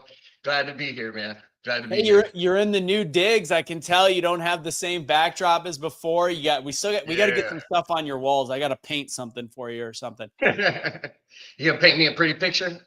Paint you a pretty picture. Hey, people don't realize this. I went to college on a full painting, not a full, sorry, on a partial painting scholarship. I went to art school. I know, super weird. Yeah, I'm thinking about that. I would love a lemonade painting, because the story you shared earlier, I love that song as well. Jesus making lemonade, and I'm thinking about putting a nice painting of some lemonade in there. Saying maybe good old, Yahweh and Jesus like squeezing the juice or something like that. Maybe he's squeezing the juice out of me. Yahweh aid. I like that. Yeah, All Yahweh right, aid. Henry, my brother, go ahead. The floor is yours, my friend. Right on. It's a pleasure to meet you guys. And when I got invited to speak at this event, I was in my head, I was like thinking, like, what can I speak about? What can I teach about? What type of event? What's the audience? And I was just thinking and thinking and thinking and thinking. And then this morning, as I was preparing, God gave me this message. He was like, I knew how I was going to speak to you guys, because the topic is becoming the better you and no excuses. And I've heard the messages throughout there, and a lot of people are giving a lot of quality messages and next steps of how to be able to live a life of no excuses. And at the same time, I believe that there is the secret ingredient, the secret sauce of all no excuses mentality is the feeling. Because when you're really in a no excuses mentality, it's a feeling. It's not a lesson. It's not a key point. It's not a content point. It's a belief inside of yourself, because you've been through some of the darkest times. You know what darkness looks like. You've lost people. You've faced challenges. You've lost families, broken homes, kids, and everything. So when you wake up in the morning to find another way to go take another step for another day, that no excuses for getting up out of bed isn't something you're thinking. It's a feeling. You get to wake up in the morning with that fire to go, you know what? I don't care what came my way. The past was all preparation for this moment, for this presence, for this feeling, because I will in the future, I will see my vision come to pass. I will speak my life and love and family and abundance into existence. I will speak the feeling that I have inside for what I believe for me and my children and my church and my community and the people that I work with. My no excuses mentality is a feeling that never dies, a feeling that when I think, and I'm speaking right now, I'm thinking about my daughters. You guys may be all out there in the audience right now, but what attaches me to that feeling to be able to speak confidently with you and tell you about the no excuses mentality and how it's really a feeling. It's not something you should be thinking about. It's something that you should be when you get up in the morning. I don't think about no excuses. I am no excuses. Because I've been through so much and I know what darkness looks like, and I still rise up in the morning and I still believe and I still love and I still have the will to fight. That's what no excuses is. It's something that can't be contained. It's something that's inside of you that cannot be told no. I won't get my vision of having a nice homestead with my family and just sitting out there. I have a vision for this big acreage, land, and having a lighthouse on it and cultivating our own food and groceries and just having a little community of our family. And I can just see my kids. We're just walking through the fields. I'm walking through the fields with my daughter, and I'm just telling her about farming and cultivation. And I'm using parables to be able to teach her about how important it is to have good soil and to have good seeds. And then I can hear myself talking to my daughter on the top of the lighthouse, because yes, I'm going to have a lighthouse. And we're going to be looking over everything that we have built, everything that God has created, everything that God's spoken to existence in our lives. And we're going to hear everything. We're going to hear the life being created. We're going to hear the smiles. We're going to hear the laughs. We're going to hear the love. And then I'm going to go talk to my other daughter, the oldest one. The one that knows dad the longest, the one that has been through more muck than anybody. And I'm going to feel what she felt when she was going through those times. We're going to feel that struggle of what we did to get to where we're at. And we're going to stand in triumph in that no excuses energy and mentality, because she's just like me. She has no excuses. I've had dark moments. I've had to stand after a car accident and a dependency to opiates and a lot of bad choices. About 10 years ago, I got to look at the wasteland of broken dreams of being the guy I thought I was, the guy I thought I had to be, the guy I thought everybody else wanted to see as a young man. But as I got older, I realized in life that there was nothing more important than just spending time with people that I love and just being there and just listening in that experience, because there's no excuses why we can't stop and have a truthful conversation and speak our truth and be accepted and just be in a loving community. There's no excuses why that can't happen. There's no excuses why you can't create it. There's no excuses why you can't do it today in your home. There's no excuses why you can't make that change right now in your mind, because we're all battling two things: a language of limitation and a language of possibility. And as I sit there and I try to think, what's limitation? What's possibility? I can educate you on that, but it's a feeling. Before you can even have the right thoughts, before you can even start to see that vision, it's got to come from a feeling. They say the first, I've heard the saying, maybe you guys have heard it. There's 2 days in your life. Two most important days of your life are the day you were born and then the day you find out why.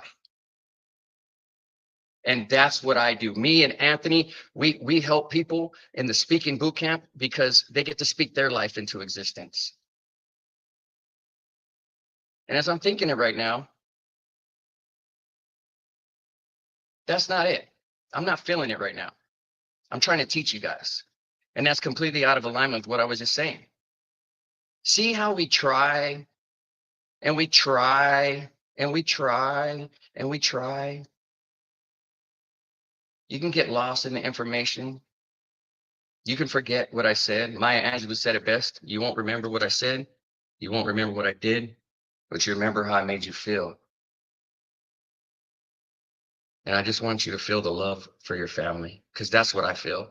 Right now, when I'm thinking, I'm speaking, I'm thinking Olivia, Sophia, Grace, if I had you guys all right in front of me right now and I was telling you about the no excuses mentality, I would tell you it's a feeling. It's something you got to be. It's not something you can just think about. It will lead to analysis paralysis, because when you have the feeling of no excuses, it comes from a vision. And I guess I do got to teach a little bit. You know, you just can't have just the feeling, because the feeling is attached to a vision. My vision, like I shared with you, was me and my daughters in a community having a homestead, and we're farming, we're growing, we're talking about life. But none of that would have happened if I didn't let my fire breathe. Right now, I'm containing the fire because, look, there's nothing I want to educate you guys with. I just want you guys to feel. I want you guys to get up. I want you guys to do something with your life. I want you to think about the people that you love. I want to spark a vision. I want to spark a breakthrough.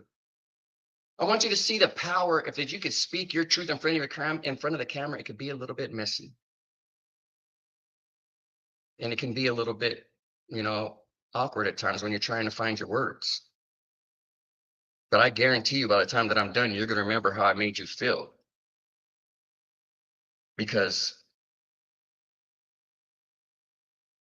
that feeling that I'm thinking about, that I'm trying to get out to you guys, there's no way to sit in it and be reserved. I can't sit in this energy and just be reserved. I can't sit in this feeling. It's something that drives me forward. When I'm in the feeling of no excuses, there's no excuses that I'm going to sit, that I'm going to ride, that I'm going to do the best I can right now. Because there's a lot going on. We always have a lot going on in life. Like Brenda said, there's been a lot of stuff that happened in her life this week. There's been a lot of stuff that's happened in my life this week. There's been a lot of stuff that's happened in your life this week. And God has put me here as I pray, God, I'm so grateful for this time and message in front of these people. Let's just give them a little something. And it's kind of hard. Just don't depend on your own understanding. Trust the Lord with all your heart. Lead into the faith and the love and the promise that he has for your life. A lot of people know Jeremiah 29:11. He has a promise and a prosperous future waiting for you. He's not planning harm. He's not planning to forsake you. He's not planning to ruin your life. But that feeling of no excuses is a transformational feeling. It's a feeling of love.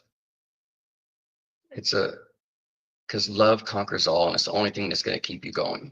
When I'm at a loss for words, I just think about how much I love my kids. And if there's any one lesson, it's like, I won't quit. I won't stop. There's no excuses why I won't finish. There's no excuses why I won't get the time down. There's no excuses why I won't speak up and speak my truth, even when it's a little messy sometimes.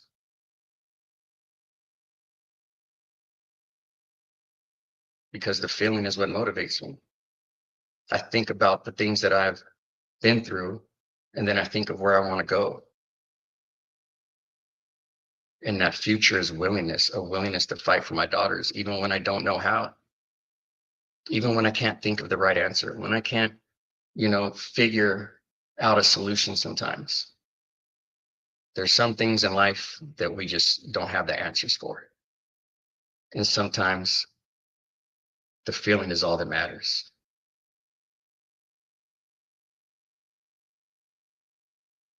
And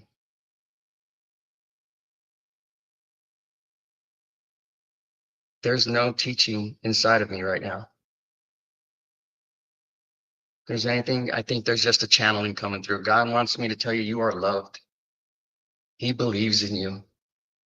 He's been watching you when you've been struggling. He's been hovering over you in the darkness, just waiting for you to call out his name, just waiting for you to believe, just waiting you to have that no excuses feeling, that unification of God's love, because that's where I get my feeling from. When I don't feel loved, I lean into God's love and know that he still has me here, and that everything that I've went through prepared me for this moment. Even the last 7 to 8 minutes that I've been speaking prepared me for this moment right here, because this is what he wanted. He wanted to get out.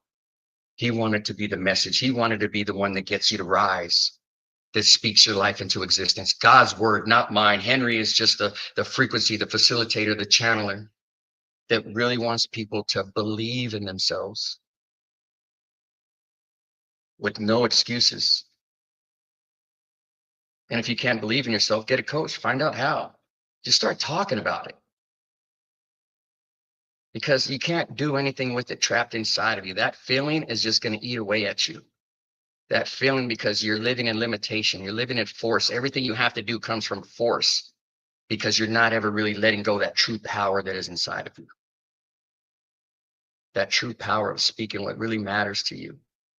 If you've overcome addiction, if you've overcome the housing crisis, if you've overcome, an abusive family or an abusive parent or whatever it is,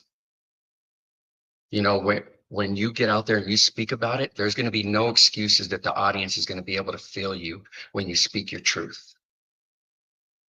When you let people know the darkness you've been through, you've been there, and I see a better place, because I want to get somebody there. I want to coach somebody there. I want to create a ripple effect of people speaking their truth and speaking God's will in their life into existence. And I know I'm at my 10 minutes here, but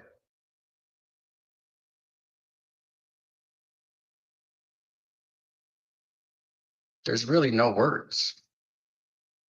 A no excuses mentality is a way of being, and it's a way of getting things done. If you're thinking about it and you're battling the no excuses, just stop. Lean into your vision. What do you want? Think about what you want. And then start speaking that into existence. Because you may be in a breakdown, but the breakthrough is right around the corner. But you're going to have to do some problem solving. You're going to have to get some things right. And then you're going to have to make some hard choices. And then those hard choices are going to fall on deaf ears, and you're still going to get to speak your new life into existence. You're going to get to choose your future self, and to stop being in the pursuit of happiness, but to craft your own happiness. Because happy people do things. Happy people get stuff done. Happy people have the feeling of spreading love. Happy people love their family. Happy people feel love. They feel God's love, and they know their purpose, and they know their meaning. So if there's anything I could say to you guys today, is just check your feelings. How are you feeling about no excuses? Are you stuck in your head? Are you thinking? Are you blinded and distracted by your phone and other things and not being able to see what's in front of you? Or maybe you're out there and you're speaking your message out there, and it's just not landing. People just aren't hearing it. You're speaking your truth, but there's just something in your talk that's just not letting people hear you. It's the feeling, it's your language, it's your framework sometimes. That's what me and Anthony do. We are at the speaking boot camp. Like he said, I'm one of the first people in the class. I met him at the semifinals out there. And, you know, I can just really speak into him, you know, because this is Anthony's course, and Anthony is the course. Anthony is transformational speaking. Anthony is a signature story. He's at the core of a lot of our signature stories. At Brenda's, at Toby's, we've all had breakthrough moments with this guy. The magic of Anthony Russo is that he can see the magic in you. He can see past everything you're thinking about that you think you're not. He can see past all your limitations. And then he can speak that possibility into you to get you to speak possibility out of yourself, that true authenticity, that your truth, which is not only transformational, but it's freeing, it's freedom. When you speak from transformational speaking, when you speak your signature story, when you're able to get that on camera, that confidence, there's no camera, no lens, there's no stage, no platform that will put any fear in your heart that will have you doubting anything that you're going to deliver inside of a conversation or a talk, whether it's 5 minutes or 50 minutes. It's not going to matter, because in our course, you're going to go through a transformational speaking signature story. And there's no more power than, like somebody said earlier, being able to look yourself in the mirror and say that dark truth and say that darkness to you and get it out and realize that you're still okay and you're still living and there's still a reason for you to speak and talk about it. And it's not something that should destroy or take away from anybody that you are. Speaking your story and finding your signature story is what Anthony does. I was lost. I was scattered. I didn't know really. I didn't have my power. I was speaking so generally. I wasn't connected to my signature story. There was no way I could even speak the truth that I had been in a car accident. Somebody ran a stop sign and hit me, and the doctors shoveled opiates into my system. It just took my mind and my heart, and it felt like it almost took my soul. And I was broken. Even though 30 years sales professional, businesses built, everything that I had a moment where my life was crushed. And I wasn't the same. But I kept fighting. I kept no excuses and just having that feeling to fight. And that fight found me at a semifinals, winning a golden ticket to speak my truth even more about how I battle with mental health and to speak about how other people battle mental health and speak solutions. I met Anthony Russo there. And it wasn't some great big camaraderie like, hug, man, brother from another mother. Hey, man. You know, it was like, hey, Anthony, hey. It was a quick handshake, quick contact. And the dude follows up. The dude is a connection master machine. He just loves. You know, we always talk about the book, The Go-Giver, and he is a generous man. He generously gives up his time. He generously gives up his perspective, no matter what he does. He'll call you from the field. He'll call you from the event. He'll call you from the airplane. He'll call you from the Uber. He'll call you from wherever it's at, because he makes himself accessible and he pours himself into you, because the magic of Anthony Russo is that he could see the magic in you. Just like he saw the magic in me, this broken man that lost his family and his mind and his heart and his body to a car accident that wasn't his fault, that was out of his control, and to addiction. I was living with that shame and I couldn't speak my truth, but Anthony pulled it out of me. He awoken it out of me. He created a space for me to speak freely in that 8-week course, and I will never forget it. I'll never forget him, and the experience I had is why me and him are partnering up together. And whenever he feels like he can't move on, that's where I come in and I balance out and I speak it into existence as well. Because that's just the guy he is. He loves endlessly. And I could go on forever, man. You know, I was waiting when you're going to come up to camera. I didn't turn on my clock. You know, like Yeah, I was waiting for the good pause, but you just kept. I mean, and my rule is if there's going to be a man that cries, it's me. I like to cry. So once I saw you crying, I had to come. I'm like, all right, no more. No. Henry, I love you. I appreciate you. You know, it's been interesting. And obviously we know Kelly has nicknamed you Happy Life Henry. And the more that you've evolved, just a part of this, and I've been texting Brenda, what I do with Double Down Speaking, what we do with Becoming the Better You as a group, and that you're part of that ecosystem I call the planet, but it is this gravitational pull. And our next speaker is actually our last speaker is going to be the person that's really new to the fold. And you've been new to the fold for BTBY the last month or so. And you lead, it's like we had the Rocky reference earlier. You're all heart, Rock. You're all heart, Henry. And that's what makes you such a special individual. And yes, you were always a good speaker. And what you've been able to do is transform yourself by transforming others. And although Henry spoke praises of me in the class that I have that we work together, Henry spends hours of his time where he is, for the most part, volunteering because of what he believes in, not just me and the program, but because of the people that we've had across from us that have not just come out of their shell, but changed their life. And that's what all this is all about. So Henry, I love you, brother. I love you too, man. And yeah, just to say about that, you know, about the people that have gone through the class and that feeling of no excuses. I'm going to always show up just like you. I follow your lead with that. You know, no excuses. You're always going to make yourself available for the call. You're always going to make yourself there for office hours. And I think about, you know, the Beth and the Carol and the Mama Russo. And I think about all the people who went through, and just from their transformational signature story, they unlocked a whole nother level of their business. I mean, people came in thinking they were going to be, thought they were going to be a mom coach like Beth. Now she's a music producer and building multiple businesses at the completion of the course, even as it was ending. She was, you know, like just like me and so many of us, we get stuck in these transformational periods and we don't know how to get out. And sometimes we just got to speak that exit into existence. And to see Carol and to see, you know, Jay and people that have gone through facing suicidal ideation and the loss of parents and kids, and they come into our room and they speak their truth and they're willing to put themselves out there.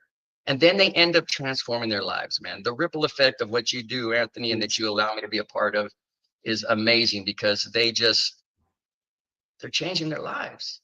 And the crazy part is it really all started in 2020 when we met Brenda and when Jeff Martinet put us together and we started doing these events. So again, if you want to meet Henry, Henry is going to be, actually, and put that back up. Henry will be, we just booked his ticket. So he is going to be part of the group at BTBY event, comechangeyourlife.com. Make sure you get tickets. You'll meet everybody that's spoken here today, including me, including Brent, including everybody, and Henry as well, as he leads with all heart. And also Beth, we're working on making sure she gets out there as well, who's actually helped me with my back end CRM funnels. It's funny. And this is the last thing I'll say, and then we'll move on to our last speaker. She said something to me where I said, you know, I try to figure out all this tech stuff. And she goes, and this reminds me of the relationship I have with Brenda, which is when you have a team, it makes things easier. There's certain people that should have different roles. And when you try to do it all, it does make it hard to not have excuses. So have that team that believes in you. And trust me, Beth isn't working for really any money. Henry hasn't worked for any money. We know the future of where things will go. A lot of what we build with Brenda and all of with Becoming the Better You, it's focusing on a common goal that will end up as something bigger than we all can imagine. And that's something she said that really touched me earlier, just like everything you say, Henry. So God bless. Thank you so much. Peace. Thank you, man. Appreciate Later, you. brother. All right. And again, he was talking about the boot camp. If you want to use a BTBY discount code, it's BTBY25 just by going to speakingbootcamp.com. It's digital. You could do it from home. It is a 10-hour day next Saturday. If you want to spend that time with me, it is interactive. It's fun. Henry, you crushed it. Thank you. Great job. So yeah, I'm going to leave that just for a second. Speakingbootcamp.com to be a certified level 1 double down speaker. That's it. And then of course, make sure you go to comechangeyourlife.com, Kansas City, September 10th through the 10th. Without further ado, our final speaker of the day, and then Brenda and I will come and wrap it up. This is somebody new to the planetary universe, whatever you want to call it, that is becoming the better you. She met with Brenda, and then Brenda was like, let's bring her in. Let's bring her into the fold. The gravitational pull has sucked her here, brought her in. I see her in the background doing this. I also realize I feel like we need to have a bicep competition or something. Yep. She is swole and a half. Ladies and gentlemen, welcoming to the stage, Natalie Harris. Welcome. Go ahead and I can unmute you, I think. Nope, you have to unmute yourself. Oh, there you go. We got you. How's it going, Natalie? Fabulous here in Olathe, Kansas. It is going wonderful and so nice to meet everyone out there in the BTBY world. It is a pleasure, and I'm looking forward to this. I've heard a lot of the stuff familiar today because I know the people. They had unique stories, unique messages, but for you, it's new, it's fresh, it's fun. So I'm excited. Awesome. I am excited too. And thank you, Henry. Just perfect segue. He had me in tears. He does that to you. He has that effect. Oh my goodness. He really did. He had an awesome effect. So I am very, very excited to be here with everyone today. Again, my name is Natalie Harris. And you know, guys, I'm here today because despite at one point in my life being told that my life had no value, I chose to rewrite my story with no voice, no money, and really no clue. But guess what? There was no excuses either. If you can just envision at any point in time in your life that you felt like you were going through a downward spiral, or if you've ever felt like you had no voice, that was me. For 35 years, I existed in the shadows. My voice was muted. My identity was buried in being behind the scenes, being someone else's other person. I had no identity. I had every excuse in the world lined up. Natalie, you have no money. Natalie, you have left the corporate world. Natalie, you have no place to call home if you leave. I owned a house full of all the comforts that you could just imagine. If you imagine being in your home and just looking out the back side of your home, and it's all glass, and you look out to this beautiful pasture and beautiful pond, all of those things. But still, with all of those comforts, my soul was completely bankrupt. The ultimate kicker, actually, for me, I was told, guess what? You'll never make as much money as you dream of. For the average person, and for me, my first thought was I might as well give up now. I'm never going to make that money. I embraced what was put on me for a long period of time. Even luxury looks empty when your worth has been completely erased from you. I'm here today, though, because it's just those little sparks of faith. When I didn't think I could actually just hang on, it's those little bitty sparks that kept showing up.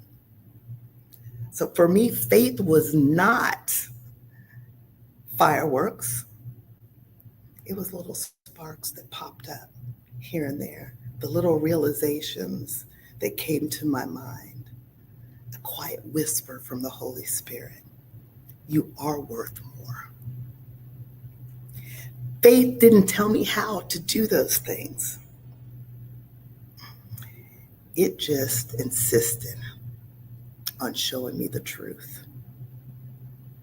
And for that, I will be eternally grateful, not just for that truth, but that truth that is speaked through me and that spoke through me.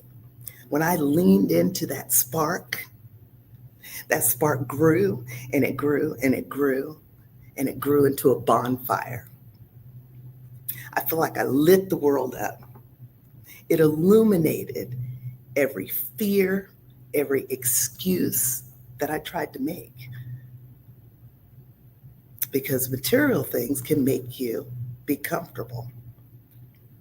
But if only that spark had a user's manual or even a beginning course, No Excuses 101, I tell you, I probably would have read it multiple times, over and over. When you walk through a storm, I had the logic, and you all have probably had this as well. You're thinking logically. Who am I kidding? I have no job. I left the corporate world. I have no backup plan. But with that faith, something shifted inside me. Little by little, every morning, a little bit of time with God, a little bit of time in the Word. And I also gave myself, with that word, I gave myself permission to leave. And when I did, the world didn't collapse like I thought it might have. I actually found my footing little by little, baby steps. One thing to remember is that sometimes the absence of collapse is the loudest answer to your inner, I can't. This is a challenge to everybody that has ever thought, I can't. I can't build from anything. I, with no voice, had to learn how to speak for me, for my children, and for now, my grandchildren. I had to speak for me, not for fear. I started with those tiny steps, and that's going to be my challenge for you all, is to start with those tiny steps, little goals, daily affirmations, brave conversations. What tapes are you playing in your head over and over and over again? As you stop and you hear me say, what tapes are you playing? For everyone out there, I'm going to challenge you right now. I want you to close your eyes. And I want you to think about just one area in your life where you need faith, just as small as a mustard seed. And I want you to hold on to that. Because God tells us if we have just faith as small as a mustard seed, guess what? That's all we need. So what is it that you need faith for today? What is it that it will help you to remove every excuse you have possibly replayed over and over in your head? I want you to acknowledge your excuses, like I had to acknowledge mine. Even the comfy and familiar excuses you might have. I want you to name it, because your faith will help you to do the very thing that I had to do, and that was to acknowledge, to find my voice, to learn how to speak, to set tiny goals, and to remove all of those excuses that were going through my mind. That is my challenge for each and every one of you as I share my story with you. It is a place of overcoming. It is a place of believing that God had more in store for my life, and that my life now touches my 10 grandchildren, that are out there, my 3 children that are out there. Everything that we do, we create experiences for others, and we build up strength within ourselves. My hope is that you're building up strength to find your voice, to remove every excuse that you may have. So thank you all so very much. I made this very, very short and quick for you all. At the end of the day, no excuses. I love it. Great job, Natalie. Great to welcome you to the fold. You did a phenomenal job. I love people. We are, by the way, I didn't say this before, but we finally, sometime during Henry, we reached 300 live viewers thanks to a lot of the friends we have. I want to thank Casey and Waz for making sure to share that. Natalie, fantastic job introducing yourself to our stratosphere. I keep making it bigger, Brenda. It went from ecosystem to planet to gravitational pull to now stratosphere. So, Natalie, if you could give me, because I want to make sure we all end on a high note, and Brenda is going to come up in a second. If you can give your biggest takeaway out of everything that you talked about that you want people to take with them to go about their day and their week, what would you tell people? And I've asked this before. What's the first step that you want to give them in order to start making a change in their life? I would probably say, I would encourage people to know that you're not stuck, first of all. We acknowledge what that little bitty maybe fear is, and we remove the excuses. So for every thought that you have that's an excuse, remember to let it be a spark and not something that holds you back. That will help you to reclaim not just your voice. For some of you, like me, it could be your life. I love it. And where can people find you? Just make sure we have that for everybody. Where can people work with you, find you, etc.? All right. So you can find me at, my email address is Natalie, Natalie, at inspiredpathways.net.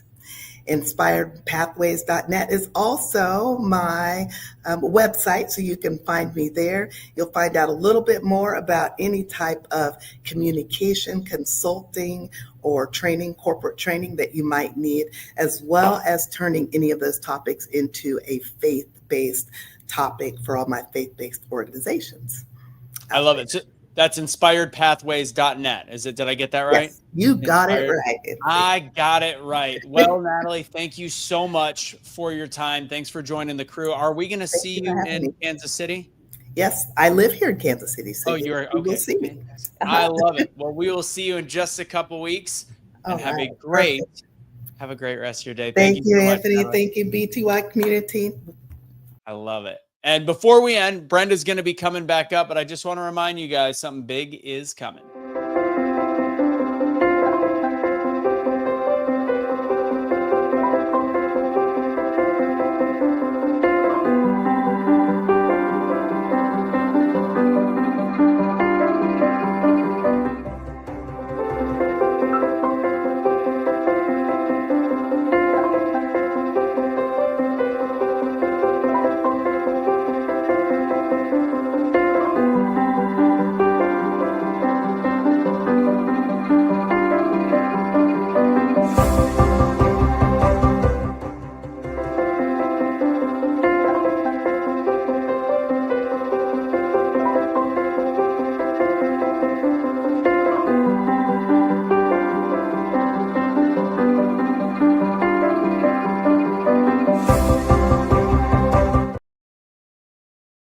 That's right, ladies and gentlemen, the No Excuses event coming to Kansas City, September 10th through the 10th, September 10th through the 12th. All right, I'm going to go ahead and bring Brenda back up. And again, by the way, if you like anything you saw, make sure you check out and find Brenda online as well. Easy to find Brenda Ringwood, easy to find the Becoming the Better You group. All of my stuff can be easily found at Anthony Michael Russo on Instagram. Brenda, give me the recap on the day. Lovely lady, queen of the kingdom. We know so many of these people, but they all shared a different version of themselves today. They incorporated their stories so that our audience can see that there's really no excuses to not be yourself, right? There's no excuses to lean into what you have going on. There's no excuse to actually love, right? There's no excuse to not say what your faith is. If you have faith in something, you should be able to talk about it, experience it, share it. Your talents, your wisdom, your passions, all of that, your visions, you should be able to share it and make a difference with somebody else. Somebody might be waiting for what you have. Somebody might be waiting for exactly what you got that's going to help them take the next step in their life. 100%. No, you didn't. You just moved your chest forward. You went in without whispering down. No, you did fantastic. We didn't get to hear you speak today, and I think we were talking about it, and we said, you know what? If people want to hear the Queen of the Kingdom speak, they got to buy a ticket to come to the Come Change Your Life No Excuses event. She's like, I want to give a bunch of free. I said, nope. People have. There's a gatekeeper. People got to pay in order to see Brenda Ringwood speak. Yeah, I think it's called, they're going to pay to see Anthony Trucks, Danielle Delgado, all of these. Sir Clyde Rivers is coming. He doesn't even speak anymore, and he's coming. He is so busy. Chuki's coming. Toby's coming. Let's see. There's so many. Ruben West. Ernesto Verdugo. Yeah. That's right. And Saucony Prince. Yeah. Coffee Cup Chuck. AYPN's going to be there. Brian Ramey, John, Kenya, Jason. Just keeps going and going and going. I think we have, even Big Bob's going to be there. He's going to run a panel. Yeah. And but the unfortunate thing is once you said Brian Ramey, actually people stopped going to the website. We lost some sales on that one, unfortunately. That's what I've got today. Do you have any final takeaways you want to leave with people? I just think that first, I want to say everything. Thanks for watching. Thanks for staying tuned. We've had a consistent amount of 280 to 370, 307 on here watching. That's powerful. Go ahead and share it out. You can share out the replay. If you really want to make a difference in your own life, you got to start. You got to stop making excuses, and you got to buck up. You got to do the work. You can't just sit on the couch. You can't just say, oh, it must be nice, or, well, look at them. Make it happen for yourself. Buck up, get off the couch, get up there and go do something. I say this on about every stage. If you don't do anything to change your life, it's nobody's fault but your own. Yours. Don't quit. Don't give up on yourself. Come to the event and meet all of these people. We have workshops, breakouts, food. It's all inclusive. All you got to do is show up. Well, you got to buy your ticket. But the tickets are priced right. They're priced right. You're getting 3 full days. I'm talking 9 in the morning till 6 at night, and then something in the evening every single night for 3 days. Powerful. Networking. You spend $300 to buy a pair of shoes or a nice bag or a jacket. Why not spend it on yourself to meet the connections that's going to grow your net worth? You find it to smoke cigarettes. You find it to smoke alcohol. You find it to go out to eat. Stop talking about Big Bob like that. Stop talking about Big Bob like that. Yeah. Oh, all of that, the cigarettes. Oh no, we love you, Big Bob. Absolutely love him to death. He's a big part of what we do. That's somebody that until you get to know him, you don't realize what a gift he is. And then when you get to know him, it's a blessing. And that's what you guys should be in somebody's life. When somebody gets to know you, be a blessing. Be a blessing. Well, Anthony, I'm going to have you bring it home. Let's everybody get on with their day. And we're up to 308 right now. I love it. So guys, first off, for the people that are still waiting in the back, like all the speakers, I'm going to be running 4 minutes of video, and then I will hang out and we'll say hi to you guys right when we get off. My last thing I'm going to say, be a practitioner. The world has way too many theorists. Actually put it to action and be a practitioner. And we will see you all in Kansas City, September 10th through the 12th. Brenda, thank you so much for letting me be a part of this day. I appreciate you more than you probably know. Thank you. The feeling's mutual. I'll see you in Kansas City soon. Hi, I'm Kevin Harrington. I'm an original shark from the hit TV show Shark Tank. I recently had the opportunity to speak at the Becoming the Better You event, and what I experienced there was truly inspiring. These events are designed to help people who feel stuck, whether it's personally or professionally, take the next step in their journey. And what sets BTBY apart is how it blends business growth with personal development. And it's not just an event, it's an experience. And after attending, I completely understand why they call it that. The stories shared by the speakers are raw, real, and relatable. Attendees see themselves reflected in those stories, and the energy in the room is filled with wisdom, passion, and real-life breakthroughs. Now, I witnessed lives beginning to shift right before my eyes. If you haven't been to a BTBY experience yet, I highly encourage you to attend the next one. If you're ready for change, this is the place to start. Let's be real. How many times have you walked away from a conversation thinking, I could have said that a little bit better? Or worse, why didn't they listen? What if I told you that in just one day, you could radically transform the way you speak and the way you're heard? Every time your message misses, you lose time, money, and confidence. That ends now. I want to be clear, this isn't just for speakers. It is great for speakers, but not just for speakers. The Double Down Speaking Bootcamp takes the same techniques we teach in our 8-week certification and compresses it into one day. One powerful day. No fluff, just the powerful tools, techniques, and training you need to master your voice and your message. You'll learn how to speak to sell without sounding salesy, how to own your story so that you can move people emotionally, and how to structure your message so people can't help but lean in and listen. Through group work, real-time exercises, and bonus sessions you won't find anywhere else, you'll walk away not just as a better speaker, but as someone who knows how to use their voice to lead, inspire, and transform. People have walked out of this boot camp a new person, making changes in their life and closing deals they thought were impossible, building powerful brands, and then even finally feeling that unstoppable feeling when they speak. Think about it. A single day can change your life. The day you decide to finally bet on yourself, the day you choose courage over fear, the day you open your mouth and the room goes quiet. Not because they're bored, but because you have something to say and you've learned exactly how to say it authentically. The Double Down Speaking Bootcamp isn't just another course. It's 8 weeks of training condensed into a single high voltage day that rips away all the fluff and teaches you the tools to command any room, sell with confidence, and tell your story in a way that makes people remember you. One day. Give me one day. That's it. And after that, you'll never speak the same again. Let's double down on your voice. I'll see you soon.